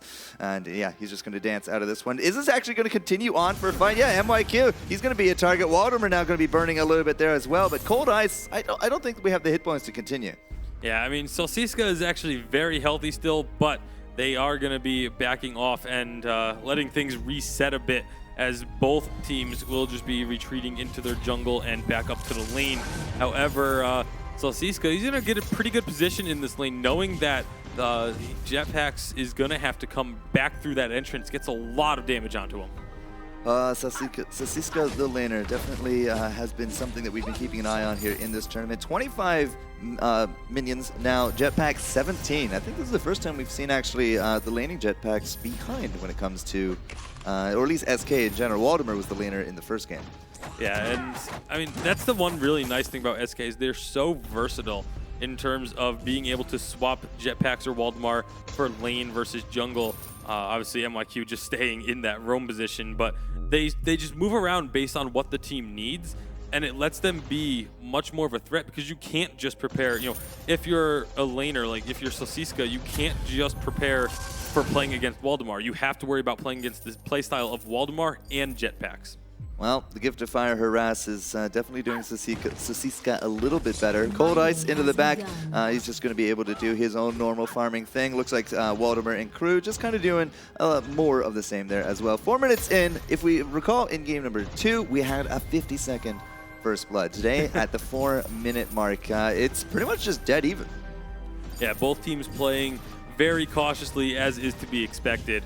You know, there's so much on the line here, as that's a 4.5-minute shiver steal. NYQ definitely rolling in the cash a little bit. Let's see if that can actually lead us into a first blood, because NYQ, he's a big target, and yeah, he's just not going to get out of that one. Cold Ice with the end of the fray at the end of it. It's Bastion to pick it up. One more shot from Jetpacks would have been it for Bash, but now we got the trampoline. Can Waldemar actually pick up Solsiska? He did get a heal. Looks like it's not enough. The Vanguard just was not ready to go. There's another trampoline, and right on top of the Arden. We're going to go for 3 with Cold Ice, but I don't think we have it in the bag unless Waldemar has something else up his sleeve here. Yeah, it was actually a bit of a mistake there by Bashen. Cold Ice had more than enough hit points to walk away from that one, and he tried to just give him a little bit of extra shield and movement speed with that Vanguard. Ended up putting him in a really bad position to be picked up. So great job by SK Gaming taking advantage of that fact, but definitely a mistake from Bash. Despite the kills, even on golds, not a big advantage, or any advantage really, accrued from that. Now Waldemar was actually able to steal out the backs, so I mean, you could make that argument right there, and now it looks like he will just continue on his merry way here into the jungle. But Blackhawk, Bash N right there. I mean, 1 or 2 more mistakes like that, we might start seeing an acceleration. Yeah, and that's something we're gonna have to keep an eye on, is that positioning. With Petal and Sky, positioning becomes so incredibly important, especially with an Adagio also on the map. It's just, that's where we're going to really have to focus on fights, as far as who is where, who's making the right movements, because that can be completely game-changing. All right, 2-1 for the score, 6 minutes in. Kill every, what, 2 minutes at this point? Pretty much, yep. Very different paces, game 1, game 2, very different play styles. I mean, the Saw, the push comp in game number 1 really put heavy emphasis on the lane. In this game number 2, a lot of it was defensive. Waldemar was just able to do some fantastic work early on. Now it's, I don't know, like Blackhawk, they seem hesitant. MYQ and crew are actually still doing these invades. Waldemar again, is he actually going to get out of that one? Believe it or not, he took a heck of a lot of damage, but he is still ticking. Bash and unfortunately cannot say the same. And it is going to be another kill going over SK. Impressive indeed. Sasika now there for the defense. I don't think they can go for under the turret, but Waldemar is just getting poke and poke and poke on top of these guys. Cold Ice is actually going to drop low. I still don't think we're going to go for the dives, but this is just not any kind of counter pressure available to Blackhawk. Yeah, and again, it's all about that pedal ultimate. It's essentially a fountain of renewal that is available to you within the first 6 minutes of the game. For 6 There's no way to get, you can, but it's extremely rare to get a fountain of renewal that early on any other roamer. And you see Bashen, he's trying to rush it. He has the items for it, but still doesn't have it completed at 7.5 minutes, whereas Waldemar on this pedal has had that available for about 1.5 minutes already. Makes a big difference here in the early game where damage is typically going to be low between the teams. Still 3 kills. 2 of them are going to go over to Waldemar. The other one is sitting there on top of Jetpacks, and he's looking close to finishing up that tier 3. But Waldemar himself, Frostburn and Piercing Shard, the jungling has paid off very well for him. Yeah, there is finally that fountain of renewal coming through, but Sasiska is just getting melted and ripped apart. Is going to be able to survive it for now at least, but that is not a good spot to be in. I mean, so again, like with this poke, with what Waldemar is doing with whenever Jetpacks can get off of that forward barrage, the poke damage is fairly significant. And when it comes down to a fight a little bit later on and you're down under half, under quarter hit points, even if you're under that turret though, you're not going to be able to mount a defense. You're not going to be able to mount any kind of counter or pressure or whatever you need to do. You're just not going to be able to do it. And I think that SK Gaming is really controlling the health of Blackhawk very nicely in that regard. So we should be ramping up, I feel, in the next few minutes here for a good tower push, to get that turret. Yeah, it definitely is going to be the next big objective. Obviously, with the 2,000 gold lead, it's not the most convincing of leads, especially for being 8.5, almost 9 minutes into the game. That can be turned around so quickly, but it is still a lead, and SK, they are still the ones that are dictating the pace of this game. All right, so Rona's going to do a little bit of farming. The whole team here of Blackhawk needs a bit more cash under their belt. We do got a Frostburn on Sasika, but what did we just pick up on Jetpacks? Yeah, Jetpacks once again getting that breaking point very early on this time around. The previous game went for the Sorrow Blade first and then the breaking point. It's breaking point first this time, so going to be able to stack up a lot, but if he can get away from this. Oh, Jetpacks, does he not have the reflex block? The answer is no. He's just going to go down. Good gauntlet, and that is exactly the kind of pressure that we need here from Blackhawk. They're the ones to do the initiation, and now if they can take Waldemar, they can probably take this gold mine. MYQ is going to come into this, needs to throw down that minion candy. There goes Waldemar, but the combustion is absolutely fantastic. MYQ is going to be here on the defense. Did he not put down the candy? Yep, he didn't. There's no minion candy on that gold miner, and it's going to go down. He's going to try and jump in to save things afterwards, but that was a big mistake as Blackhawk now get that 3rd kill as well. And this is perhaps why you don't go into a breaking point this early. Jetpacks really just, getting surprised by that gauntlet, and that was a fantastic, nice shock tactic right there from Blackhawk. They get 1 kill into a second for a gold mine and a 3rd. It's not the ace, but it is a very big factor in terms of bringing this game back into their favor, and we saw this. Not at the 10-minute mark, but closer to the 15-minute mark of game 1. They were on the verge of defeat, and then they got it together. Their comp finally kicked in. Are we seeing the same here? Yeah, it's still really early to say that, but it is starting to look like it. As you mentioned, the breaking point first item. There's only one hero that I like breaking point first item on, and it is Krull. All right. So the fact that he's not playing Krull and went for the breaking point first item is a little bit questionable to me. Obviously, he will be able to get the other items built up pretty soon, but Yeah, well, they find Bash, and immediately into the fray is going to be used to get out to provide that Vanguard target, but Bash is still very low. He's just not going to have the hit points to survive this one. Waldemar is a target. That burst doesn't go off, and that's a double kill going over to the Flower, and now level 10 there as well. They looked at the levels of that last game. The only person that is actually ahead of Waldemar right now is Cold Ice at level 11, but those 2 kills now puts Pedal at 4-1-0, and the gold does go back over to SK Gaming with that in mind. Yeah, I mean, the levels are actually very even in this game right now. Celsiska and Cold Ice at 10 and 11, whereas you have that 10 and 10 for Jetpacks and Waldemar, and then, of course, both roamers at 7 and 8. So the levels aren't really making that big of a difference.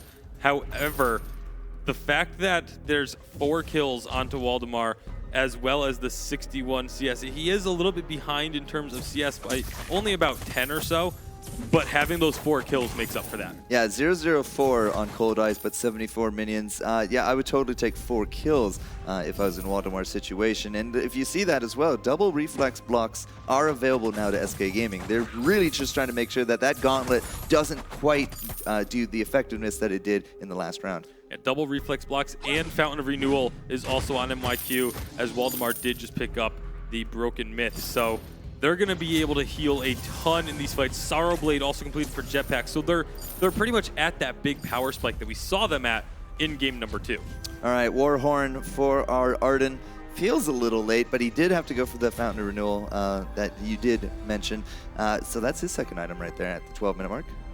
And it's, once again, pretty much Cold Ice being one of the only ones without 2 complete items. Actually, I believe Celsiska only has 1 as well. Has the Frostburn and the Piercing. Got a few reflex blocks out there as well. MYQ trying to make something happen, but gets his first singe a little bit. 4 kills to 5. Waldemar not interested in coming up to the lane, so we shouldn't see too much pressure coming out into that lane from SK Gaming. Just a little bit of poke here and there. And if they can keep Blackhawk at that turret, at least they know exactly where 1 if not 2 of those teammates are, and that's why you're able to see like those fronts being taken out. Yeah, and Celsiska and Cold Ice did both just complete their second items. A Broken Myth for Celsiska, not a surprise. However, Cold Ice opting for the Atlas Pauldron second item.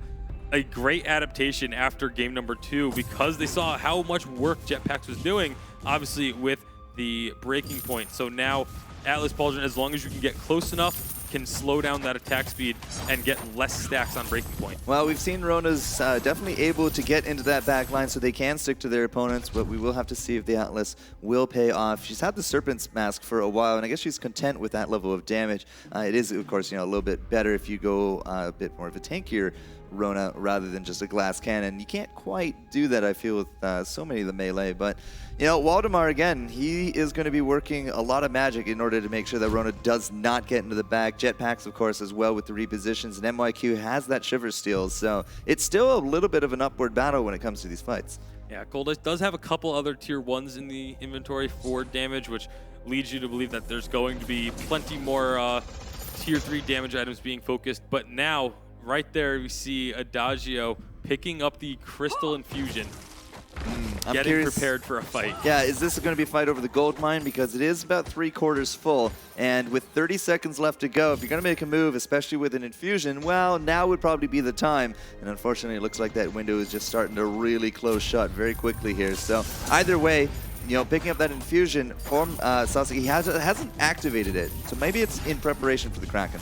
Yeah, it's definitely going to be nice to have that in the inventory for when you do want to use it, but it's right now really SK Gaming again. It's the second game in a row now that they've just had the pacing. They've been the ones dictating where the fights are. They've been the ones dictating the pace of the game as a whole as they get that gold payout for Kraken spawning. And we see a couple more items getting picked up. There's the Warhorn, and we also saw actually 2 Warhorns now grabbed one from Bash N and one from MYQ. And here comes those infusions ready to go. We do got weapon there on jetpacks. We have the Crystal and Waldemar, and well, they are very, very slowly having the minions just work away on this Kraken. Cold Ice now, he's going to be a target. He's going to jump right in. That is going to be a stun on top of jetpacks. The red mist doing some work. Death from above will come out, gets off that counter stun. Waldemar is off one side. The verse, however, will hit jetpacks. It looked like he avoided the brunt of it. MYQ is really trying to stick to these targets, but jetpacks into the top is going to stutter step his way to victory on top of Bash, and now Waldemar from afar will take down the Rona. This is leaving us with the Adagio, and MYQ, I'm not sure he has it, and he doesn't. He will not pick up that ace, and I'm not entirely too sure Jetpacks is going to be living with enough hit points to kind of chase this one down as well. Waldemar's going to jump in, but he doesn't get it, and Jetpacks again, I don't think he has the damage. He doesn't have the hit points, that's for sure, and this will not be a Kraken from either side, and we trade it 2-2. So Siska with the huge MVP plays there, able to not only prevent the ace, but then pick up 2 more kills to make sure that there's nothing going to get picked up by SK off the tails of that fight. What a huge play by this Adagio. And I really liked what he did on the retreat. He knows how much damage he has. Went and took that healing jungle camp as well, just to get a little bit extra health back in case they did chase him with both Sky and Petal, but it was just Waldemar on the Petal, and he was able to take him down. After a 2-0 exchange, SK Gaming, I felt maybe a little bit overconfident, maybe a little bit more excitement rather than communication, because MYQ dropping, Waldemar saying, no problem, I'll pick it up. He goes down, and Jetpack says, well, you can't look at me. I had a sliver of hit points in that round. So it does feel a little sloppy from SK. I mean, they didn't exactly come out, the 2-0, the 3-0, and the Kraken that they were looking for. And that's, again, big props right there to Blackhawk, because Sasiska, with 4 kills of his own, 123 minions. He's actually, well, not quite leading. Jetpacks is hitting at 153 like a monster, but he's a pretty close second. Yeah, and like you said, it may have just been SK just really chasing that ace, but now there's going to be another big fight. Yeah, the reflex will work this time for Jetpacks. The gauntlet not exactly being a big thing, but Waldemar into the back. He's separated from that support, and he gets just mobbed down. Now Cold as Ice looking for Jetpacks, and I don't think the Sky is going to get out, and that will be a 2-0 from Blackhawk. They're saying, all right, we can do this, and just like in game number 1, all of a sudden they are coming back with a vengeance. Yeah, the gold lead has been shrunk to under 2,000. They're about to pick up this first turret of the game for either side, which is rather surprising that 18 minutes in there hadn't been a single turret taken, but they're not done. They're going to continue pushing on in. The backdoor protection is there, but it just doesn't matter as they are just melting right through it. And it's almost down. Bash taking a, 600 damage by the end of it there. I was really curious to see if they screwed that one up, but they didn't. It's all good. 19,000 gold now into the pockets of Blackhawk. They have taken a good lead, especially since they came back from a pretty good deficit. Yeah, these fights, Blackhawk has just proven after 15 minutes, they just it's like they flip a switch and all of a sudden their team fighting is just significantly better. They win that last trade after going even in the previous one, and now they're looking for it. Yeah, gotta use that trampoline to get out, but Cold Ice is there, Sasika is just there, and Cold Ice and crew, they are going to be taking down that Petal. This could be the Kraken they've been waiting for. It very well should be the Kraken, with only MYQ and Jetpacks left alive. They could have tried to push in a turret to, at least get something off of this, but they did recall instead. The Kraken is going to go over pretty freely here as it is now unleashed. All right, just saying, all right, we are taking this, and if anybody is even going to attempt to come close, the verse is rare and ready to go. But Blackhawk now a little bit more pushing power under the belts. They get that ace buff. They get the regen buff from the Kraken. Not quite the ace buff yet, but they're being, they're going to push forward. Look at those infusions. Just a lot on the board between 5 players here. Yeah, that actually could be something really big, though, is the ultimate from Adagio is not going to be available when this Kraken gets up to the turret. It'll be available shortly after, as about half the cooldown has already passed. However, that's a big ability. Yeah, but SK doesn't know. They don't know that it's down. So that mind game, they can't play around that if they don't have the knowledge. This Kraken is just doing work on the turret. There goes the gauntlet again. The reflex has to come out. Jetpacks and crew are going to be okay. They got to dance very close to their healing. They are just taking some ridiculous damage out of this Adagio. And, well, the puppies are out. That's a bit of a mild distraction. MYQ still trying to do as much as he can on this Kraken, but the turret is just going to absolutely melt. Rona is doing work. Jetpacks is going to go forward. They're looking for a kill, perhaps on Bash. He's the only big target. Death from above is a whiff. It will not stop the retreat here from Blackhawk. And that Kraken, well, I'm not sure it's going to take the turret, but it's definitely done its work. Yeah, only one turret left, and it has very little hit points. And what a great job here by Blackhawk, turning the game around yet again. This is so huge for them. They are on the verge of just literally a fight or two away, as there's a breaking point picked up by Rona. This is going to be so difficult for SK Gaming to come out on top at this point. 6-2 and 3. If you think about it, I just cannot say his name today. Adagio has been part of all 9 kills. Yeah, and Adagio's been absolutely huge, and it's pretty easy for Adagio to be involved in all the kills, to be fair. You know, you just have to hit one of your allies with a heal, but it's still something to be said, as now they are running with the double infusion on Sosiska. Bashan also having double. No infusion on Cold Ice at the moment because he did just pick up that breaking point, but now has enough gold to go and get one from the shop if they'd like. Well, at this point, I don't really think there's a huge need to rush into the base. Of course, you know, this choke point has actually been taken down. But hey, I mean, all right, let's just do it. There's the gauntlet. It's going to force the team back. But can they actually clean up enough for any turret damage? And, well, the answer is going to be no. So that is a cooldown that we are now aware of here from SK Gaming. If they can clean up and look for that ambush, this could be a good turning around point for them. But it's 50 seconds to figure it all out. Yeah, the ultimate's going to be available probably before we have another big fight, unless Blackhawk push a fight, which would be a big mistake for them, I feel. No, they won't. So, obviously, it's going to be a little while before Kraken is available again. However, I think Blackhawk, they're going to be perfectly content with waiting for that. Well, Minion Mine is going to go down probably on both sides. We do pick it up here from SK. I would be very surprised to see Blackhawk not actually picking up theirs. But more items going to be coming out into this one. We do find Blackhawk 15 seconds or so until that next gauntlet, but I don't think there's going to be a very useful window of SK Gaming here to force a fight. Yeah, SK was trying to look for one. They've moved out very aggressively, and now the rotation is back into the lane. SK is going to have to either chase this down or recall. It looks like they are just opting to recall back to base. So probably not going to be anything picked up off this, but again, it stalls out time. The ultimate is now available again. Gauntlet is back up. And there goes that Minion Mine.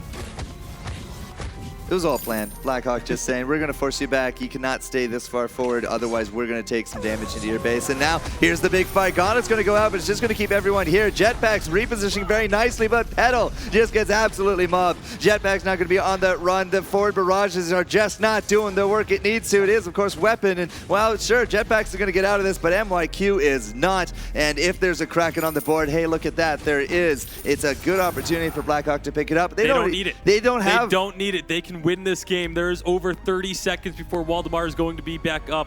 The no defense reservations. is entirely on Jetpacks, Done. and that turret's just gone.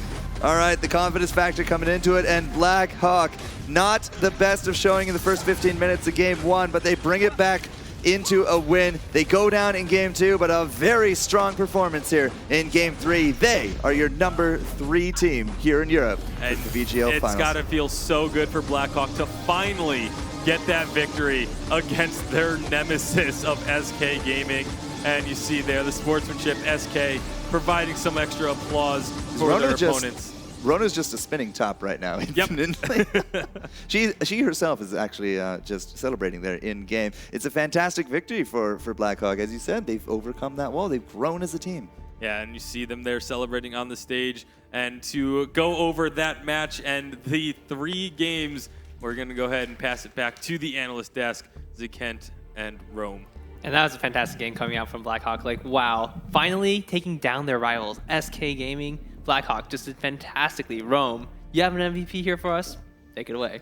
Hello, Bastion. Hey again. How are you feeling? I'm tired. I'm really tired. Really? Yeah. Well, you did really good that game, and like bringing to the 3rd match, what did you feel like you had to pick We one? were really scared against play against SK. They're using pushing strategy, so we have to wait to the late game, and we can't do the comeback. Yeah. So that was the plan. Definitely, like the longer the game went, the better your chances were. And I felt like their fortress started to really fall off. Yeah, it's really strong combo from the SK. They're really strong opponents. So looking back at this tournament, like, did you feel like there were some things that you can work on moving onto the future and onto like? Well, I learned a lot actually about past days. So I hope I will meet you guys at the future, in the future. Playing in a live event, like, how does it feel to you now? Like, do you feel more comfortable? I got some money. Yeah, it's always good, right? We'll have some drinks later on today. Yeah, All right, maybe. Thanks a lot, man. Yeah, thank you. All right, and awesome stuff coming out from every single team here at this tournament. But finally, for the last match of the day, of the tournament, it will be a rematch of the first match of the whole thing, Rebirth of Empire, up against Mediapixel once again. And we'll be back with it in just a moment. But before we go, we would like to give a huge shout out to ESL for producing this with us, and a huge shout out to our sponsor, NVIDIA Shield, for making all of this possible. And of course, there will be a Kestrel handout. Rome, what they type in? They're gonna type in Hawk. All right, so type Hawk into chat for a chance to win one of 3 free Kestrels, and I'll be right back really soon.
All right, welcome back, everyone. This will be the final match of these entire series of everythings. And wow. It's a great way to put it. It is a fantastic way to put it, isn't it? All right, so before we do anything else, I would like to get everyone's thoughts. This is a rematch of the first series that we had in this tournament. Rome, what will make the difference? Will Rebirth of Empire take this series, or will it once again be Mediapixel? I actually can't say for sure right now. Like, looking at Mediapixel, they've been pulling out different comps throughout the entire tournament, and they've been executing it so well. They came in strong, and they look like they're going to finish it strong. But while on Rebirth of Empire although they had a shaky first day, they just kept going better and better and better. They improved from mistakes, so we can expect like an extremely well showing from them.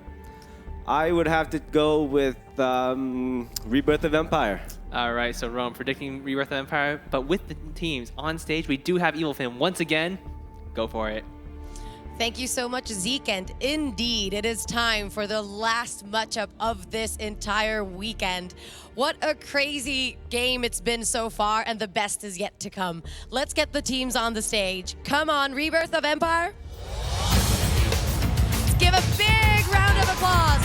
They've made it so far. Mediapixel. All right. After this game, we'll know who takes home the grand prize of $10,000. Tell me, how do you feel going into this? I can only say again, we are really happy that we made this far, and we are in the finals, from the loser brackets into the final. We are so happy, and again, no matter what, no matter how the match is going, we are happy that we made it this far. Wow. And you, how are you feeling?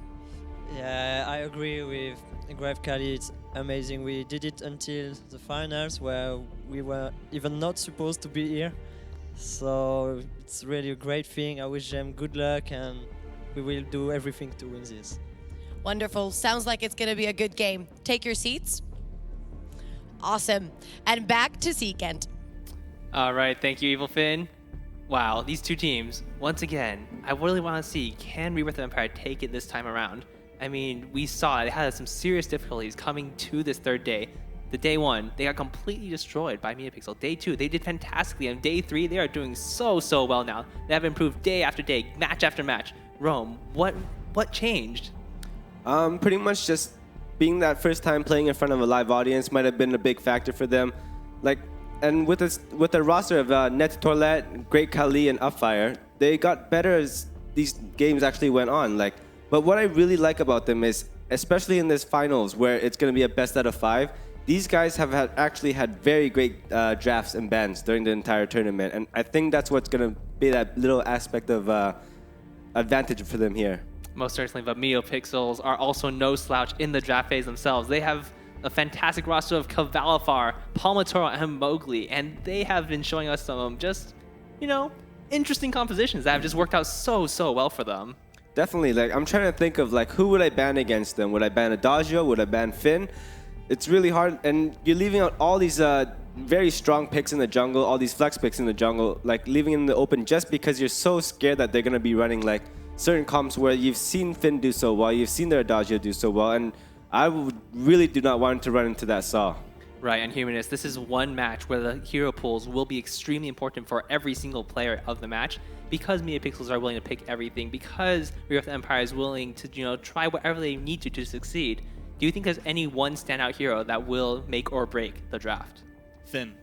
Finn? All right, so Four-Core Jester, do you agree the Finn is what will make or break the draft? Oh, such a succinct answer right there. If I had a choice, I would probably ban out the Adagio, personally. I mean, these guys, it's been the cornerstone to it. It's multiple different comps. I don't feel like the Finn is undefeatable. It's probably just not something these guys play a lot against. The Quibble, the Polite Company, that Forced Accord, that's really, I think that that's a bigger problem for some of these teams. I mean, when you get 3-man hooks like that, it shows that you just haven't practiced against it. All right, we do have the players ready with the drafts, but Tasty Bacon, you said Metapixels, they are brave enough to choose the Finn. Do you think they'll bring it out once again? I think if it's not banned away, they're definitely going to grab it again. Mowgli has just absolutely dominated with that hero, and it's just, it's right there on the ban. That's a little bit sad. I was really looking forward to seeing that Finn once again coming out of Mowgli, but I mean, he has done such a good job just catching everyone with that Force Accord. I'm sure that Rebirth of Empire just did not want to deal with it. Rome, what do you think Rebirth of Empire will pick after they see the Sky ban? They're probably going to take an Adagio ban. Looking at their comps that they've actually been playing so far, it's actually better fitting that they do pick Adagio over picking up the Arden, whereas Metapixel will probably pick up this Arden and probably a Kroll or Rona to go with it. All right, so a Kroll Rona. We see the Rona right there, and a CF Kroll? No, probably not Kroll. So what else? Oh, the Arden, of course. Yeah. So fantastic stuff coming out of Rome. Just he knows these teams, like the back of his hand. And Rebirth Empire, now it's their turn. What will they take? I feel like they have to be very, very aggressive in the jungle here. They need to be able to push in that aggression, whereas Metapixel is always on the back end. They can't be given any room to move, because once they get control of that jungle, we saw how much scout traps they put in the other games. We saw how much vision. They were so controlled and so focused on getting that jungle vision that it doesn't give the other team any opportunities to actually make any initiative moves. All right, so he's saying that they need to this early game. What do you think they will take? Koshka, probably. We do see them running a lot of Vox, and this is actually a pretty good opportunity for them to play the Vox, as long as he's able to get those breaking point stacks off. And looking at the builds of Aftershocks and stuff like that, I do feel like He's not going to pick a Vox. All right, so we do see Koshka and Fortress come out. So incredibly powerful composition coming out of the jungle. They will be able to take Media Pixel's esports jungle duo. So Arden, Rona versus Fortress Koshka. Or, you know, Media Pixel might be saying Rona into lane. Do you think that's going to be the case, or do you think they'll just pick another laner? With Media Pixel here, is like they're going against a very aggressive comp. Like this is probably even crazier than having Ringo, Koshka, and Fortress. So they have to play this out really smart. If they're not able to have like a laner that is able to rotate down, or if their jungle is playing too passively, they're just gonna keep getting pressured and pressured. So on the side of Media Pixel here is, I'm guessing that they might do with a glaive 3 melee. All right, so Glaive might be coming out. Let's see. We see the Scarf. So the standard Scarf and Rona, very powerful combo right there. And looking at these team comps, do you think there's anything that stands out? I mean, Rebirth Empire, you said they're going to be very powerful in the early game. Media Pixel, on the other hand, will scale pretty well into the late. Which team do you think has the advantage? I think Rebirth of Empire has an advantage here because on the other team you have such late scaling heroes, and for sure like level 1 aggression that they're going to see a lot of it. So on Media Pixel side is, what can they do? Like, how are they going to get through this like early levels? Scarf isn't able to rotate down that much. He has to stick to that lane. He has to get that CS. While Rona, being very strong in the mid and late game, she's going to run into this Fortress Koshka, and that's going to be trouble for them. Right, and before you hop into this match, any last thoughts and potentially some item builds or anything in particular that either team has to look out for? Crucibles are going to have to be running up on Media Pixel's team for sure. Like, they have to be able to dodge that Adagio ult and Koshka's ult, but on Media Pixel side is like they have to be able to find a way to like get a bunch of early health in the game. Like they can't be forcing up too many team fights in the middle jungle until like later into the game. So we're looking for a Scarf to just go straight heavy CP, being able to pull from that back end. But what's really important is how far Scarf can actually get in terms of CS. Most certainly, and taking us into the game will be Forecourt Dresser and Tasty Bacon once again. Take it away. Thank you, Zeke, and we are now getting underway for the finals. This is what the past 3 days, and even the past month, has been all leading up to. It is this matchup right here, Media Pixel Esports taking on Rebirth of Empire. Yeah, and as we said, day number 1, game number 1. In fact, actually, we covered that. It was Media Pixels up against Rebirth of Empire, and that was like the whole very beginning, number 1 versus number 8 seed. Media takes it 2-0 in convincing fashion. Now, after so much growth, after so many games, and getting to know everyone, they're on the stage. These guys have really grown as teams. Will be the same result. I mean, Rome said he's thinking Rebirth of Empire might take this one. I've been the only other one really to agree with him in that regard. Everybody else I talked to is just like Media Pixel. They came in, they're the ones to beat. There's a lot of expectations for both teams, and well, game number 1, it's going to be setting the tempo. Yeah, and I mean, no matter, obviously you have the side of Rebirth who has just looked better and better each day in each round of this tournament. But Media Pixel has been consistent. They have just dominated almost all of their opponents here at the live finals. And I didn't get a chance to be asked for my prediction before the game. Do it quick, do it quick. I'm going to say I do still think that it is going to be Media Pixel walking home as the champion. Everyone's kind of against us here, the Canadians versus the world. But with Rebirth of Empire, so they did lose out their first games on day 1, but they went 2-0, 2-0, now today 2-1. Media Pixel Esport hasn't lost yet. They have been 2-0s all the way here. That, again, like the whole growing mentality of that one, will they be able to deal with a loss, especially into this final brackets on a team that they 2-0'd a little bit earlier? That could be a big momentum shift in the mentality when it comes to these next possibly 5 games. Of course, the question there is also, will they even have to deal with it, as they are going in for a big gank in the lane? That's a good start for Media Pixel, as they do take down that Adagio very quickly. Palmataro did take a good brunt of damage right there, but he's going to be okay. Net Twillet and Upfir just not able to really bring enough damage this early game, which is kind of surprising because, of course, it is Koshka and Fortress. Again, that kind of dynamic duo, the standard for early aggression. Yeah, and that's really, like you said, it's very surprising that they didn't actually get the pressure that they wanted. Usually when you have the Koshka Fortress, you're not going into the lane right away. You're going into the enemy jungle, trying to make something happen down in the lower portion of the map. But they went up into the lane and didn't get anything off of it. Of course, not much was picked up after that kill, so it's not like it really changed the course of the game. In fact, they are actually behind by about 400 gold despite picking up that kill. So they didn't gain anything off of it. but at the same time, they still at least didn't have their jungle stolen away or anything of that sort. Nah, and Kavalifar coming back into the lane because he did go home a little bit early there. He does pick up an energy battery, so some mana regeneration, so he will have that lane presence. It will equal out the gold once he catches up into that minion wave, but at the same time, Upfire, Net, Toilette, they're looking to do some counter jungling. Unfortunately, they're just not finding any of those spawns, at least not yet. We'll have to see if they do stick around. Great Kali again, just trying to be, just trying to keep the Scarf a little bit more on the back foot, a little bit more on edge, and he's been using the Gift of Fire actually pretty usefully in that regard. Yeah, doing a really good job of spacing out the auto attacks to make sure that that passive stays stacking onto Great Kali. And it's pretty even. Look in the lane, they both have 22 CS, even in the jungle, 17-15. So a very, very close matchup here within the first 3 minutes. Both teams farming exceptionally well. Now, a big difference in terms of the items, at least this early on, is that Mowgli has double of the Okarts, 200 health, so he's a far and ahead clear Victor. Nobody else even has 4 digits, and we'll have to see if that comes out very nicely here, because Great Kali, they collapse upon him, but now we're turning the damage back around. Palmatar down to about half, but Mowgli, even with that extra health, is that going to be enough? It's not. The one last shot there from Great Kali puts them on the board with a kill, and again, early on, 1 kill might not mean the difference, but now with this 1 kill going to Rebirth of Empire, can they actually do any kind of big counter? Can they get any jungling out of it? Doesn't really look like they're going to get the chance. Yeah, no, nothing's going to come off of that kill. So again, kill going over, that's great, but nothing happened afterwards. The game still stays pretty much even.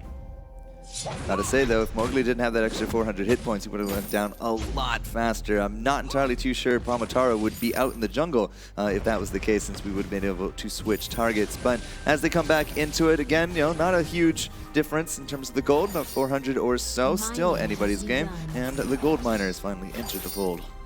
Kavalifar's accuracy with these Spitfires is really impressive as he connects with another one onto Great Kali.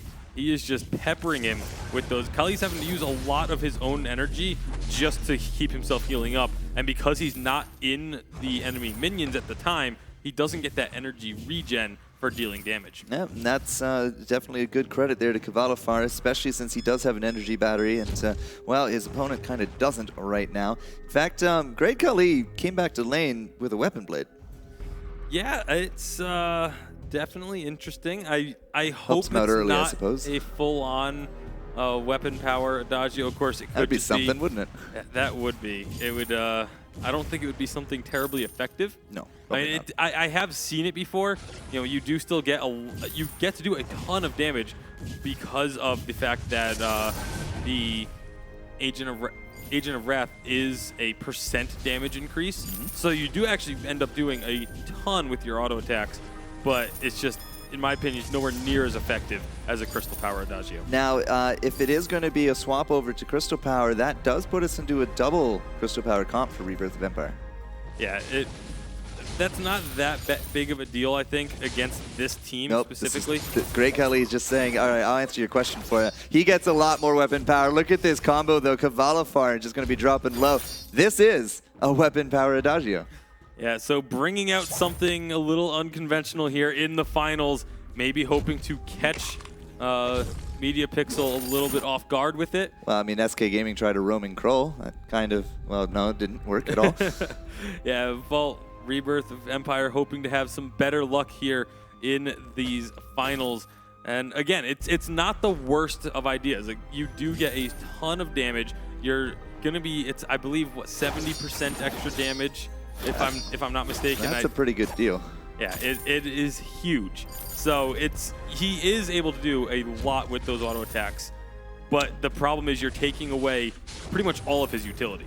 Right, so, all right, Glass Cannon can be useful, but only when it's still standing by the end of it. Kavalifar here into the lane, he is going to have to deal with the 3-man, but, I mean, I do believe were spotted out, and you can see him just kind of staying a bit more off. He's going to check out that bush as well, throw that goop down, and, nothing really going to come out of this. Rebirth of Empire should just go back into their own jungle, and as long as the Great Kali just stays a little bit farther back, he should be okay as well. As we can see, Media Pixel is going to be sticking around here just for a few moments, but, again, like, a little bit of a slower start here to our best of 5. Yeah, absolutely. Only 2 kills thus far at the first 7 minutes. And again, I'm not terribly surprised. It's the finals. There's so much on the line for the victor of this series that you don't want to be going in recklessly. You don't want to be, going all out aggression until you get a feeling for how your opponent is also going to be playing. All right, Net Toilette picks up something that we do see quite a bit. Aftershock here first, about the 7-minute mark, and Katowice has done enough in lane to pick himself up with Frostburn. Yeah, you also have Upfire getting the Fountain of Renewal, while Mowgli decided to opt for the Crucible as the first item there on the Roamer. So 2 different sort of styles, I guess, of supporting the team, as one's going to be offering that shield and able to block out the Koshka ultimate, which is the main reason for it, is to prevent that Yummy Catnip Frenzy, whereas the other, they want the health regen to help combat the insane amount of ticking damage from Scarf. So how much longer is the gold mine going to be standing neutral? That's a question that I have for these teams. Media Pixel is, of course, wandering around, putting down some good scout traps. Mowgli's coming in. He does not have that gauntlet. Tower has actually been taking some pretty decent hits. The turret is now going to be regenning a little bit for that shield, but that is something that Media Pixel perhaps wasn't expecting. Yeah, and it was a little bit strange. They charged in as if they were looking for a fight, and then we're just like, no, we just wanted to push you off the turret. Did we use the boots there on that Arden? Yeah, we did, but he wasn't 6. Like, there was no gauntlet. There's nothing to set up for there. He is 6 now. Upfire actually needs to kind of finish that off. He's just barely not there. But it is, something to be said. Another extra button for Mowgli versus Upfire. Yeah, he's extremely close to hitting that level 6, but again, it is an advantage, and now it looks like they might be looking for a fight here. Media Pixel, there's the gauntlet. Yeah, the gauntlet won't actually hit Great Kali, but looks like he's just going to be sacrificed into the midst of it as well. Maybe he should have hit the stun and made a break for it, but either way, that's going to be the 2nd kill now for Media Pixel, and finally, somebody's going to get the gold mine. There's not a steal ready to go, and Rebirth of Empire's just got to eat that loss.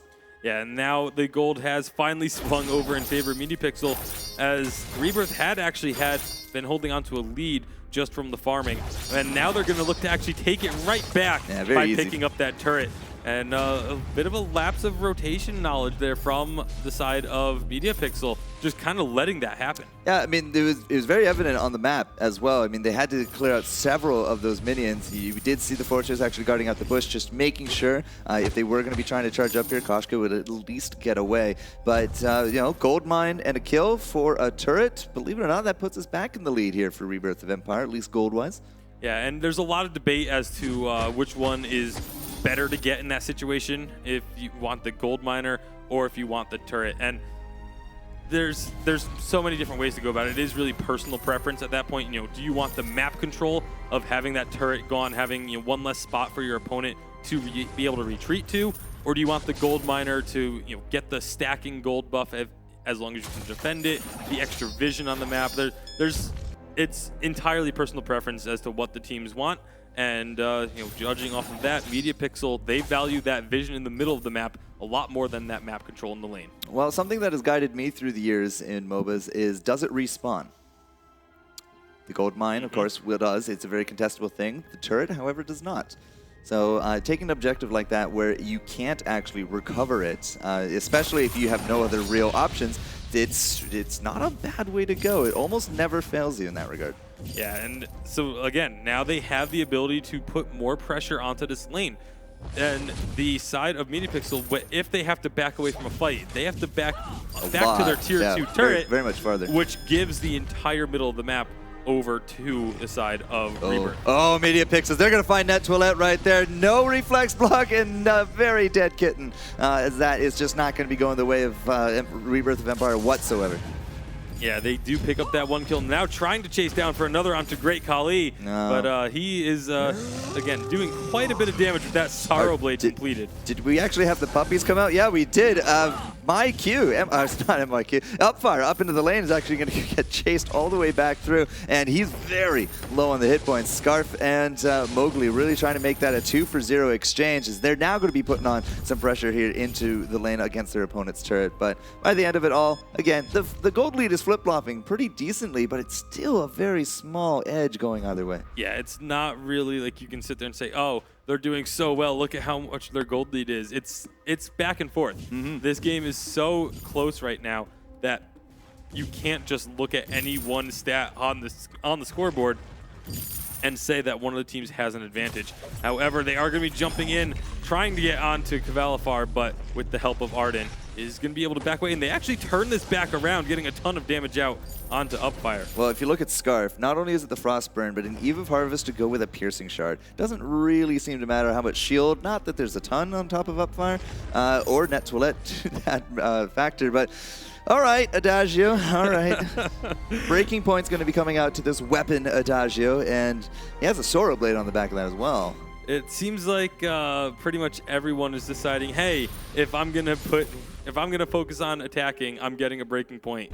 You know, if there's red items in the inventory, let's make one of them a breaking point. As Adagio, again, with that percent damage increase from Agent of Wrath, if he can get a few stacks up onto the breaking point and then get Agent of Wrath down, that's going to be massive. But here's, speaking of massive. Yeah, only if he lives will that actually be effective. Net Toilette still has no reflex block and way too deep into that sandwich.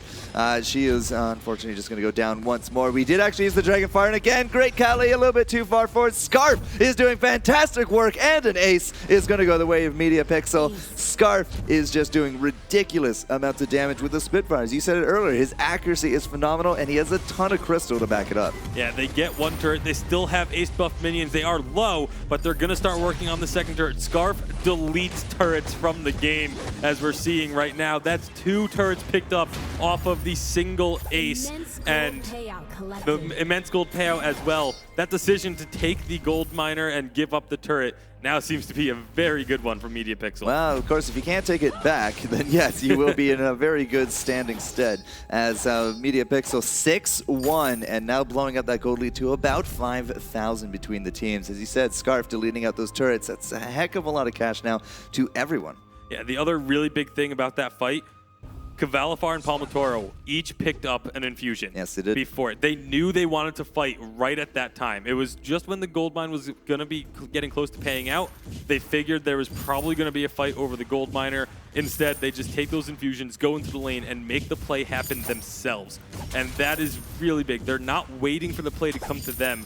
They're saying, okay, you know, we're prepared for it to come to us, but if it doesn't, we're just going to bring the fight to you. And they played it so well. And Media Pixel has pretty much just taken the fight to Rebirth of Empire repeatedly this matchup. 14.5 minutes in, it looks like somewhere between Tiny and decent for a payout coming up next, as the Kraken is going to be here in the next 15 seconds. But 6 kills, 1. Pretty much every set of advantageous fights from Media Pixel had been punishing Net Toilette.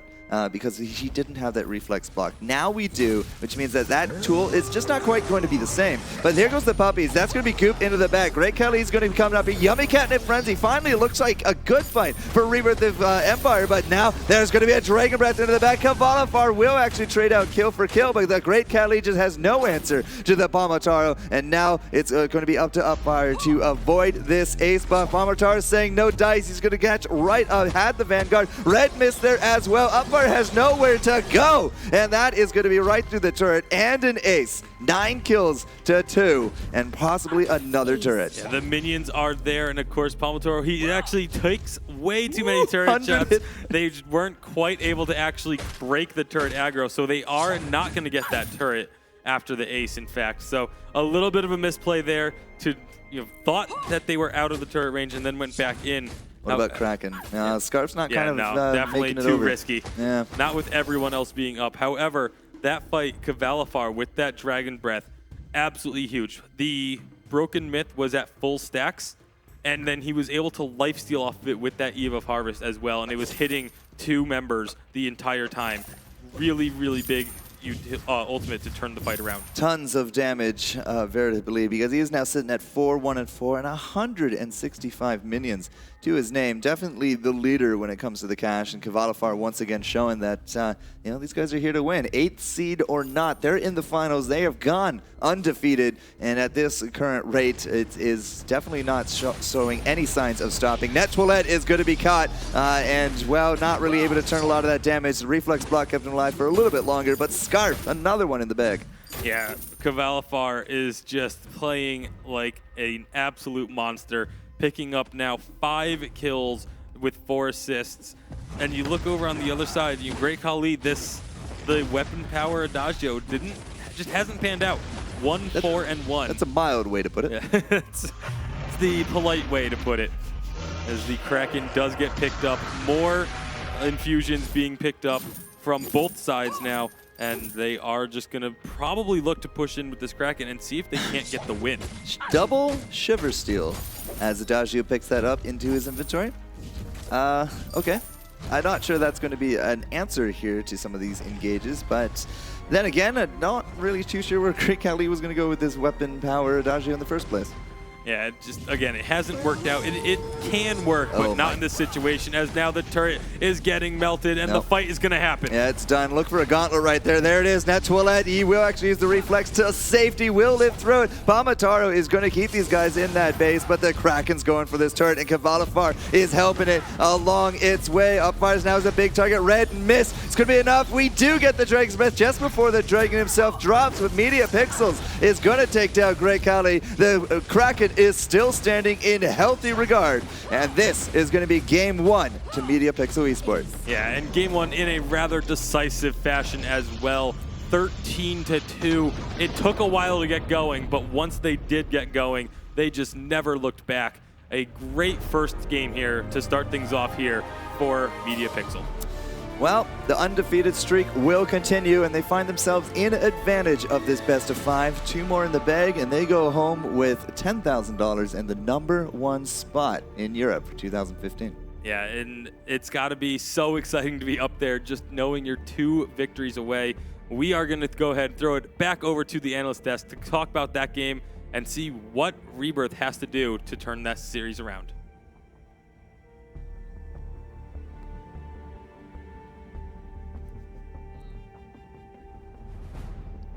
Hello. Hey, everybody. Welcome back. All right, Hi, bro. Ken. What exactly happened in that game? So what happened? Like, Media Pixel, they started off a little bit weak, but by the time like the 15-minute mark rolled around, they were completely crushing it. What happened? Yeah, definitely. And looking at on the other side of the other team, what they did wrong was having Koshka and Fortress together. They couldn't get that early invade. They couldn't like put out that jungle pressure, and that was like the biggest fault. Running into an Adagio that went weapon was very skeptical item builds in my opinion, and like I felt like he had no damage output into the late game. When he did get a breaking point, he didn't live long enough to get any stacks out. And coming into this next game, like what can they do about that? Like during the drafts and picks, how are they gonna play a comp out to their like positive possessions? Like how can they be able to like take that jungle power, take that early aggression, build those right items, and like pretty much force the other team to be able to like play on their terms instead of the other teams. Right, and one of the very difficult things for Rebirth of Empire is that if they do choose to continue to ban Finn, that leaves so many things open for Media Pixels. Like Media Pixel, they are able to basically play anything they want to because of the Finn ban. And even if they don't ban Finn, then I'm pretty sure Mowgli will take it. Media Pixel is going to be out first this one, and so it gives them that small advantage into like securing up that first lock, especially if they were to go with the roamer. And so for their first ban, like they have that option of banning like an Adagio, banning a Sky, or banning like an Arden that's very counterproductive against their team. Most certainly. And, you know, Humanist, looking at this last match, we saw the weapon Adagio come out. It was, I mean, I imagine it would be to, you know, balance out the damage types. Do you think that's the reason why, or do you think they had another agenda up their sleeve? Yeah, I mean, I was thinking about that during the match, and that could be one of the reasons they didn't want to just go into double CP. But even with that said, I mean, it really fell flat. I think also, you know, when we look at the draft here, these guys are so complex. I think they're just like mind gaming each other almost to the point of reverse psychology with the Finn banned out, and then the first pick they took the Adagio, and so then Media Pixel are able to take away the Rona, which Net Toilette he used to success in so many games, right? And they played it phenomenally, and they take the game. Yep. So Rome, what will they have to do next game to make a comeback? Because Media Pixel, they are looking incredibly strong. Is there anything Rebirth of Empire has to do, or any particular picks or bans that they have to make to come back in this next game? Well, looking at Rebirth of Empires, like we have seen them run all these different types of comps throughout the entire tournament. And like they executed actually very well. I found that if they're playing a certain comp and they're using those certain attributes to like run into the mid game or into that late game, they have to play it even better. They need that coordination between their lane and their jungle to be able to execute that. And without team-wide work, and what we noticed last game was a lot of their team fights were very independent. And with such a strong aggressive jungle comp, and especially with Adagio in that lane, they didn't use that to their benefit, and that's what costed them in the late game. Coming to this next game, I'm hoping that they do run into like more consistent like comfort picks. Running with a Vox would be nice, a Rona would be very nice for them too. Hopefully they can come up with the win. Yeah, so we are ready with the draft. The players are going to make their picks. Let's see what they have this time around. So Megapixel going with the first ban. What do you think it's going to be? I think they're probably going to ban Adagio. All right, so let's see if Rome is right. Humanist, what are your thoughts? I don't know. I mean, at this point, it could be the Adagio, but well, it'll come out. It'll be the Sky right there. And with this Rebirth, they're able to take out, like you said, maybe the Finn. If that's the ban, then of course Adagio will be picked up immediately, I guess, by Megapixel. But this is the point where Rebirth really have this important decision to make. I mean, Rebirth of Empire does have that option. You know, leave both Finn and Adagio. I mean, they might just want to ban out the Finn because it is so strong in Mowgli's hands. Rome, do you think they will go for that, or do you think they might just leave both of them up? If I were them this one, I wouldn't ban out the Finn. Instead, I would ban the Adagio. Because like we've seen like what they can actually do, and having Megapixel be able to have so many comps built around Adagio instead of just maybe 1 or 2 around Finn, they do like cancel out that big option of like them running different comps that they've done so well with this tournament so far. Right, Megapixel able to run Adagio in multiple roles in the lane, in the jungle as a roamer. And by banning that out, Rebirth Empire will cancel that strategy, but they do see the Rona being immediately picked up by Megapixel. And they've actually played this Rona really well. Rona has been extremely like opportunative throughout this entire tournament. Most of the teams that do pick up Rona, they're able to like wait out that early game, play out that passive game, and then just get into this late game with such a dominant hero. And like this is something that we noticed with like from EU and an NA comparison. It was like EU plays passive comps really well, and they know how to play around it in the early game just to get to that late game power. Most certainly, and right now Rebirth Empire, they do take the Arden, so leaving that Arden pick up, I mean, is this something that Megapixel expected to happen, or do you think it's something, you know, Rebirth Empire had it planned? Rebirth of Empire actually did like a very good counter pick this one. Arden and Scarf together is great against this Rona, like being able to use that mobility from Arden's Vanguard for Scarf to get away, to get back into the backline just to keep poking on and on. But so now Megapixel is going to have to be able to find 2 heroes to be able to engage and live long enough. And Catherine's actually not a bad pick against Scarf. We can also throw in like another hero. Probably, I would take a Glaive actually. I've never seen a Glaive play this Well, far. we see the Finn once again and the Celeste coming out. So not the Finn and Saw composition, but the Finn and Celeste coming out. And one of the nice things about Rebirth's picks was that, you know, they are preventing the Rona and Scarf combination, which is we've seen to such great effect in these past few games. Yeah, being able to poke from that backline and having Rona just jump in and being such a bruiser, it actually works out really well for them. Yep, so let's see what the last pick of Rebirth Empire will be. Any thoughts on this? I would take Glaive. All right, so Glaive, you know, maybe protecting the Scarf a little bit, just able to potentially punt. Oh, they take the Ringo. So, do you think it's going to be Ringo or Scarf in the jungle? Against the Celeste, I would actually put up Ringo in the lane, and I'll throw the Scarf down to the jungle, just because Ringo has all that mobility to run around those core collapse. And then in the jungle, it's going to be a very slow Finn with a Rona that's able to jump in. So that most of the time, if you're able to kite back and just keep unleashing skills, you're able to get this Rona down pretty far before that Finn actually gets there. All right. So we do have the 2 compositions on both teams ready. Are there any last thoughts you have before you hop in the game? Item-wise, I'm really hoping that this Ringo starts up with the breaking point, and that's going to make such a big difference running to like a really tank-heavy in terms of Finn and Rona. And like with Scarf, as long as he's able to farm that CS, get those items, and like Broken Myth is going to be really well for him. But on Megapixel side is like they're going to have to be able to delete somebody really quick. Like what they're going to want is Celeste is going to get a standard build, but Rona is going to have to be able to jump in, pretty much use sustain, but she has to have enough damage that if they're not being able to kite back, like weapons with Shiver Steel is going to be awesome for them. Warhorn on that Finn is going to be really good too. Most certainly, and taking us into the game will be Forecourt Jester and Tasty Bacon once again. Go ahead. All right, thank you, Z Kent. And game number 2 is about to be upon us in this best of 5 finals. I'm Tasty Bacon. On my left is forecourt Jester, and we are getting set for the second game here. I knew I'd get you one of these days. It is, it is, of course, Media Pixel versus Rebirth of Empire. All right, so Finn coming into this. Last round, I said, possibly could be that Adagio, and it really fell flat. So this time, it's just like, all right, Caster's Curse, don't say anything, don't say anything. All right, Adagio's out. Finn is back into it. But, these, as they said, these comps are actually rather strong. I was also thinking for a Glaive for the last pick because we do see actually a lot more Glaive up against Celeste, and that actually has some really good success rates because when you're in that lane, you can use the Afterburn, set up a little bit more of a lane gank, and I'm actually a little surprised we haven't seen a lot of Glaive this weekend overall.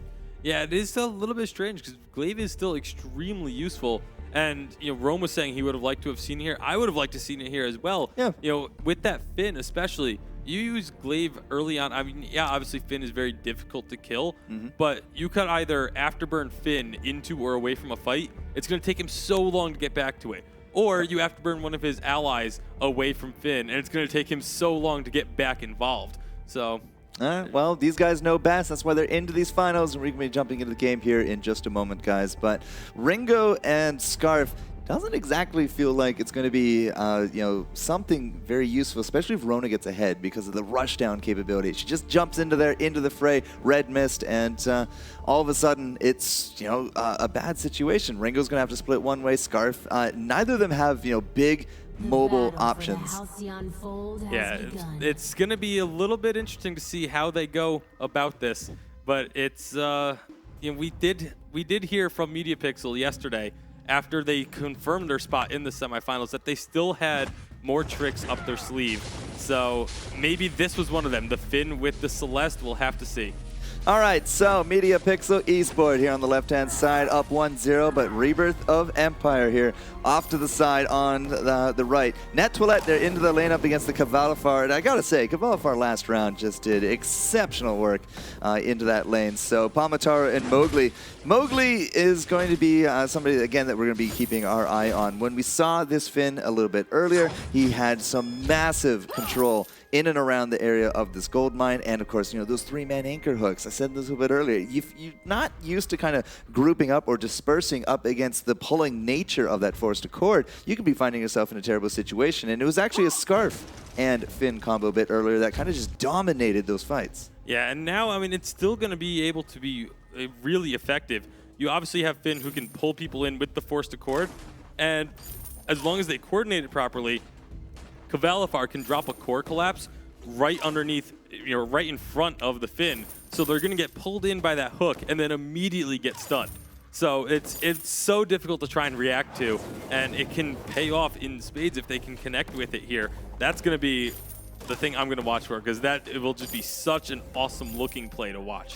It's not something that we get to see a lot of, especially in these finals. Wow, actually Cavalifar taking some good damage right there, but he's able to just turn that back around with the help of Mowgli as well. But again, like over the course of many games, we do actually see that combo quite often. So now, if we actually do get to see that perfect execution, it's just going to tickle me pink a little bit. Yeah, and that's why I'm really hoping that's what we get to see. As soon as I saw the Celeste pick coming through to join the Finn, that was the first thing I thought of was, man, a forced accord into a core collapse would just look so pretty. And we'll hopefully get to see it come out here, but of course, Rebirth is going to be hoping that we don't see it at any point in this game. All right, Palmataro and Mowgli. I'm always impressed that Mowgli can kind of cast that stuff from so far away, but Palmataro is just not looking good. Into the fray is going to get him out of the fire, but, is Mowgli going to be okay? Yeah, he's a gigantic juggernaut. Why wouldn't he be? Yeah, that's not going to bother Mowgli at all. It is actually Palmataro who's now going to be on the wrong side of the map here. Of course, we'll have Into the Fray up in about 5 seconds, so Kanji use that to try and juke around, but that's if he can survive. Yeah, but see, Great Khali has boots.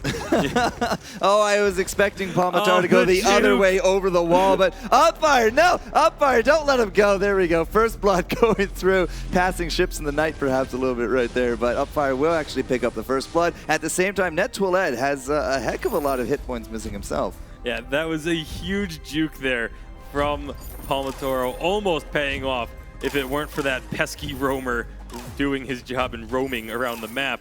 But a big difference there is that Grey Kelly, again, he had boots. All Palmotaro had was into the fray. He's fixed that now. Yeah, definitely getting boots early is, everybody does it. You see, literally the only person thus far that doesn't have boots is Upfire. And he has a Vanguard. Yeah. All right, thing to notice here, Net Toilette, first item. Well, okay, after the boots, but first actual real item, Tension Bow. Yep, 350 into the game, picking up that Tension Bow. Really just wanting to push a lot of pressure onto Kvalifar in this lane. Tension Bow is an early game item with that just flat damage on it. Obviously, it falls off super hard late game, but early on, it's going to be doing a ton of work for him. Well, the Great Kali getting some good pot shots there on top of the Rona. Core collapses, not quite yet. Haven't seen a lot of return damage from Kvalifar so far. The Heliogenesis have actually been doing really good for the farming, 36. But Net Toilette, again, he's dancing around. This is what Rome said. You put him in that lane, he has the mobility. He's not going to get hit as often, and he's actually been farming very well. 46 now compared to his opponent of 36. Yeah, definitely a bit of a lead there. It's not game-breaking or game-changing or anything, but it is still nice. That's the Tension Bow right there. Yeah, that is definitely a Tension Bow. One hit, dropping a good chunk of hit points off of Kvalifar. And as you can see, everyone's just kind of more or less keeping to themselves with that fabulous shot over the entire fold. But 1 kill, nil. It's about 800 gold or so towards Rebirth of Empire, but again, anybody's game. Mowgli, well, all right, can he shrug off that? Looks like he can. Well, that's actually going to be some fantastic damage on top of the Ringo. Celeste able to take that one home. Mowgli's got to be happy about that. Yeah, it wasn't quite the forced accord into a core collapse, but that's probably the next best thing, pulling him in with that, the Quibble, and then just enough to get that core collapse down. Really, really nicely played there by Kvalifar and Mowgli. All right, so Grey Kelly is going to get some pot shots here again on top of Mowgli, but he's a big guy. He can just easily shrug this one off. Dragon or Fly, I don't know. He just swats him out of the air regardless. And Rebirth of Empire, well, wasn't exactly the engage they were looking for. And again, like Mowgli just not really caring about some of this. Rebirth of Empire not going to find an angle yet. Yeah, he's got so much HP already, and it's still very early on in the game. The thing that's interesting to me is going to be where they decide to put skill points. Obviously, he's got 2 in each at the moment, but will he be going for which of those 2 is going to get the overdrive? Will it be onto that A ability so it turns into a stun, or will he instead go for the? I mean, that's what I expect to happen because that's just. Why wouldn't you take a stun if you could get with stun? Yeah, of course. But we'll have to see where he does decide to go with Net Toilette, twirling silver. Is that going to be enough there? It's a snipe and a half with the Solar Storm. And Kvalifar going impressive. Has 2 kills. In fact, both kills now to his name. But now with a 2v3 advantage, this is going to be a big collapse on top of that gold mine. And, will Great Kelly and Upfire be able to do anything about this? Oh, so close, but no cigar. Yeah, they don't get the payout. They do get some serious damage onto Kvalifar, but not enough to warrant going in for a full-on fight. So small advantages being picked up currently by MediaPixel. Yeah, 1 kill leads into another, then a gold mine, and all of a sudden you're up 500 gold over your opponents. Great Kelly will find Mowgli, but now who's actually stuck with who here? Big stun, as Mowgli, I think, is actually being left out left out to dry with a Hellfire Brew coming into it. Yeah, that was definitely the team deciding, you know what, we'll see you later, Mowgli. We'll come talk to you in about 10 seconds when you respawn. That was a pretty easy kill picked up by Rebirth of Empire. And again, a fairly slow pace to this game. It's not quite as slow as the gold mine is actually going to be stolen away here. Tiny gold payout, but again, the vision is what teams mostly look for. That's one of the most, or at least one of the faster turnarounds I've ever seen on the gold mine. Gold mine into a kill into the steal.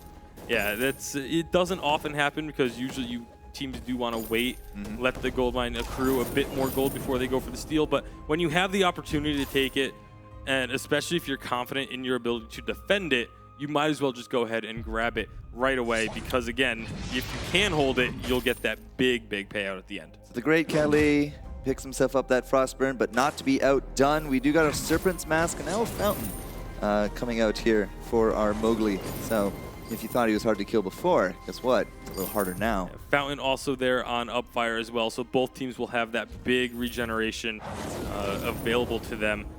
And like I said, it's still it's a slower paced game still, but it's not quite the 2 kills at 6 or 2 to 3 kills at 6 minutes that we had in game 1, but now we might be getting a few more. No, big gauntlet going out. It's going to keep the team here. Solar Storm goes through, but Upfire is actually still fairly healthy. Great Kali into the back as well. No Dragon's Breath as the red mist tears right through the team here of Rebirth of Empire, and now it into the frame is going to be an ace for Media Pixel, and they look so healthy after that as well. It's like Rebirth the Kingdom wasn't even there. Yeah, that was an absolutely dominant fight, and it's kind of surprising to think that they won that fight so decisively, but it's really just all about the fact that Great Khali couldn't really get anything off there.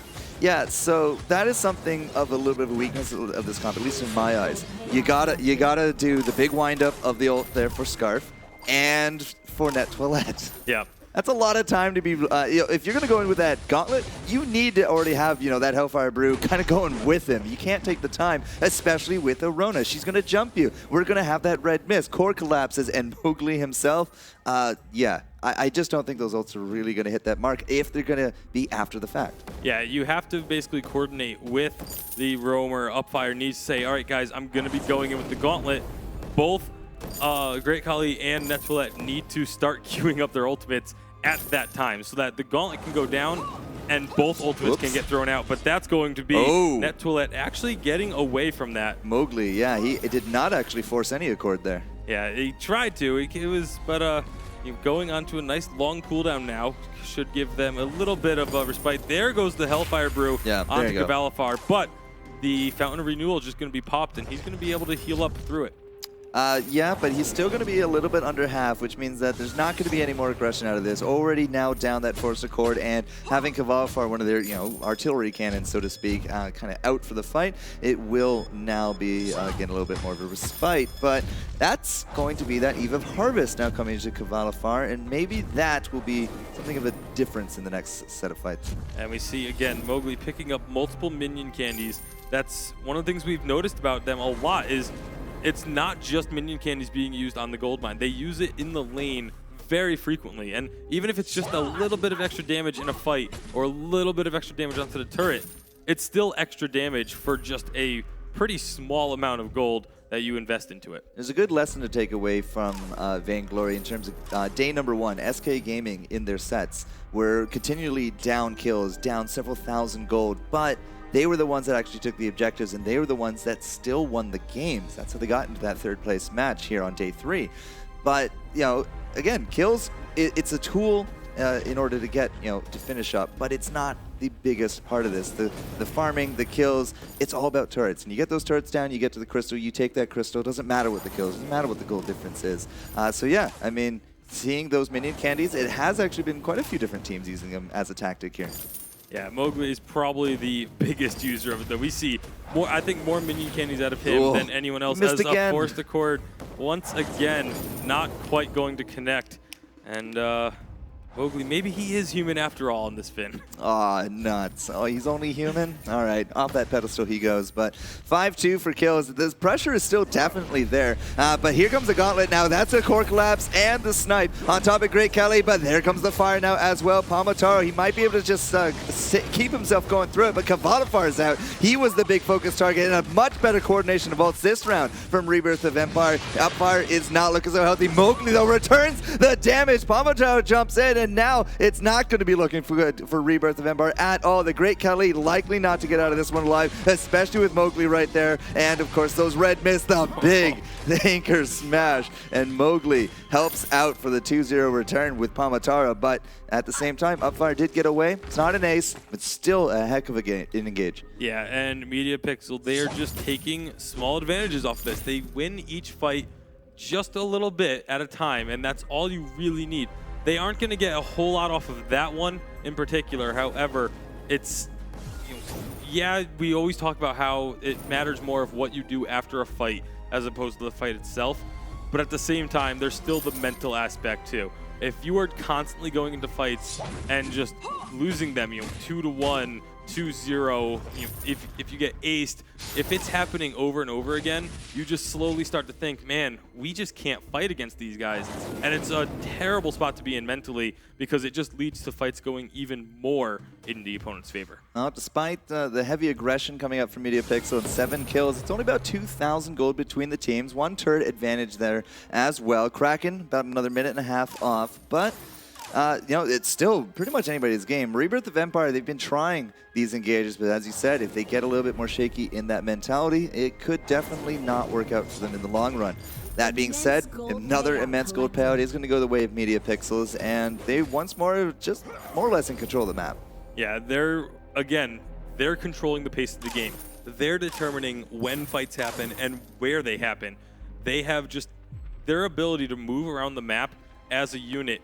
It reminds me a lot of, over in North America when we would talk about Vaughn and the fact that they just always, it seemed like they were just a hive mind going around the map. That's very similar to the impression I get when we watch MediaPixel.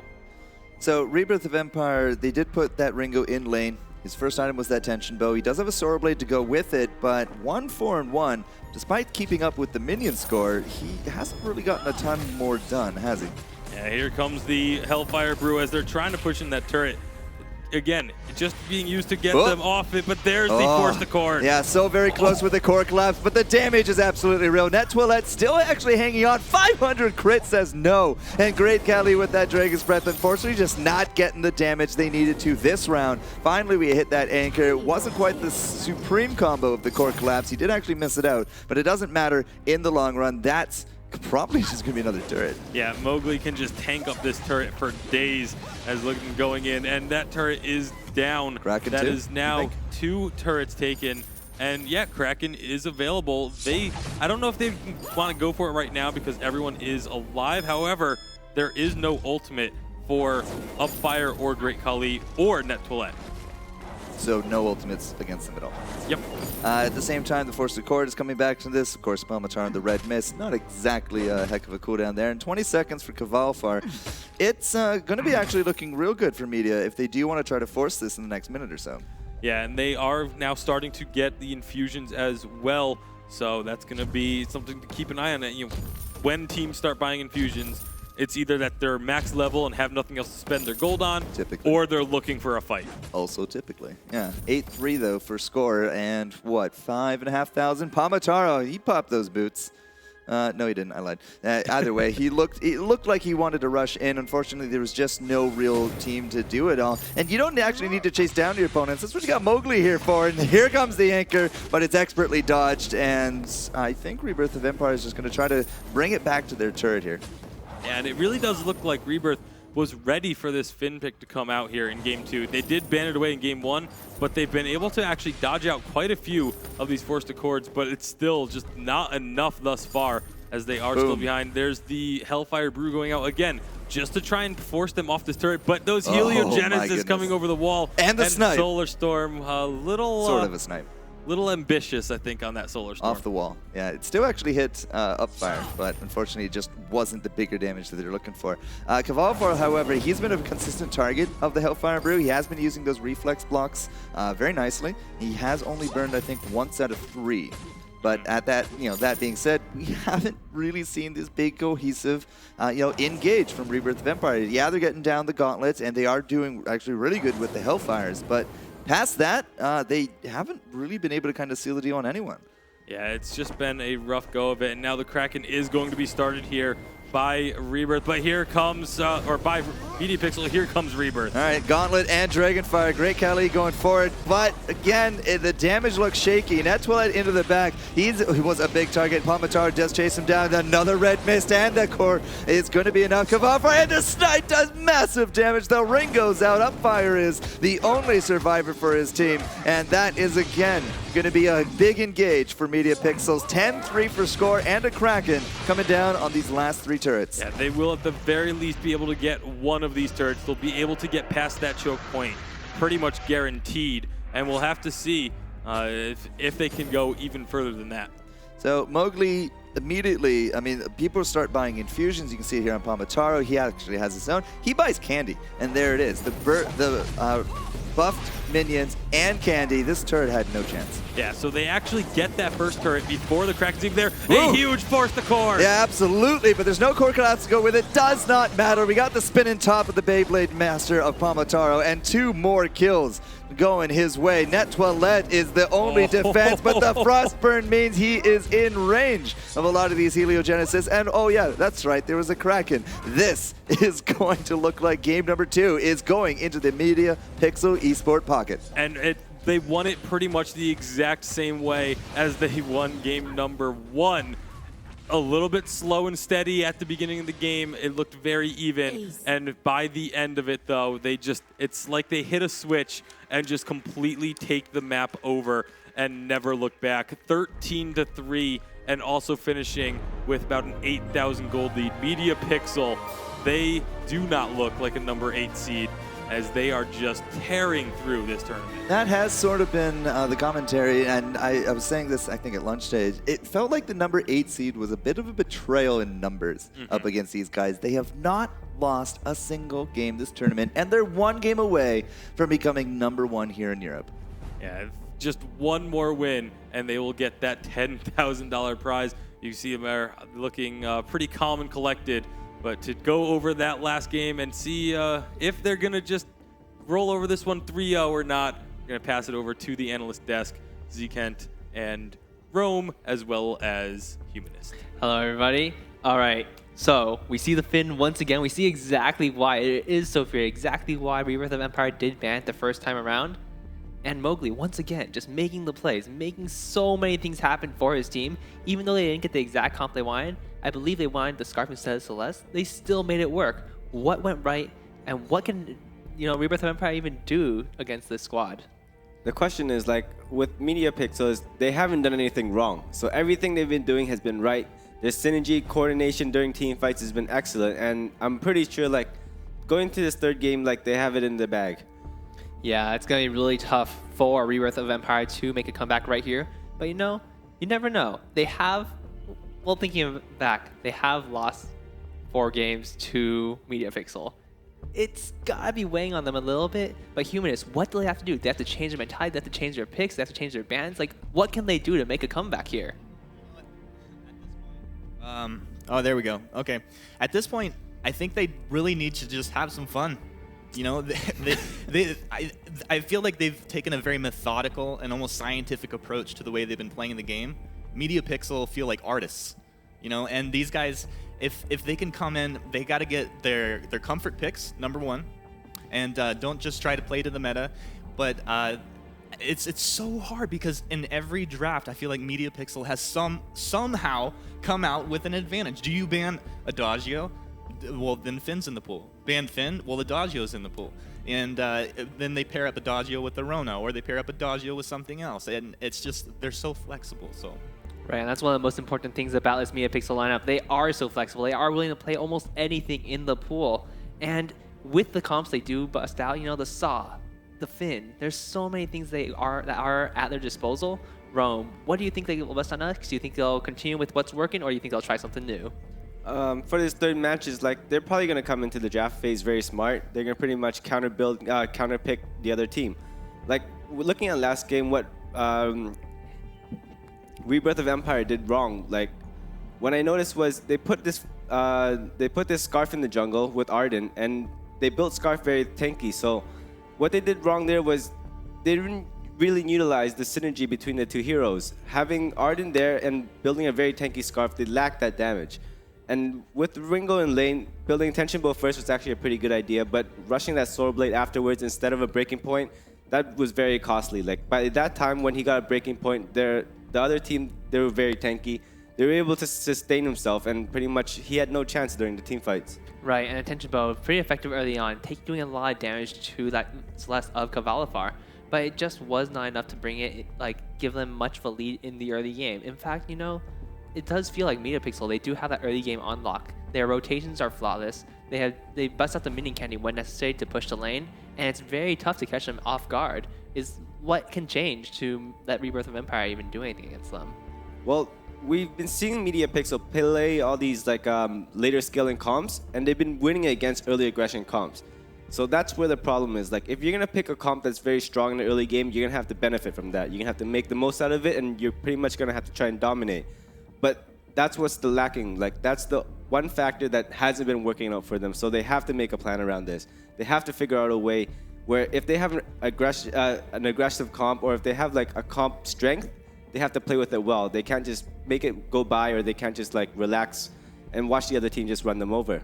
Right, and Forecourt Jester, looking at these two teams, you did just cast the last two matches. You casted the first two matches that they played, and now going into this game, like the third game of this best of 5 series, what can Rebirth of Empire do to mix things up?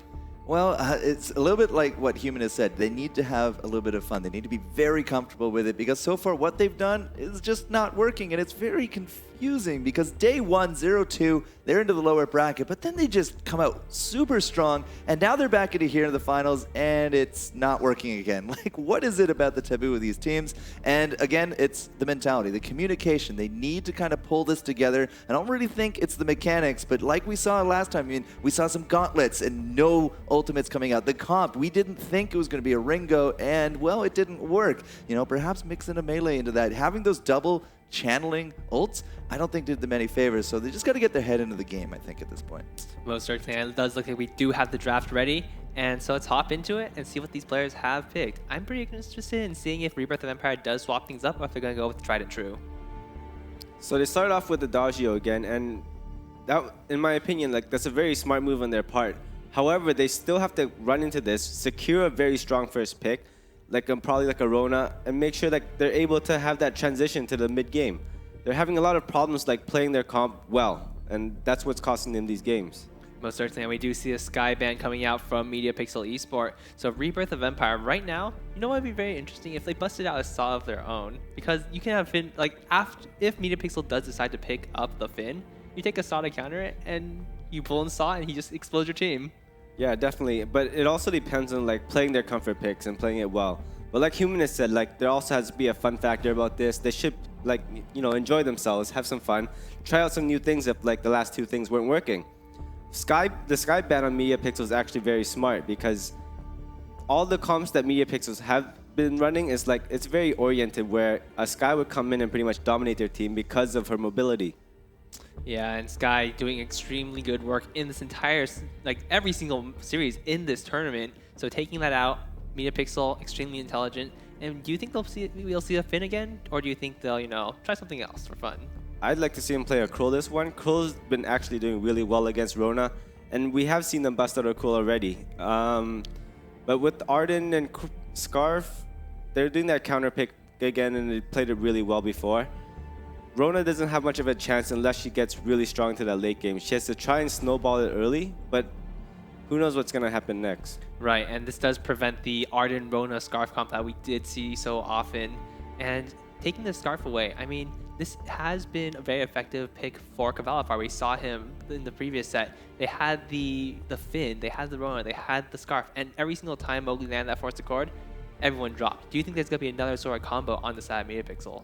Great Khali actually plays a very strong Vox, and he's shown it throughout the entire tournament. So I've been wondering why he hasn't chosen Vox like today.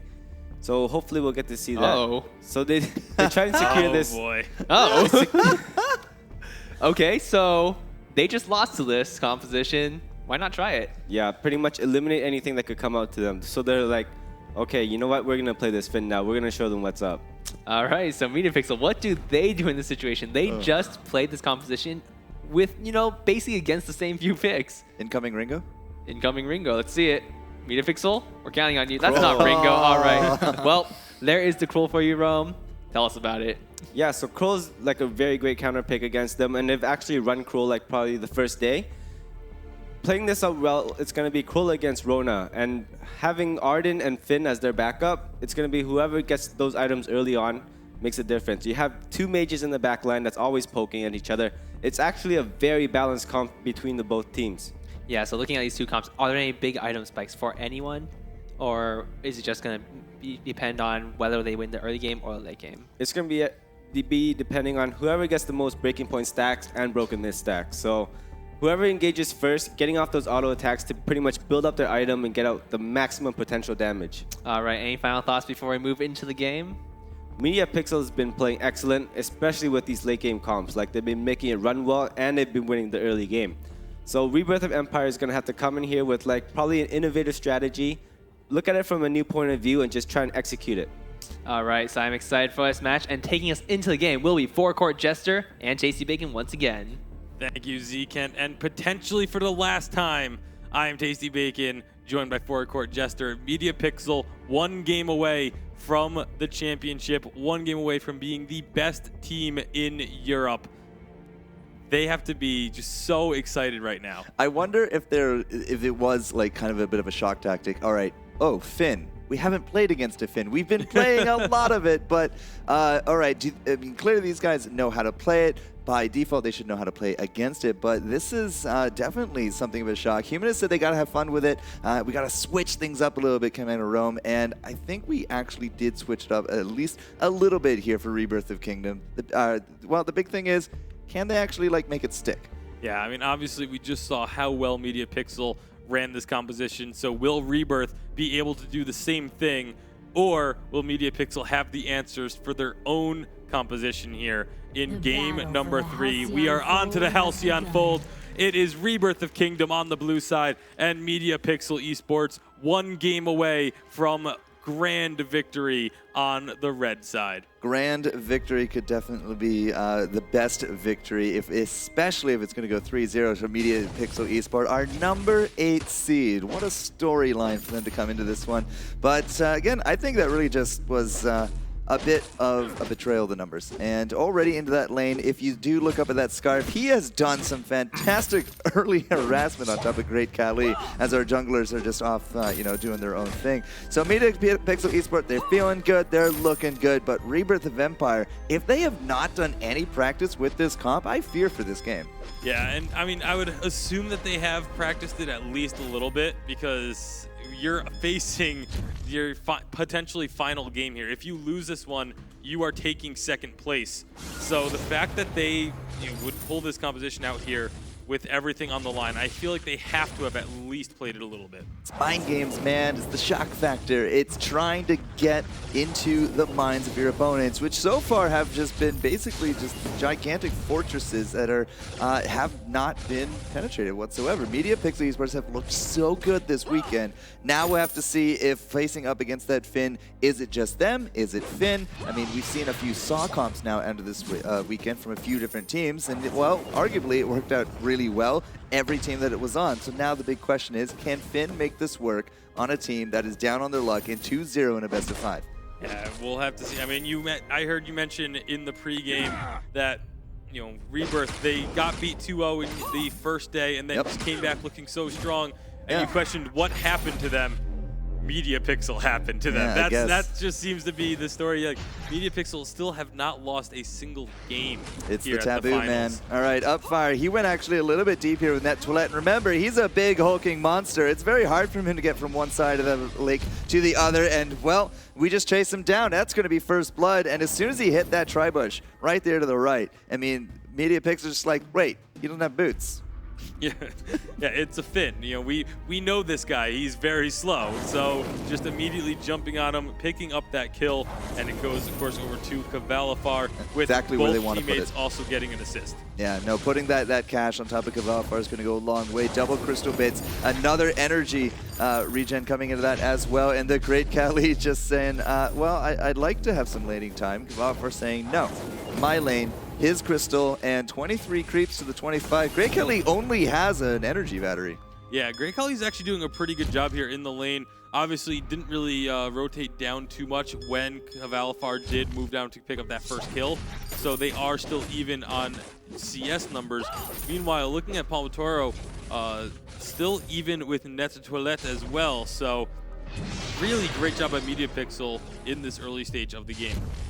Sometimes I'm just going to accidentally mistake the Kraken for Finn. Like, those sound effects are absolutely scary. Look at how many light shields are on the side of Rebirth of Empire. Yeah, they are very much afraid of Kavalifar. That is respect right there. The problem is there's no respect right now for Palmataro. Now, it is early game, and, you know, Kroll, he has an assist, which is great to his name, but it's not those kills. We have actually been seeing a lot of early game, really just like godlike maneuvers from some of these other teams with Kroll, and as a late game hero, we'd never really expected that. Now, he seems to be a bit more passive, and as you said, the bigger threat is Katowice, but if nothing is done about Palmataro, he is going to become something of a monster. Yeah, he has just been farming up on his own. Meanwhile, Mowgli and Katowice are going to find Upfire Net Toilette, but everyone should be able to get away from that one. But yeah, Palmataro just farming up on his own. He's level 5, tied for the highest level in the game, the highest level on his team, and that's exactly where you want to be on Kroll. Yeah, you want to be leading that way. The farther ahead you can get early, the better late game you'll get, or at least the faster late game you'll get, especially if it's going to be that broken point that you have really just been championing this entire weekend. Yeah, and I really do hope he does get there. It looks like he's building some defense first, but we have a fight in the lane. That core collapse was spectacular, but unfortunately very little to follow it up. And it felt like Palmataro went a little bit too deep. He went right past the team just to get the damage on Great Kelly and said, oh, all right, hit the boots, went the other way, right into the core collapse. So really nice reactions from Empire, but at the same time, it's still not enough to put a point on the board. Yeah, no level 6s yet either, so not going to have any game-changing ultimates in the early stages here. So we are passing 5 minutes, still only 1 kill on the map, but this is what we've kind of experienced in these first couple games already here in the finals.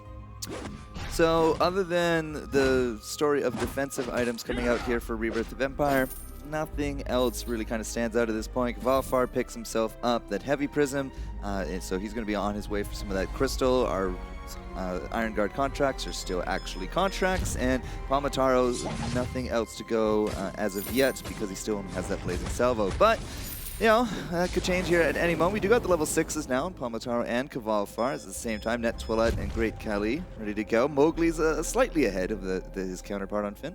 Yeah, it's not a huge lead there as they now are both level 4 as well, but the level 6s coming out, those 2 ultimates being available for each side could potentially lead to a fight, but instead it's actually just going to be a gold mine being taken very easily. Opportunistic right there. Rebirth of Empire, they bounced off each other right there at the shop, went off to do their own farming. Didn't expect MediaPixel to kind of, you know, do what they just did right there. I feel like that was their own kind of shock tactic. Worked out great, puts them in the lead for gold, and they get the vision. Yeah, and of course the vision is absolutely huge, especially when you are running this Kroll. Kroll does still need a little bit of time to farm up and get himself into that mid game where he can kind of try and take over. So the fact that they have that vision now to see when someone is coming in is really nice. And Net Toilette just picked up a breaking point as the first item. First item breaking point, Rona, after a little bit of that defense. All right, we'll have to see if that will stick. If Net Toilette can actually stay on top of someone, those breaking points stacks are going to be absolutely fantastic. Big keyword there is if. Upfire is going to be on top of that goop, burns down a little, down to about half or so. And again, Kvalfar is that big threat right now. He does have that Eve of Harvest, another crystal bit to go with it as well. He is hitting extremely hard here at the 7-minute mark. And I really do love the way MediaPixel moves around the map. We just saw, you know, they had a little bit of a skirmish, and as the side of Rebirth backed off, instead of trying to chase, actually hold that thought because there's a fight. Yeah, Great Kali. Bad luck for him from Hell's Heart to set up the Dragon's Breath, and of course Mowgli into there with that Vanguard as well. Finally, another kill on the board, and this is going to put us at a 2-0 here for MediaPixel. Now, the Net Toilette, he's a little bit low on the hit points, but he is staying very far away from the bushes, doesn't want to give Palmataro a chance to kind of come rushing out at him, but of course we know that Palmataro's off jungling. Net Toilette will find that out here fairly soon. Yeah, actually not going to find it out quite in time to save anything, as those double camps are going to be taken by Palmataro on his own. Good job with the counter jungling, and now we see a Crucible and 3 minion candies getting picked up. Yep. We just want to make sure we keep that gold line. Now, we are going to find Palmataro on his attempted exit, but oh my goodness, the Vanguard comes in and Scarf is doing damage. The Vanguard will actually be put down. Mowgli into the back. He's now going to try to just keep uppercutting Upfer, but at the same time, Arden goes home with 2 kills. They are going to lose out the Finn. We have now lost out that Rona. It's only the Great Kali left, but both of them landing on top of the uppercutting monster of Arden. Yeah, Yeah, the Solar Storm went out. It was so close to picking up a kill on the Palmatoro, but the reflex block providing enough of a shield to not even really take that much damage from it. And now they have Great Khali cornered. It's not going to be an ace, but there's a big stun coming from Hell's Heart, and that's going to be eventually all 3 kills picked up there by MediaPixel. I think that's 3 for 3 on Hell Hearts. No.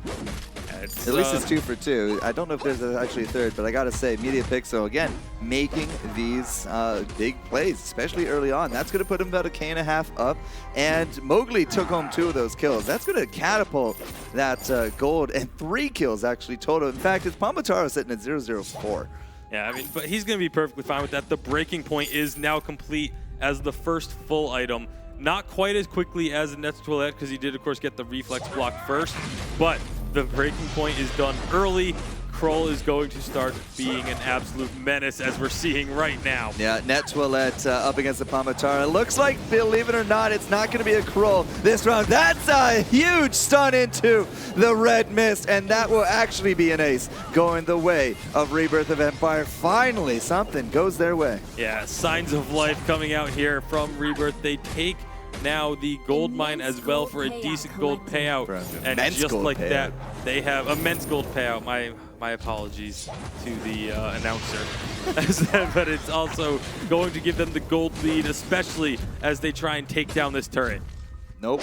There we go. One more. It's just like you turned your back. It felt like a very big swag thing to do. Core Collapse not going to hit. And Cavalifar and the Gauntlet's going to do some good work on top of Net Toilette. The Red Mist is working, however. That is going to be Finn with a kill on Kroll, and he is now not even going to be a factor. The Arden is out, and Upfire is still able to quibble away. Cavalifar now is kind of on the wrong side of the map, but he is fairly healthy and has a lot of damage. Upfire is the guy to tank out those Spitfires. Net Toilette over the wall into the fray, and the Core Collapse into not another ace, but another 3 kills of Rebirth of Empire. And Great Khali is just doing a massive amount of damage with those Solar Storms into the team. It's hitting everyone and just melting the likes of Palmatoro and Mowgli. And that's exactly what we just saw there. If they can just start surviving that, obviously all they really need is to get 1 shield item, and they're going to be able to live through that, and the fights could be turning. But for now, have to give credit to Rebirth for taking advantage of the fact that they have all this damage that is not going to be decreased against MediaPixel, and they've won those last 2 fights. So Palmataro on this Kroll, 0-2-4, has 56 minions when breaking point, but hasn't really been able to shine this early on yet. It's not quite game over, but this is definitely a big momentum swing going over to Rebirth of Empire with double back-to-back 3-kill results. 1 an ace, 1 a little bit more delayed. They took an immense. That's going to be a Hell's Heart, and well, that was a Celeste in the lane. She's going to burn to death there in that goop. But again, like, this isn't over yet, but Rebirth has got to be feeling good about what they were just able to accomplish. Yeah, of course, when you get someone picked off like that, though, it kind of dampens the mood, and now with the minion candy on the gold mine, they're going to fight this one out. They just take the gold miner, though, so not going to have to deal with the extra damage from him, and Rebirth immediately deciding, you know what, we're not going to fight this one 3-on-2, so a wise decision there, and the gold is very, very close to even. It's about 1,000 separates the 2 teams, 6 kills to 6 here at 12 minutes. It's a little bit more faster paced than what we've seen the last couple games. There is definitely a glaring issue with the Great Khali, and he's starting to work on it, but he doesn't have a reflex block. These Hell Hearts have actually brought him to his knees more than once now. Yeah, not only is it going to have to be the From Hell's Hearts you have to worry about, but also the Gauntlet is going to need to be reflex blocked too. So there's a lot that is going to have to be blocked by Great Khali. So they're going to need at least a Crucible from one of the 2 others to help that out. But Net Toilette did get the Atlas Pauldron to try and slow down the Kroll, but Kroll also has an Atlas Pauldron to slow down the Rona. Well, hey, when you got 2 breaking point weapon carries, you could go with better, or you could go with worse options. Definitely liking the Atlas Pauldrons. Something to note, there we go. Great Khali actually does pick up the first reflex block for his team. And at 13 minutes in, I feel like, especially against an Arden, that feels a little late. An Arden and a Kroll, especially. Yeah. But both teams are hanging around in the lane. There's going to be Forced Cord, gets reflex blocked, and now the fight is on. Absolutely fantastic reactions. Net Toilette there is going to be looking for that big red miss. That's going to be a core collapse. The snipe comes out there as well, but it's not enough. Rona is actually going to drop. Mowgli, believe it or not, is going to live through that one as well. And maybe those Atlas Pauldrons were definitely something to be taking into consideration, because that looked like everything lined up for Rebirth of Empire. They had the Solar Storm. It was a two-man core collapse and the red mist, but no one went down. Yeah, it was a lot of it is the fact that there is the Crucible from Mowgli, able to provide extra reflex block, extra shielding for the entire team on top of the Vanguard shield as well. So it takes so much to actually knock them down. And we do also have the Fountain of Renewal. That's a lot of defensive options for that team. Yeah, there is so, again, it's just you have to burn through their hit points about 3 times over to actually get a kill. Crucibles, Vanguards, and Fountains. I mean, what was it? Game number 1 of SK. I mean, they had such defensive options and they had such a huge early game, but they were still going down through these fights. And you know, maybe it is a calculated kind of move here from Rebirth of Empire, not picking up some of those reflex, but instead, you know, going pure damage. You don't really have to worry too much about your positioning if you just kill everyone outright. Yeah, but the problem is you need to be able to kill everyone outright, and MediaPixel is building so well to avoid that happening, as this is right around the time when they have been flipping the switch and really just taking control of the game. We'll have to see if they can do it again here for the 3rd game in a row in these finals. The Kraken is now available, but I don't think either team's going to be looking towards it immediately. Yeah, not quite right off the bat. I think the fastest Kraken we had in the tournament was about the 15:25 mark. Yeah, and that was I don't remember I can't remember the teams off the top of my head, but they basically got an ace right as Kraken spawned and just immediately went and took it. Not going to be the situation here. However, both teams are now hanging around it, and it does gets aggroed a bit, gets a little angry. Well, he's then hungry. Retreats. Yeah, he's hungry. He wants the minion candies. I mean, he just had a gold miner. It can't be that hungry. It's dessert. It's cherries. Don't you see those cherries on them? Totally dessert. All right, so MediaPixels are kind of just hanging around. Scarf is actually back at home, did a little bit of shopping, picks up that infusion. And at the same time, Kroll, you know, he was actually 0-0-4 last I talked about him. Now, then he went 0-2-5. He does pick up a kill. He has, you know, some pretty decent defense now with another light shield, Dragonheart to go with it as well. But really, his only offensive item actually is that breaking point, and it's the same idea for Net Toilette. Yeah, pretty much almost the identical build, with the exception of the Shiver Steel being built on Net Toilette, but they're not emphasizing that move speed because of the fact that obviously Upfire is going to be so slow, but a huge forced accord. Oh, Pamataro does not want to be here. Here goes the Hell's Heart, doesn't hit anybody, and now Pamataro is down for the count. The gauntlet is there, and well, that Dragon Breath, not entirely too sure that Kavalfar should have hit that button. Doesn't really leave its mark. Upfire, I think, can actually tank right through Mowgli here, but the great Kali should be able to take him down. 400 damage, and the goop. One more Spitfire. Net Toilette is actually going to go down, and Kavalfar turns it around for 2. Kavalfar, absolutely a legend here, picking up 2 kills after both of his allies were dead. And the From Hell's Heart did actually connect, however, it hit Finn, which of course can't be stunned. So it did just slow him up a bit, but he's not going to care about that in the middle of a fight of that magnitude. And now Kavalfar, it looked like a fight win heavily in favor of Rebirth. Kavalfar turns it around, gets 2 kills, and now gets a turret on top of it. What a play from this Scarf. Stopped out the Kraken there as well, and Rebirth of Empire got to be kind of scratching their head on that one. And, you know, Scarf, when he threw down that Dragon's Breath and then he had to kind of stutter step away, like, oh no, he's not getting the damage, he can't really, like, you know, activate any items and blah, blah, blah. But then he just turns right or back around and says, oh wait, I can win this. And he had the confidence to do it, and he did deliver. And, you know, that's definitely a big MVP play there. Yeah, and I'm actually a little bit surprised that Net Toilette didn't just turn and try and fight Kavalfar there. I mean, obviously, it would have been a close fight, but instead just constantly ran the entire way and took almost all of his health in the process.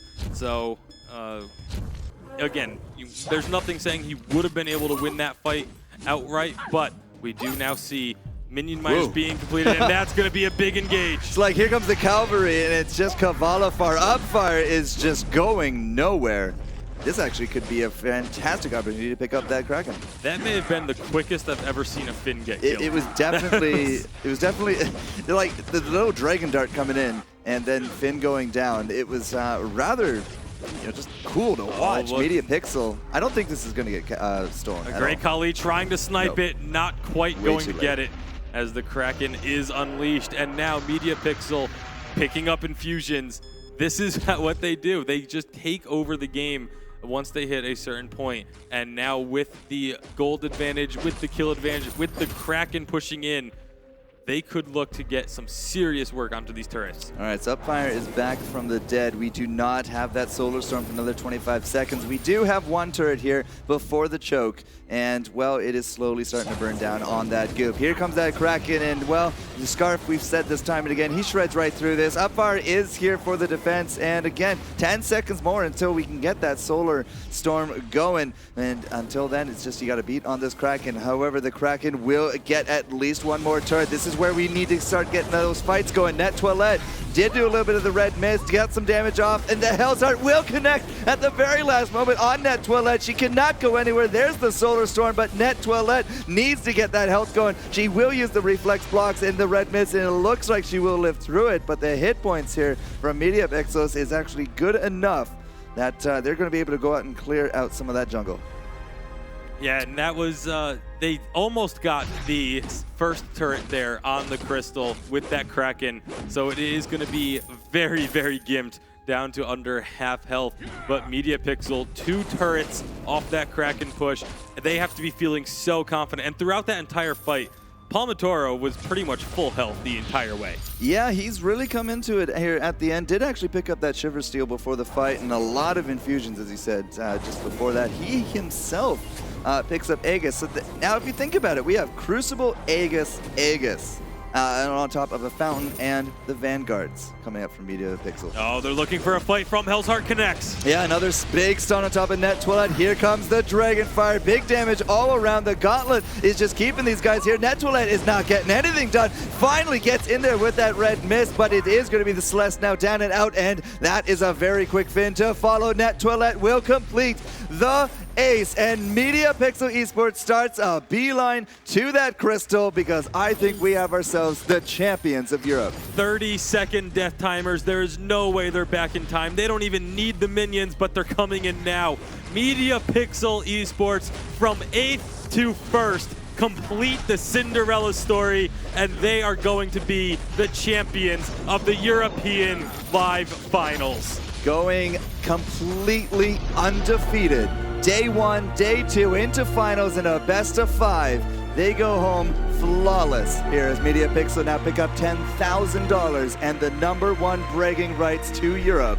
What a fantastic team. Yeah, absolutely phenomenal performances from day 1 to day 3. As you mentioned, not a single loss as we see them going over, showing some sportsmanship to their opponents there. The #1 seed, Rebirth of Empire. But at the end of the day, it all belongs to Media Pixel. So congratulations, Media Pixel Esports. And to go over not only that match, but the entire series, we're going to throw it back to Rome on the analyst desk. Hi, everybody. I am Rome, and I've taken over the host seat. What a game, and what a tournament that we've actually had these past couple days. Coming up, and we saw Media Pixel. They pretty much dominated the early tournament. They pretty much ran through everybody else, having only one loss to Snow, and just they came back from it. They went with that saw comp, and they pretty much won the entire tournament. What did you think about it, Jimenez? I think there's the mic. They played lights out from day 1 to day 3. That's what you got to do if you want to win tournaments. I hope other teams took note of how they really came together. You see that they were positive. Their morale was high through the whole tournament, and they were innovative. They played everything to a T, and I'm so stoked to see them pull this out. Of course, Rebirth of Empire played really, really well, and of course they go home with 2nd place. But 1st place going to Media Pixel Esports, and congratulations. Yeah, definitely. Like a lot of props to all the teams. And what? Yeah, do you have any words you have to say? fantastic series overall. I think that it wasn't an issue of who got Finn to win. It really was actually, the big practice comps of Media Pixels that really made this weekend kind of just the most entertaining I think I've ever seen from Vainglory. And for me, I feel like I was actually really happy that they won against the Finn, because it prevents anyone from trying to say, oh, they only won because they used Finn, and Right. Finn is apparently secretly super overpowered. They were able to also beat it as well, proving that they were just the strongest team here at the event in Poland. So huge congratulations to that entire team. Again, what a story to come in as the number 8 seed and just run through the entire event and end up taking home the Grand Championships. Yeah, so looking at through the whole tournament, like we declared like an MVP that ran throughout, and we'd have to say it's actually Mowgli. Looking back at all his picks, all his roam played, he's actually did really well. Especially like when we looked at that Saw comp, we found out they put a lot of pressure to the lane, but it was actually the Finn that was making all the plays. Throughout the entire tournament, he was the one to bust out different heroes that were able to transition, making those crazy outplays and then just pretty much forcing like fights towards his side of the jungle. But apart from that, like the whole team played really well as a whole. Their team-wide coordination was excellent, and we hope to see them like do really well in the future. Yeah, absolutely. So on that note, guys, we are done here on the desk. It's been an absolute pleasure to have this entire tournament. And the 5-man desk, I think, worked out pretty good. Humanist, Rome, Zekin, of course, Forecourt Jester, and Tasty Bacon. We're going to be throwing it out to the stage for one last time with Evo Finn and Zekin to join her. Thank you so much, Forecourt Jester. I am here with the lucky winners. Tell me, how do you feel? You just won the grand prize of $10,000. You get to go home as the champions of Europe. You get to brag until, I don't know, March. Amazing. How do you feel? Just awesome. I can't even describe it. I'm just so happy. Yeah, we're gonna celebrate. We're gonna celebrate that for sure.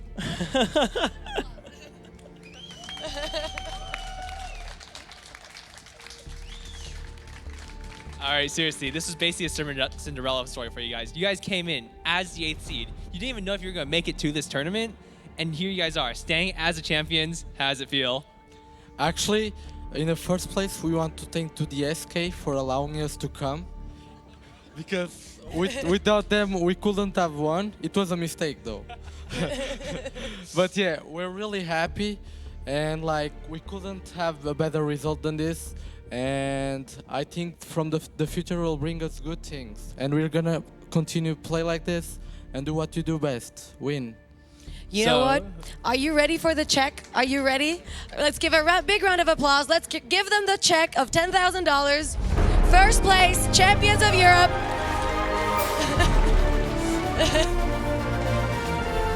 It's been an incredible 3 days. Media Pixel from France takes home the ultimate prize. You know what? Let's put the check down and give you guys some trophies as well. How do you feel about that? Yeah, amazing. It's just awesome. Here they come. Here we go.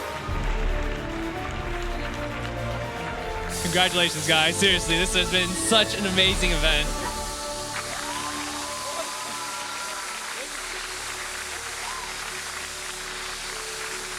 Thank you so much for following us these 3 days here in Katowice, Poland. We're about to end this show. One more time, thank you so much for our beloved sponsor, NVIDIA Shield, also ESL, for...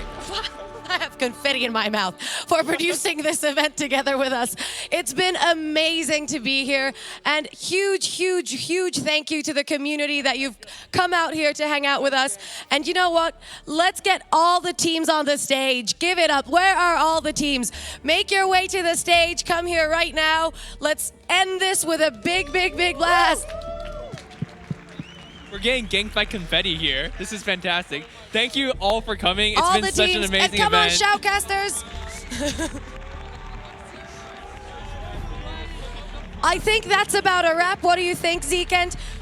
I think that's about it. Thank you all for coming. Thank you all for watching. To all of you viewing at home, see you next time. Thank you. Woo!